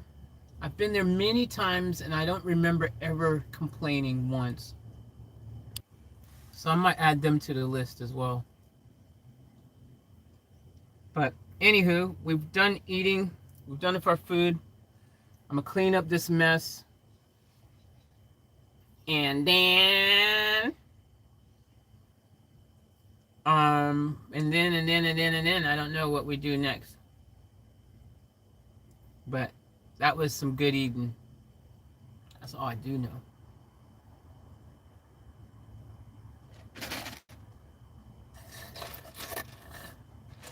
Small drink ain't never enough. Don't play yourselves. Go medium, go large. You'll wish that you did afterwards. That's the only thing. I got it with the Happy Meal for free. Otherwise, I wouldn't even bought a drink because I've got some water, bottled water in my fridge. But small drink ain't never enough. Don't do it to yourselves.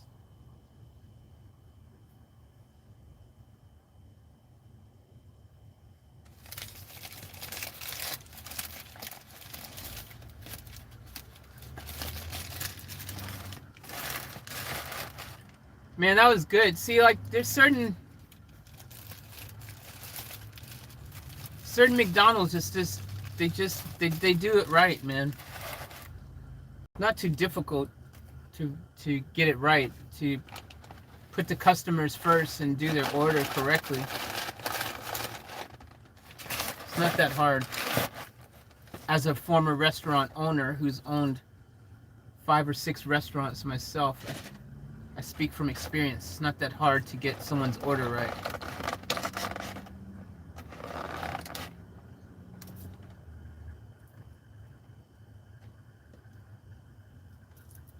And a food truck.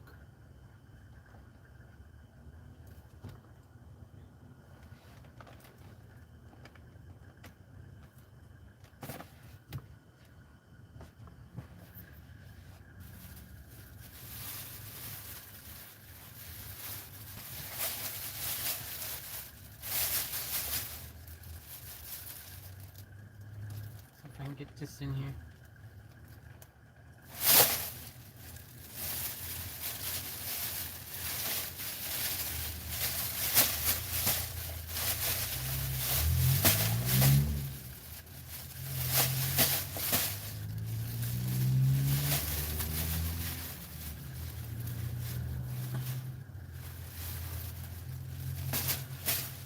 We gotta go and find a dumpster, dude.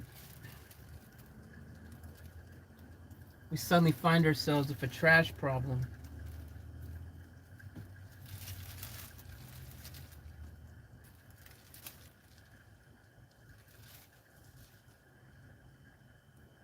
You know where I want to go one day? I don't know when that day will happen. It may never happen.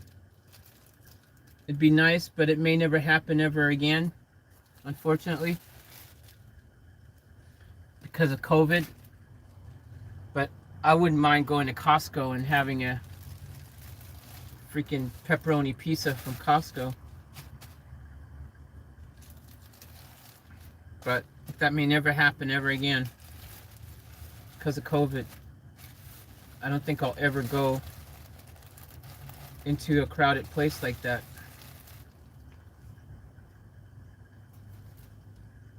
I just don't see it happening.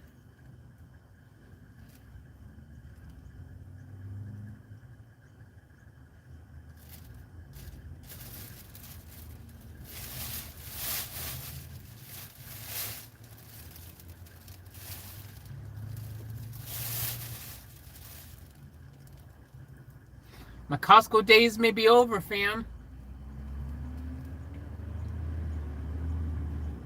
I used to like going to Costco.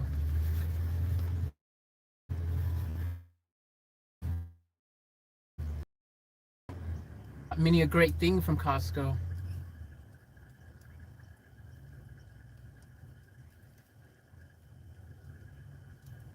Just may never happen ever again.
Everything's all cleaned up.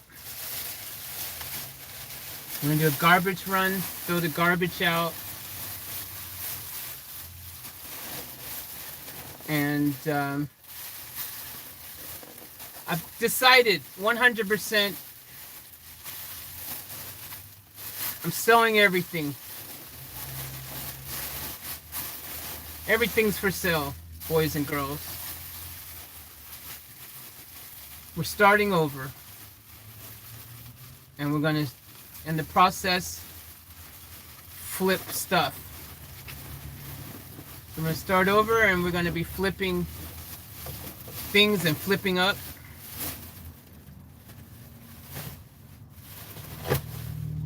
But yep, I've decided we're selling it. I'm gonna put the ads up for sale. So if you're interested in anything, offtaplifeusa@gmail.com. Then we're gonna flip up and keep flipping up until we get things that we really want to hold on to. And the things we don't want to hold on to, we just get rid of and we keep flipping. And flipping, doing our van builds, building up the vans, making them cool. Might find some cool cars along the way to build up as well and to flip up and make some quick cheddar on. You know, build the camper vans out, you know, put some tinted window steering, you know, whatever it takes. That's our whole mission now. Buy cheap, sell big, flip up, till we have a Lamborghini in the freaking driveway. Well, not a driveway, so in the storage shed or wherever. I don't know where it'll be, but until I have a Lamborghini, have a $120,000 brand new spanking Mercedes Sprinter van 4x4. Yeah. We'll keep doing the builds and just keep flipping up, baby. I'm sure you guys are going to enjoy that a lot. I'm going to enjoy doing it for you guys. Hell yeah, brother.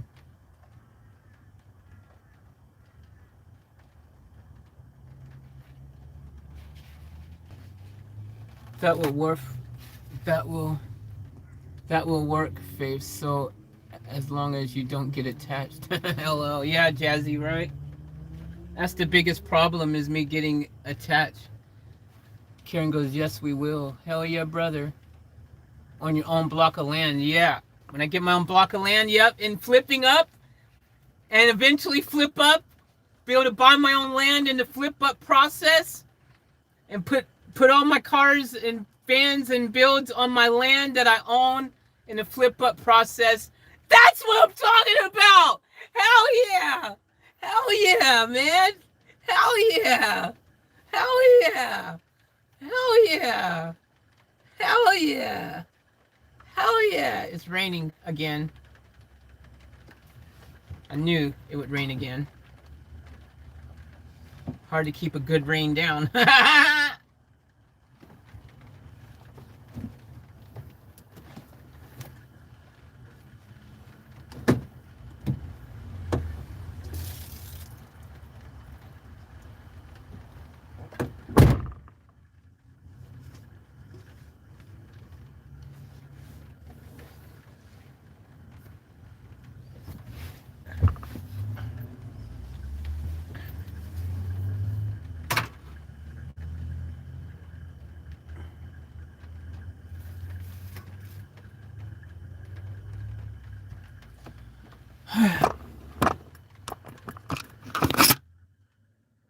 See, raining again.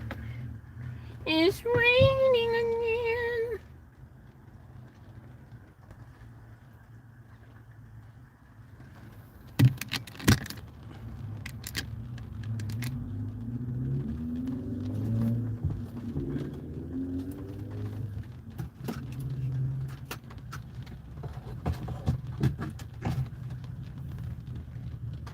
I'm gonna have some more to drink.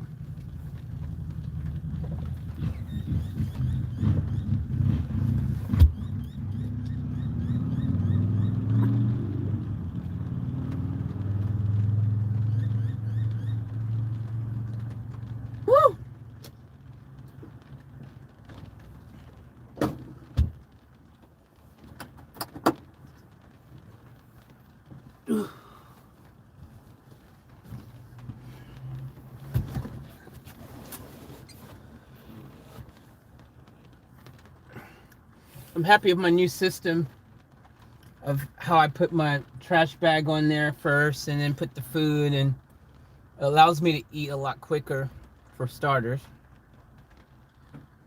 And cleanup's a lot easier.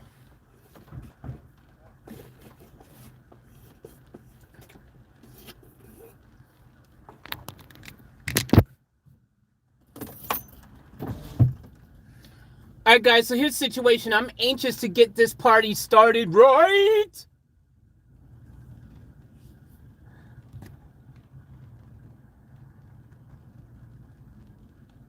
So I'm going to be putting these vehicles up for sale immediately after this live stream finishes. I've got pictures of all my vehicles. I've even got video. Go watch it on YouTube, bro. That's good, Faith. Systems are evolving. Exactly, evolving. The evolution of systems. All right.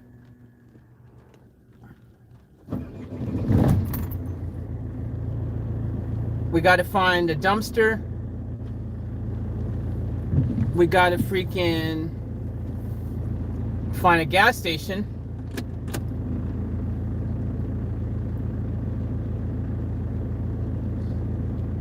And then and then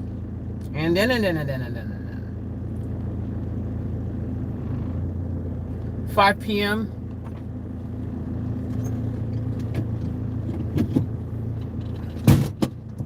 I might have had dinner a little bit too early. I can see myself getting hungry again later. That's the problem with McDonald's.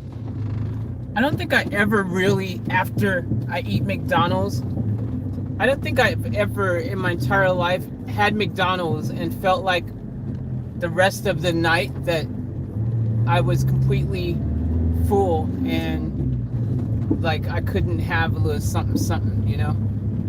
I think that's the problem with McDonald's. I don't think I ever really feel like, oh yeah, I'm full.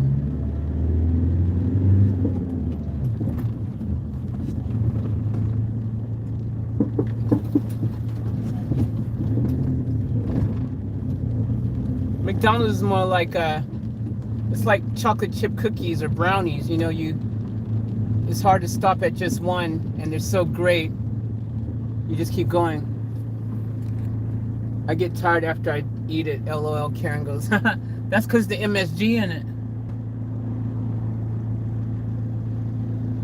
That's the MSG they put in it. That's 100% why.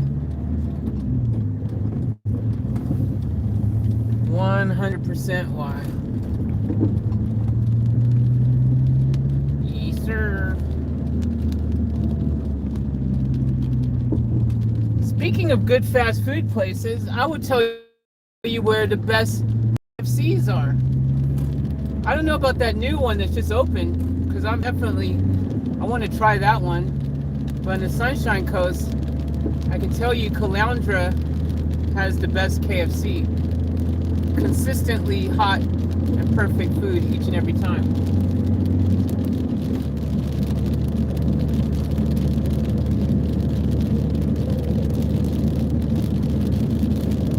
I would say Maroochydore has consistently good Domino's. Consistently. Keyword's consistent. I'm talking about batting 100 all the time. Not sometimes you go there and it's bad. I'm talking about every single time, consistently good.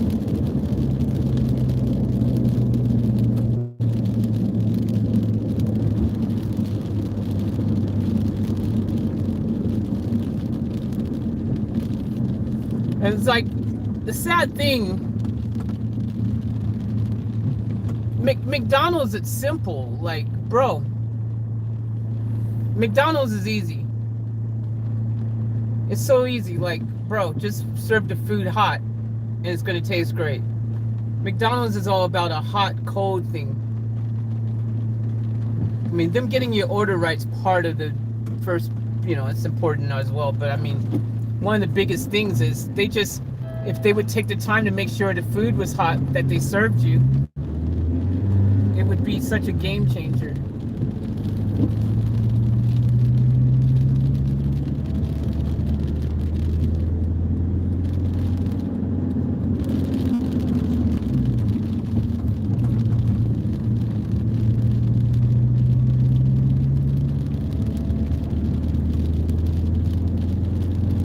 Yeehaw! Yeah, I've been thinking lately that I feel like I'm losing power in Van Diesel. It's not limited, like I can still go over 100 and stuff, but I feel like it's losing power a bit again, that kind of losing power feeling, except different than last time where it was limited. There's no limit, I can go, but it just doesn't feel like it's got the power that it had for a while there. And I'm just wondering if those other freaking injectors went. So I'm starting to think, hey, it's like Hawaii. Look, it's raining, but there's clear skies ahead. Look at that. It's like Hawaii.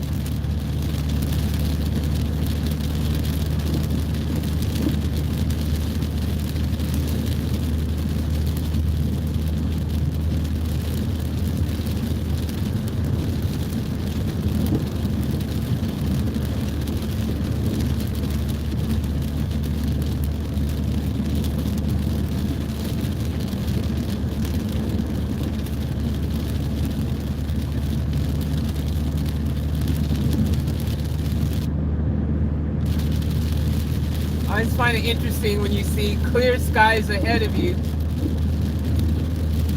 but behind you see cloudy skies, and you see the rain on top of you. Rain sounds nice. Yeah, it does. It sure does. I like the sound of rain.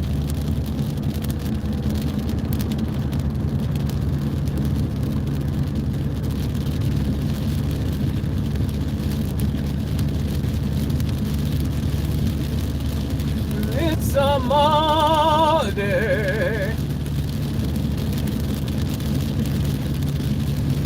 So I'm going to be putting everything up for sale. I think I'm going to sell, okay, so this is the pricing I'm thinking to start with. Buy, yes, enjoy your dinner. See you, Karen. See you, Charlene. Enjoy your dinner. Everybody who's leaving, enjoy your dinner. Everyone who's come in, what's up? Welcome to the stream. Anyone I missed, hope you're doing well.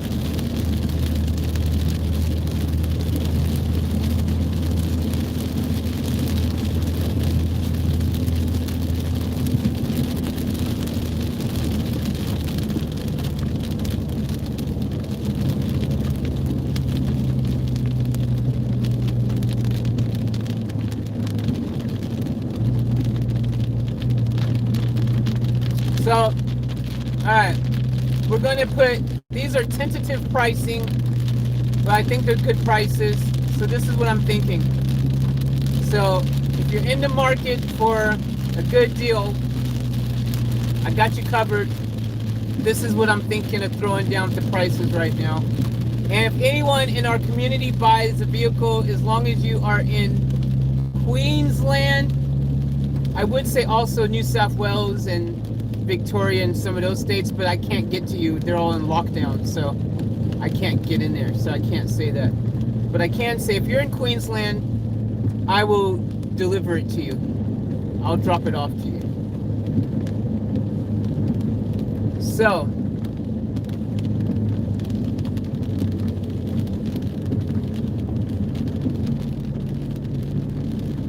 I'm thinking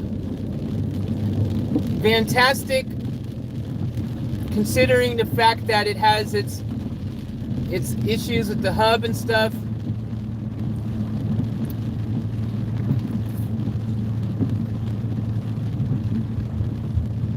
and it needs new front brakes, which it would have had if the hub thing didn't go. So I'm gonna sell that one. I think I'm gonna put a price tag of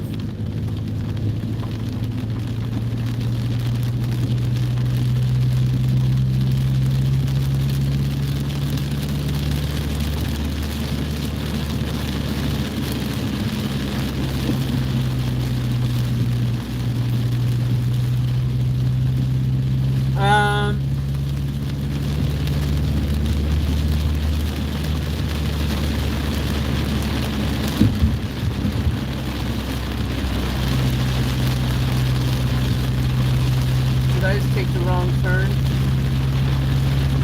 think I did. I ain't gotta took the wrong turn, boys and girls, because I wasn't paying attention. I took the wrong exit.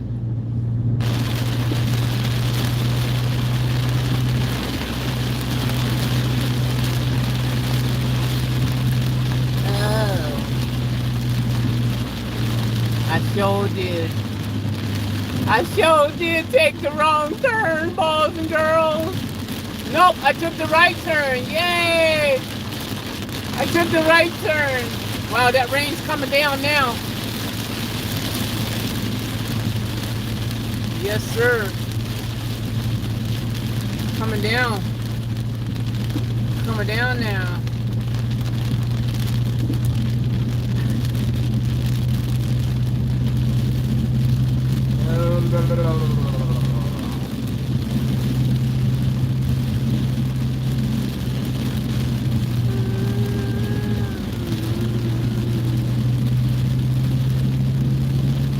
Alright, I'm going to sell,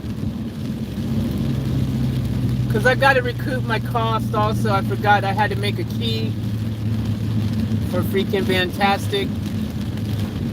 I had to get the window guy out in order to make the key, and the locksmith. And I had to pay all the other things on that, so, and had to pay for itself.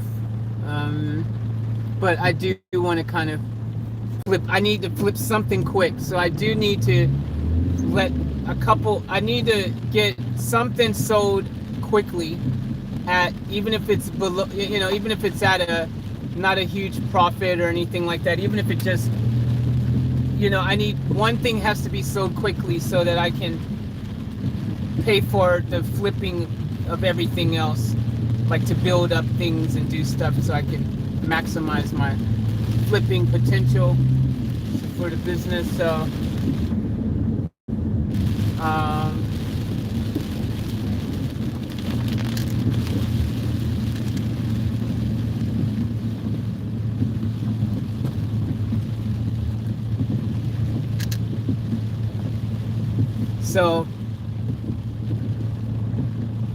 I'm going to sell Fantastic for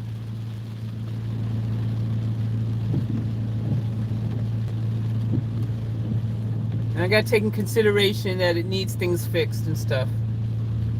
So that's a hard one. See, that's one of those examples where I'm going to most likely have to take a loss from that because I can't sell it for what I could sell it for if it was fixed. So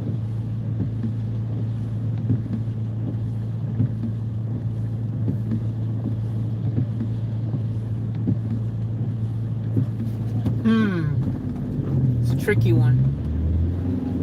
I didn't want to lose money from it, but I feel like I will have to.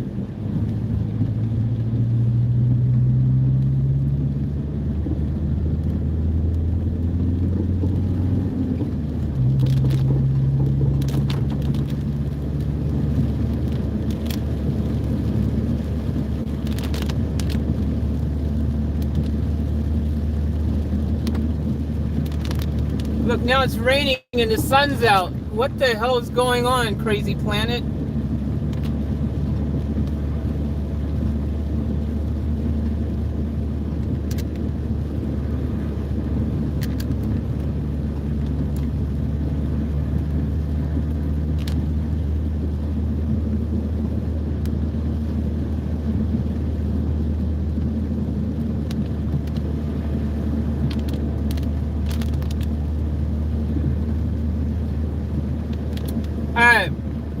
sell Fantastic for 4 G's. 4 G's. Fantastic's going for 4 G's.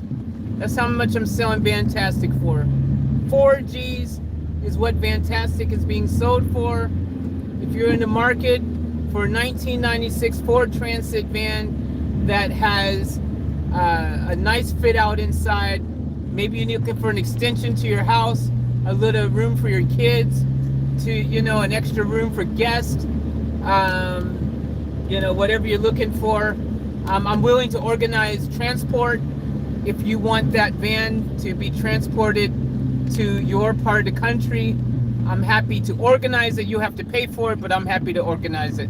So this can be shipped to anywhere. I'm happy to organize that for anyone, but you have to pay for it yourself, but I'm happy to organize it. So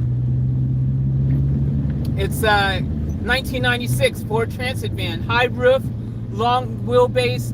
These are very hard to come by, especially of that generation. Very sought after.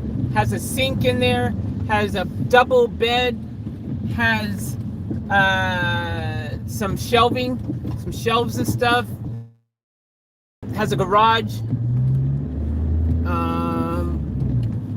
It has new carpet and stuff. It's got 4 new tires on it. Oh crap, I forgot that I put 4 new tires on there too. I don't think I can maybe advertise it for $4,500, but I feel like, again, this is one of those examples where I'm just going to have to wear a loss a little bit. But yeah, has new tires, 4 new tires, like brand new. I'm not talking about just new, I'm talking about completely brand new tires on there. It has, what else does it have? Well, if what the person who freaking sold it to me is accurate, it apparently also has new injectors or something, injector pump or something like that, supposed to be new. I can't deny or confirm if that's accurate. That's just what I was told. If it's accurate, that's new as well.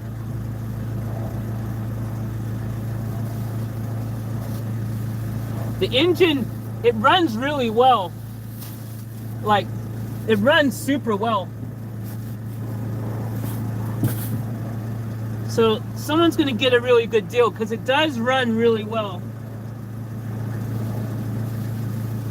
It starts up first time, every time, even when it's sat for 2-3 weeks, it starts straight up.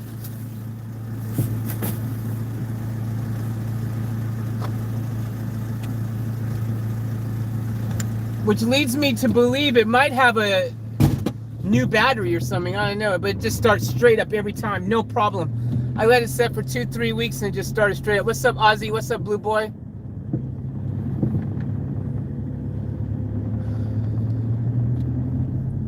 So, rainbow over there. That's a nice rainbow.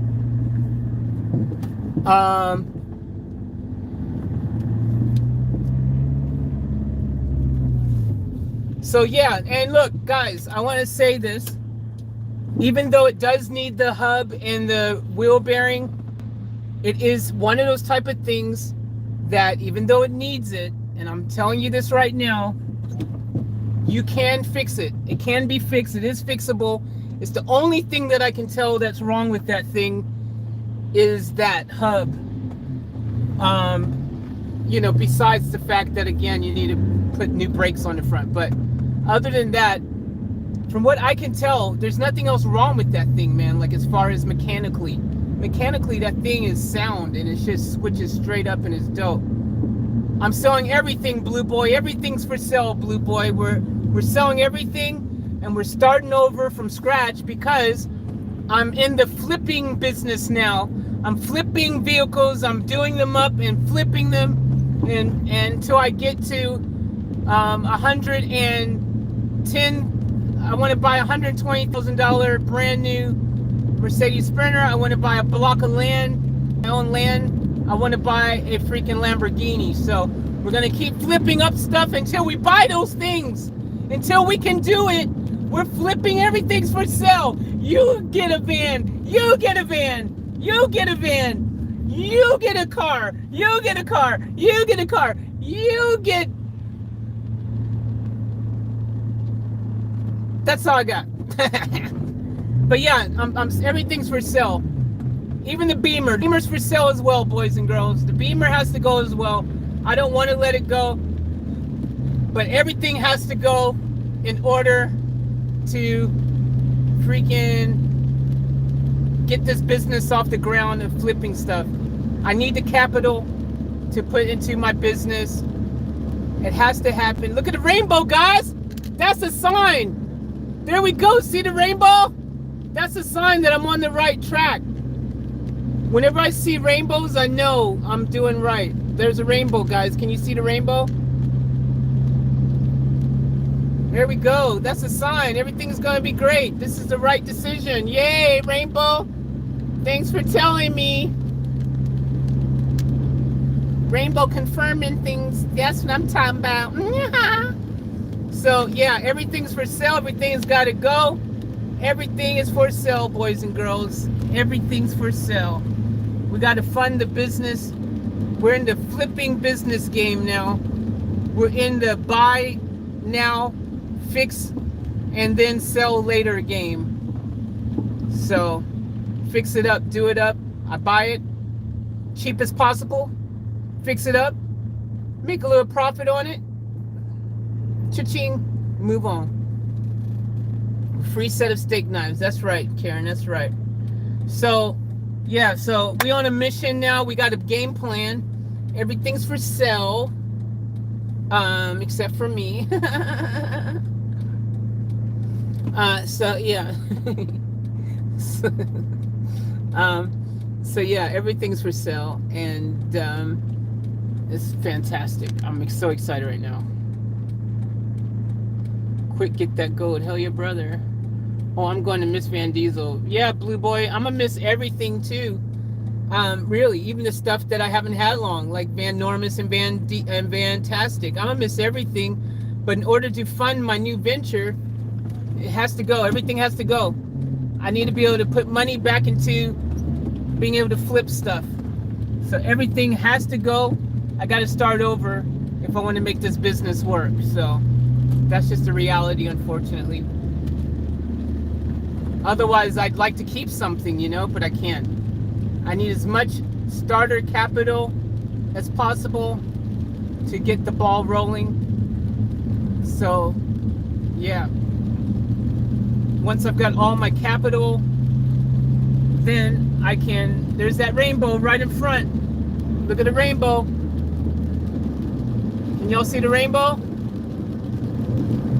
Look in the middle of the screen. Can y'all see the rainbow?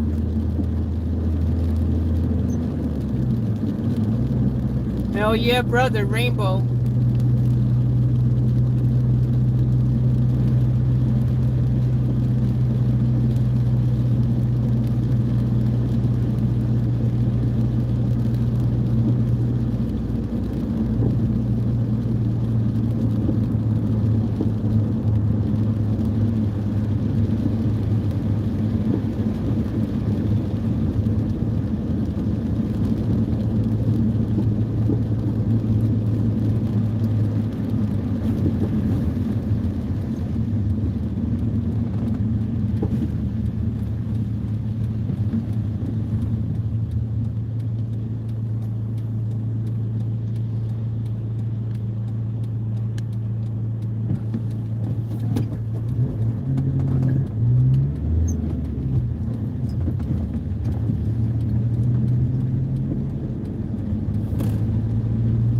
Well, that's a really good sign because I haven't seen a rainbow in a while. Look, there's the other end of the rainbow.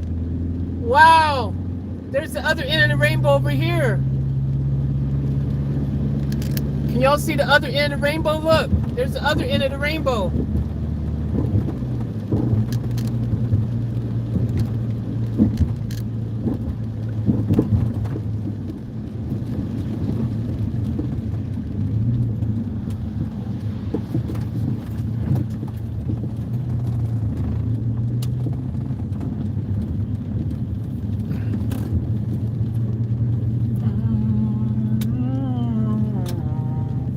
Wow, look, there's the other end of the rainbow. Right in front of me. Wow, look at that behind those really expensive houses. Check this out. Look at that.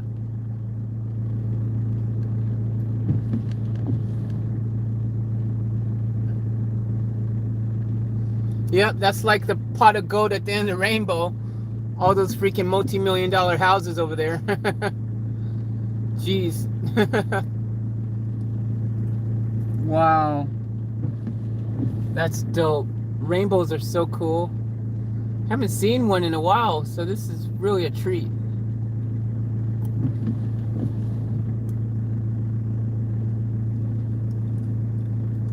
I love rainbows. I'm such a rainbow fan.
I could stare at that all day.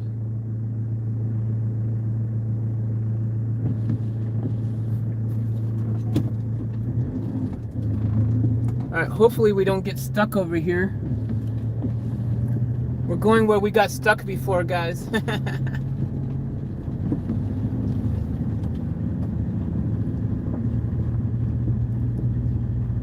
Well, not on the sand part.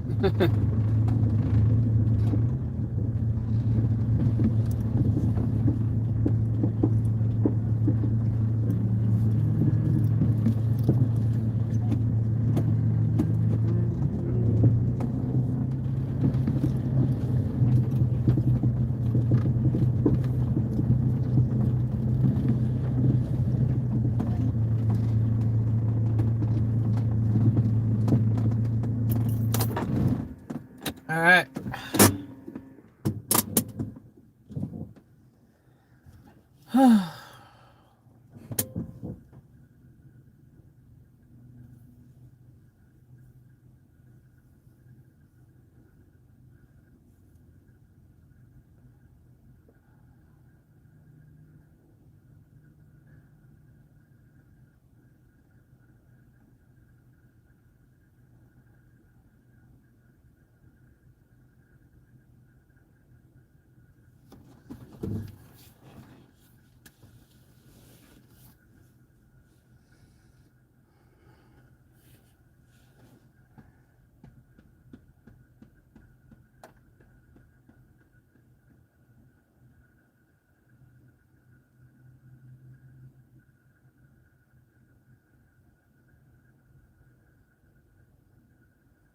Faith, go for the pot of gold. Exactly, Jazzy. Yep, Karen, all the rainbow magical. Hell yeah. Hell yeah, brother.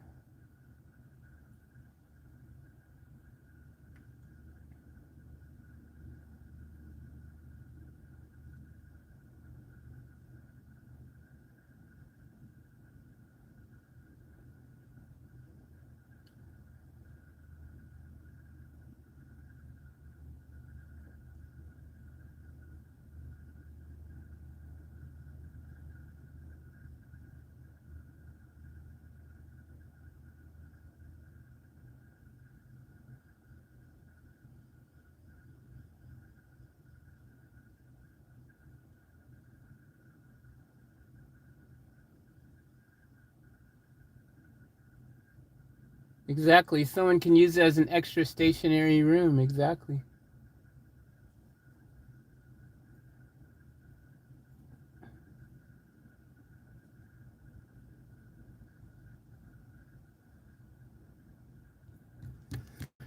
All right. So I'm thinking I'm going to sell Fantastic for 4.5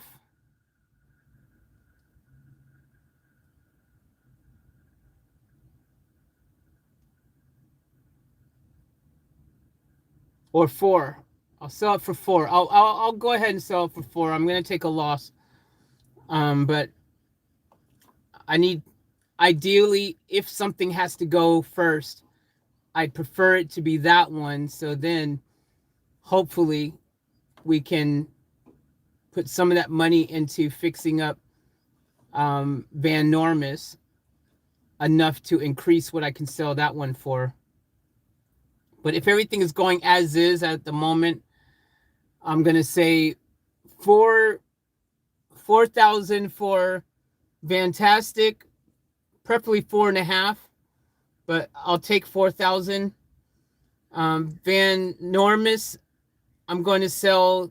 So for you guys who don't know the names of the things, so 1996 Ford Transit van, high roof, long wheelbase, sought after, 4 brand new tires. Supposed to have a new injector pump. I can't confirm or deny that. That's just what I was told. But it definitely has 4 new tires because I bought those myself. It has a bed. It has a sink. It has power outlets along it. It has a external power point. That's why I like that van so much too. It's got everything there, even the external point to plug into and all that. Like, it's pretty dope, man. It's got power points. It's got brand new carpet and everything. Like, it's a catch. It's actually a catch, man. Jeez. Uh, anyways, that one, I'll let it go for 4, but want 4.5, but I'll let it go for 4 if it's one of you guys. Okay, we've got the um 2001 Mercedes Sprinter van, long jumbo wheelbase, high roof. Again, something very rare. They're hard to come by. This has the dual wheels, so it means you can carry more weight, better traction, can tow more, the whole nine. That thing already has downlights inside. It's got carpeted walls. It's got roof. It's 5-speed manual. By the way, the 96 Transit's automatic. The Sprinter's 5-speed manual. From what I can tell, everything is good on that, like mechanically good, except the diff is wheezing, whining a bit. I've been told it's bearings. I've been told it will cost less than $1,000 to fix that. It has what else does it have? Well, it had built-in speakers. It had a TV too, but I cut that out.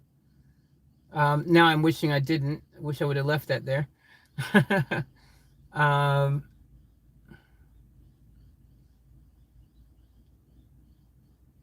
it has a brand new battery in that as well. Brand new battery. I bought it myself. Brand new battery. Anyways, that one, ideally, I would like to look. I think I could get more for it if I was patient and if I waited a while and fixed up a few things on there myself, because it does have, a couple rust spots here and there. What you expect from a van on the coast. There's some rust here and there, but all surface rust, easy to fix. Um, Look, I'm chasing for that. I would like to get. It's got a bed in there. I was ready. It has a double bed. It has a sofa bed. It's mod plate for be a 5-seater as well. Has seatbelts in the back, so there's that as well. It also has another bed that floats on the other side, so it can sleep like freaking 5 or 6 easily. And it has a garage part where you can put your motorbikes and things in there as well. So that one, we're looking at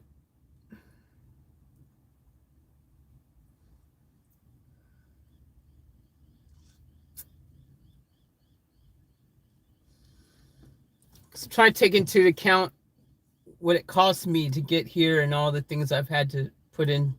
So, but because I'd rather not take a loss on everything.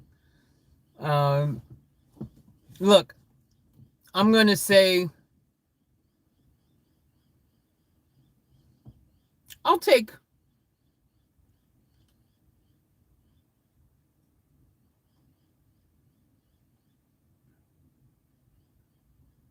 I'll take 7. I'll take 7. I'll take 7 for it. I'll take 7.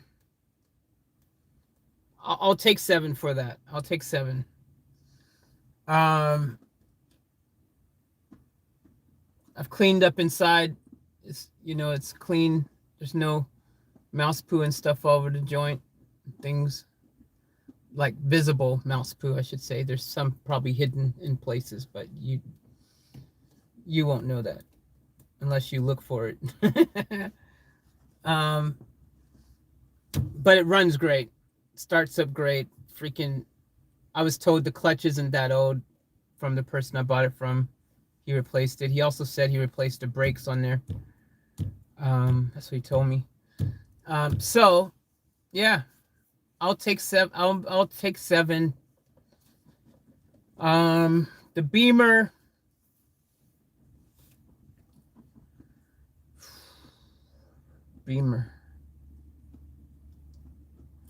Don't really want to sell Beemer, but if I have to sell Beemer, I will. Depends what sells first. I'm basically want to put everything up for sale, so that way, whatever sells first will determine what happens next. You know what I mean? I just need something to sell quick so I can continue with my business and building the flipping brand that I want to do now and stuff. So, look, the Beemer.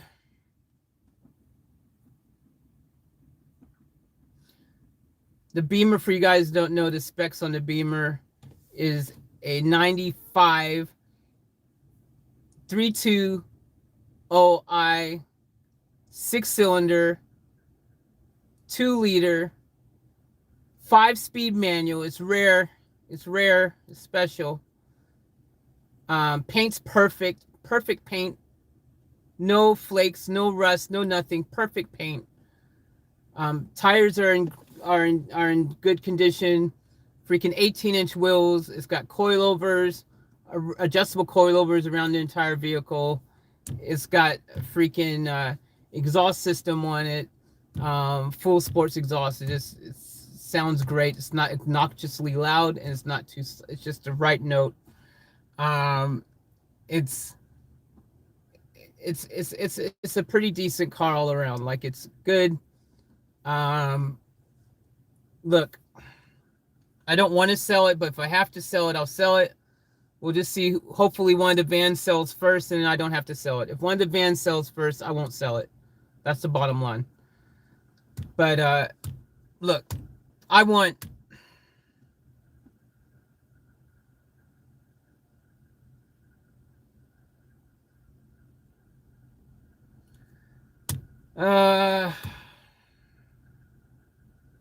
look, I'll take 9 for the Beemer. I'll take 9.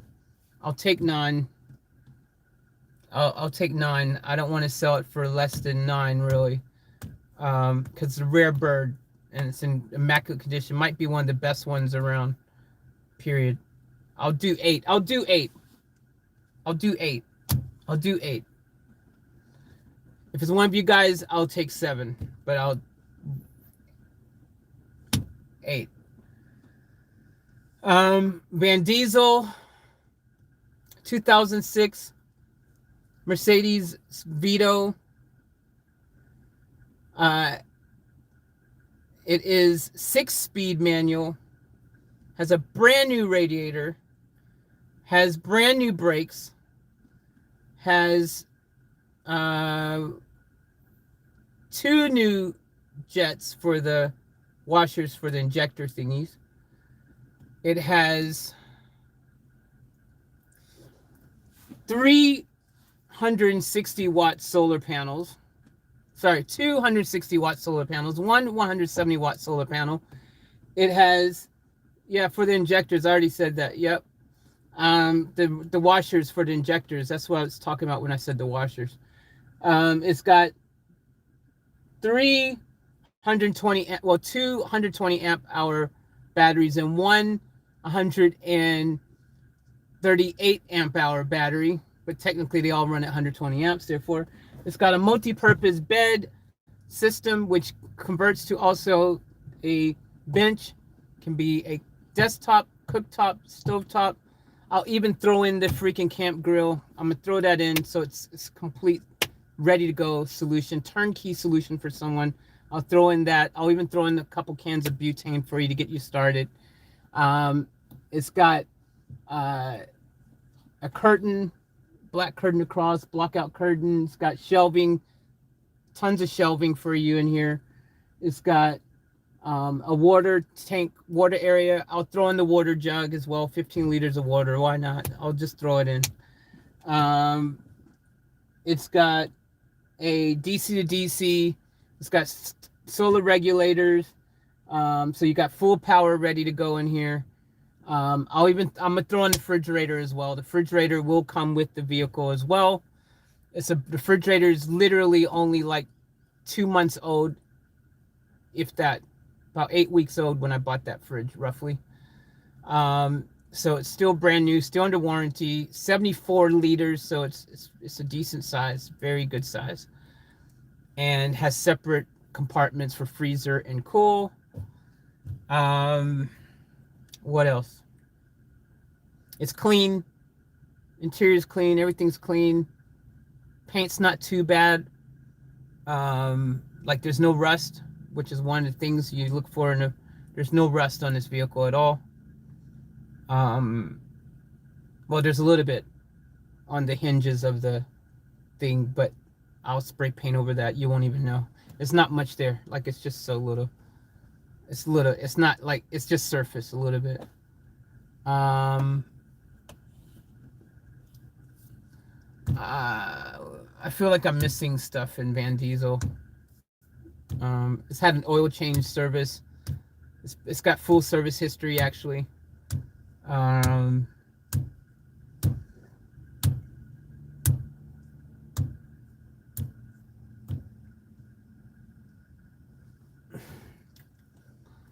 Look, as is, it's not perfect. It does, I feel like lately, as I said, I feel like it could possibly be having another little leaking thing. I don't want to fix that prior to selling. I just want to do it as is if I'm going to sell it. Otherwise, I'm going to keep it.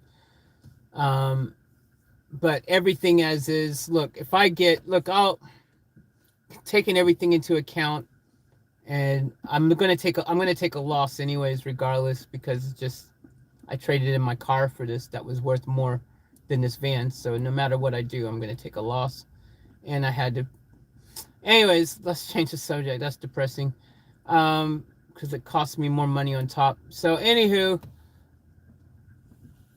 desperation, you do stupid things is what it is. Anyways, look.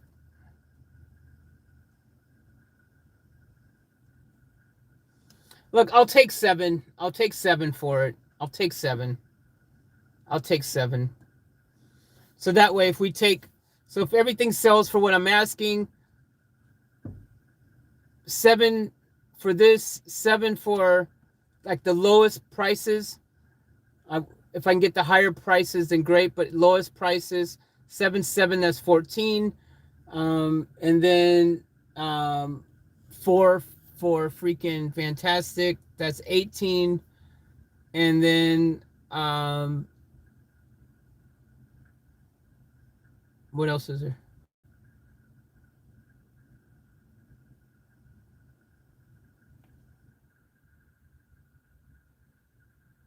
Wait, hold on.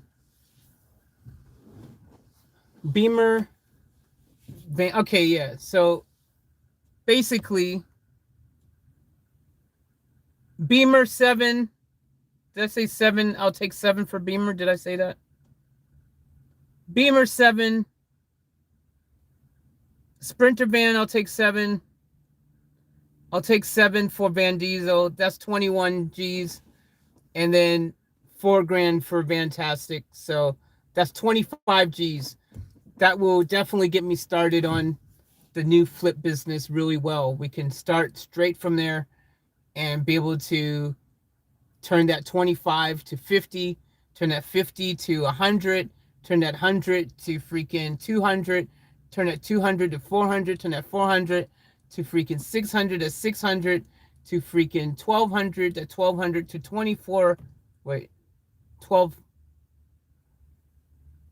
No, no.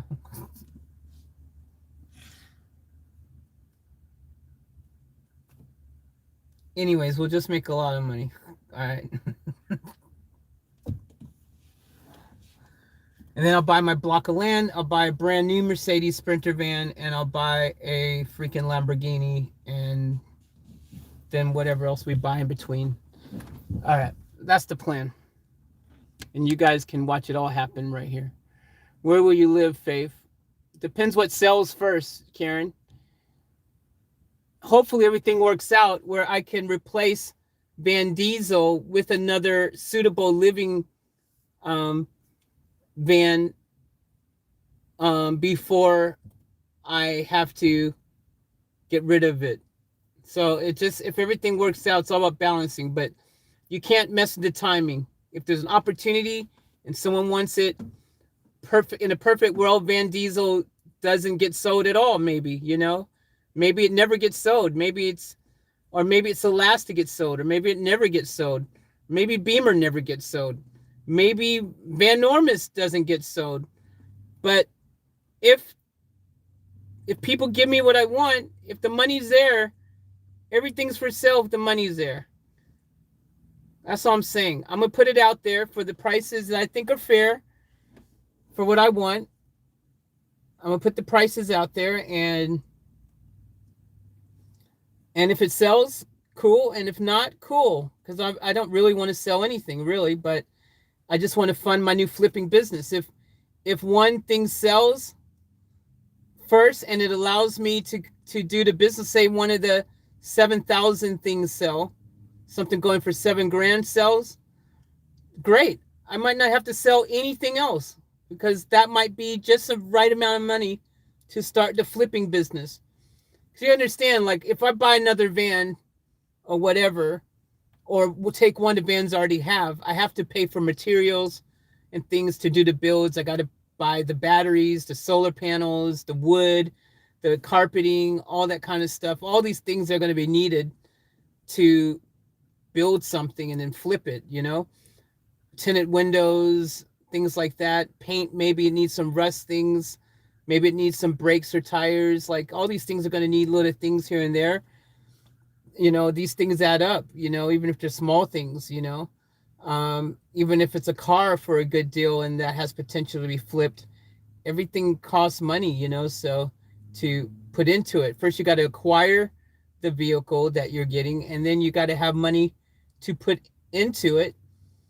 And everything else outside of the cost to buy materials and the vehicle is just my time. My time is fine, but don't undervalue my time. My time is also worth something, so that's all factored in when I sell it. But it is my time. As long as I have to pay staff to help me, or pay other third-party people to help me do things, then I'll be laughing. The more things I can do myself, the better. If I have to pay someone else to do something, then I'm, potentially, taking a hit. The more, if I can do everything myself, the better. So yeah, but materials cost what they cost.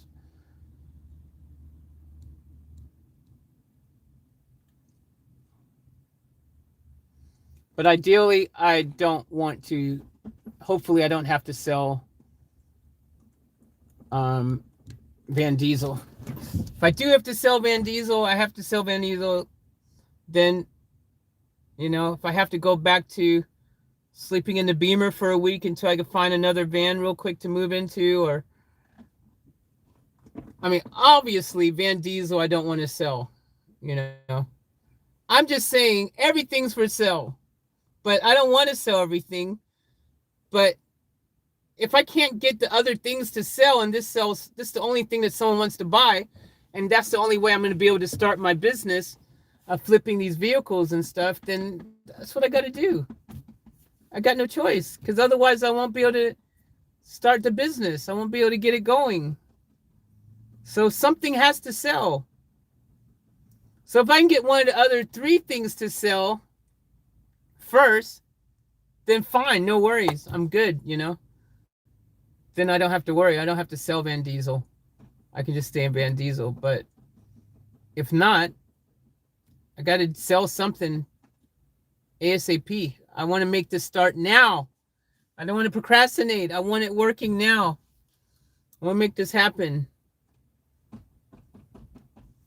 I'm hungry for this now. Before I change my mind, I go through moods. You guys know. One day I'll be thinking selling and do it, and then the next day I'll be like, no, I'm gonna keep everything.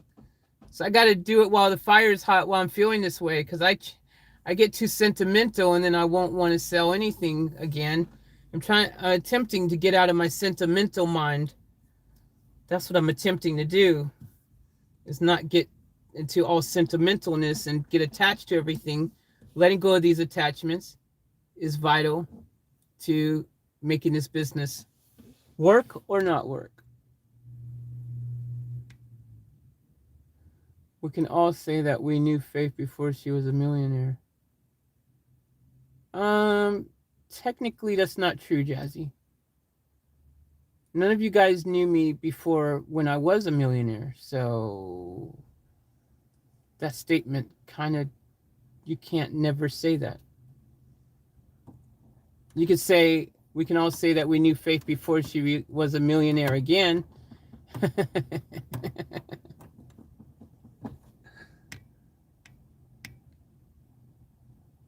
Feeling the love, that's what she said. What's up, Ozzy?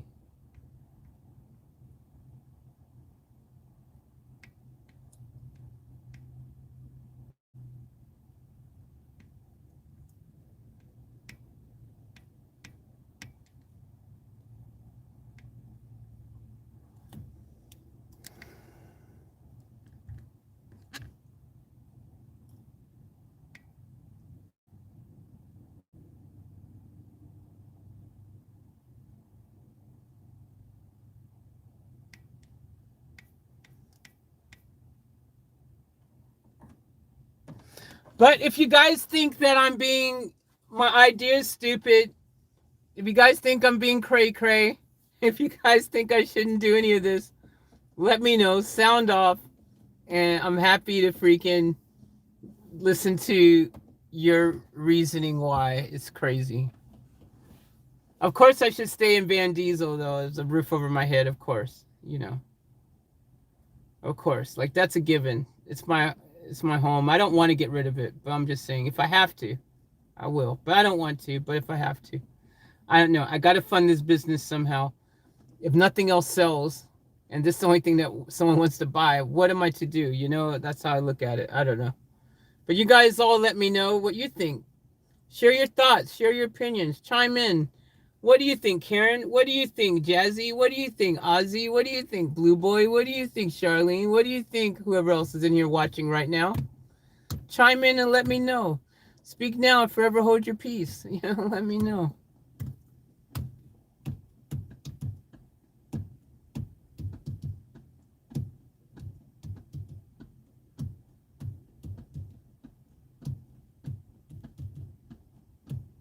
Spider! Ah! He was in the car! Ah! I just punched him! He was in the car!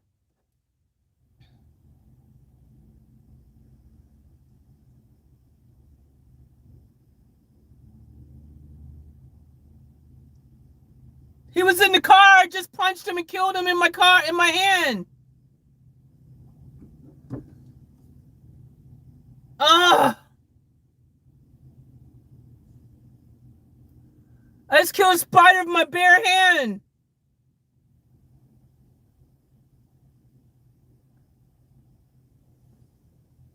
I was hoping it was on the outside. It was on the inside. I just killed a spider that was in the car with my bare hand.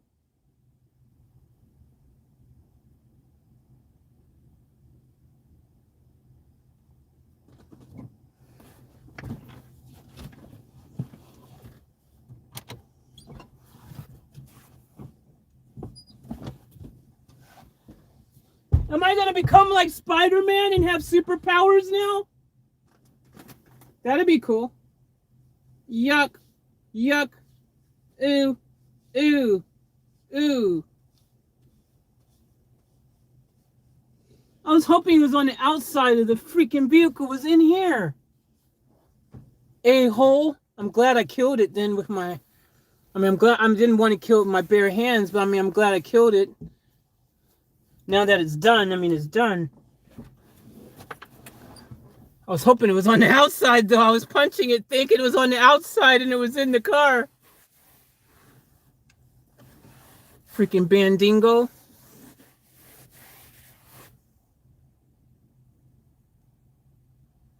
Ew. Ew.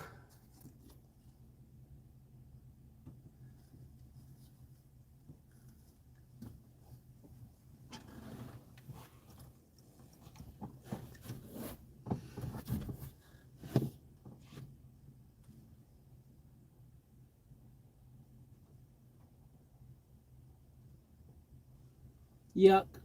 Yuck. Yuck. Ew. Ew. Ew. I gotta wash my hands, man.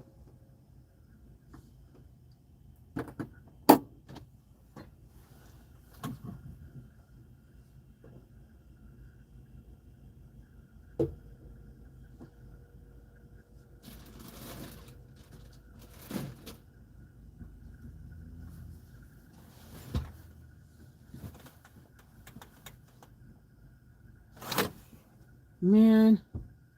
Freaking spider in the car? What the hell?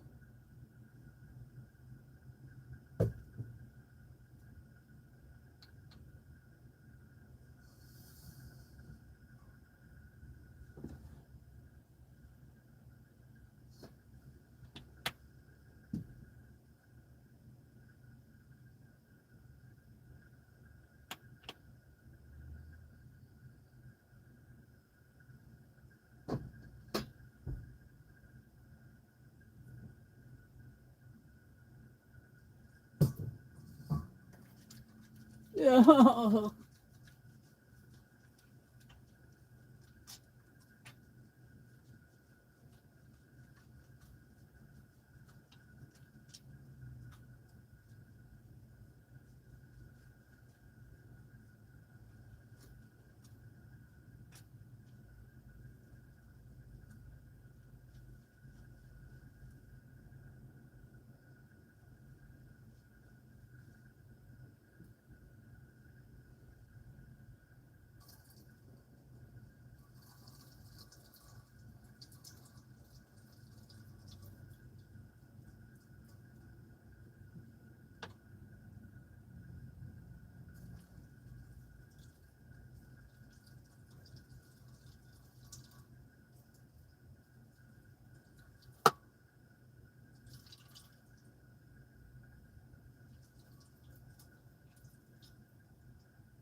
Yuck.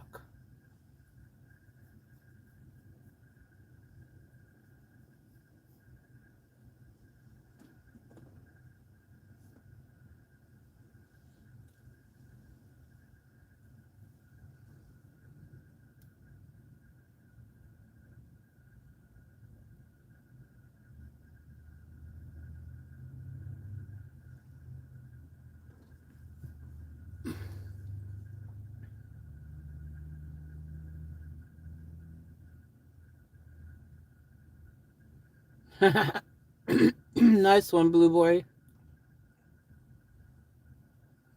Yep, Jazzy for shizzle. Yep,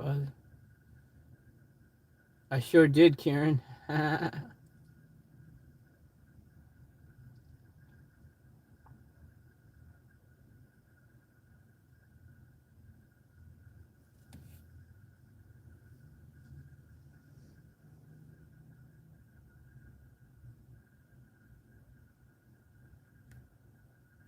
Let me ask you a question, guys. If you kill a spider that is poisonous, right? If you kill a spider that is poisonous with your hand, will that poison still go inside of you? Like, would you get? Will it be the same? Like, could you get still, you know, die? For example, if you killed a redback of your hand that had poison in it or something. No faith. Okay, cool. Good to know, Karen. Good to know. I'm glad you guys know the answer to that question.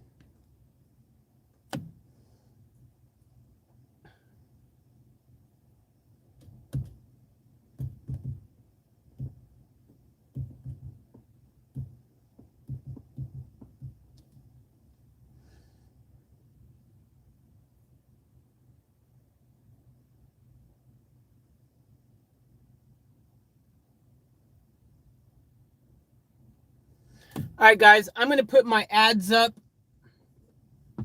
for my vehicles onto Facebook Marketplace. Is that water rising up high near the van?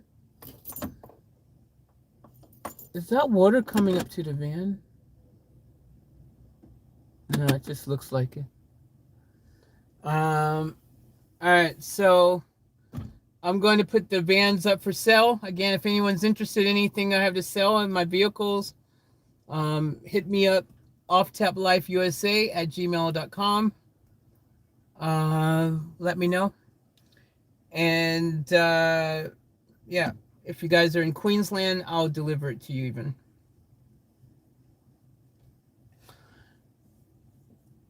Possibly, maybe even Northern Territory or WA if they're not locked down. Anywhere that's not locked down currently, I can get to, then I will potentially drop off for you guys. No worries, Faith. Good luck. Thanks, Karen. Thanks, Jazzy, for putting my email address up there. Thank all of you guys for tuning in. Thank you guys for your love and support. It's always appreciated. And guys, yeah, we're having a sale. Everything is gone. So, but I don't want anything to go gone. But hey, if something happens to sell first, which allows me to keep everything else, then that's what we'll do. If it doesn't work out that way, then it doesn't work out that way. I'm just going with the flow. But if the price is right, then it's got to get out of sight. I love all you guys. Remember to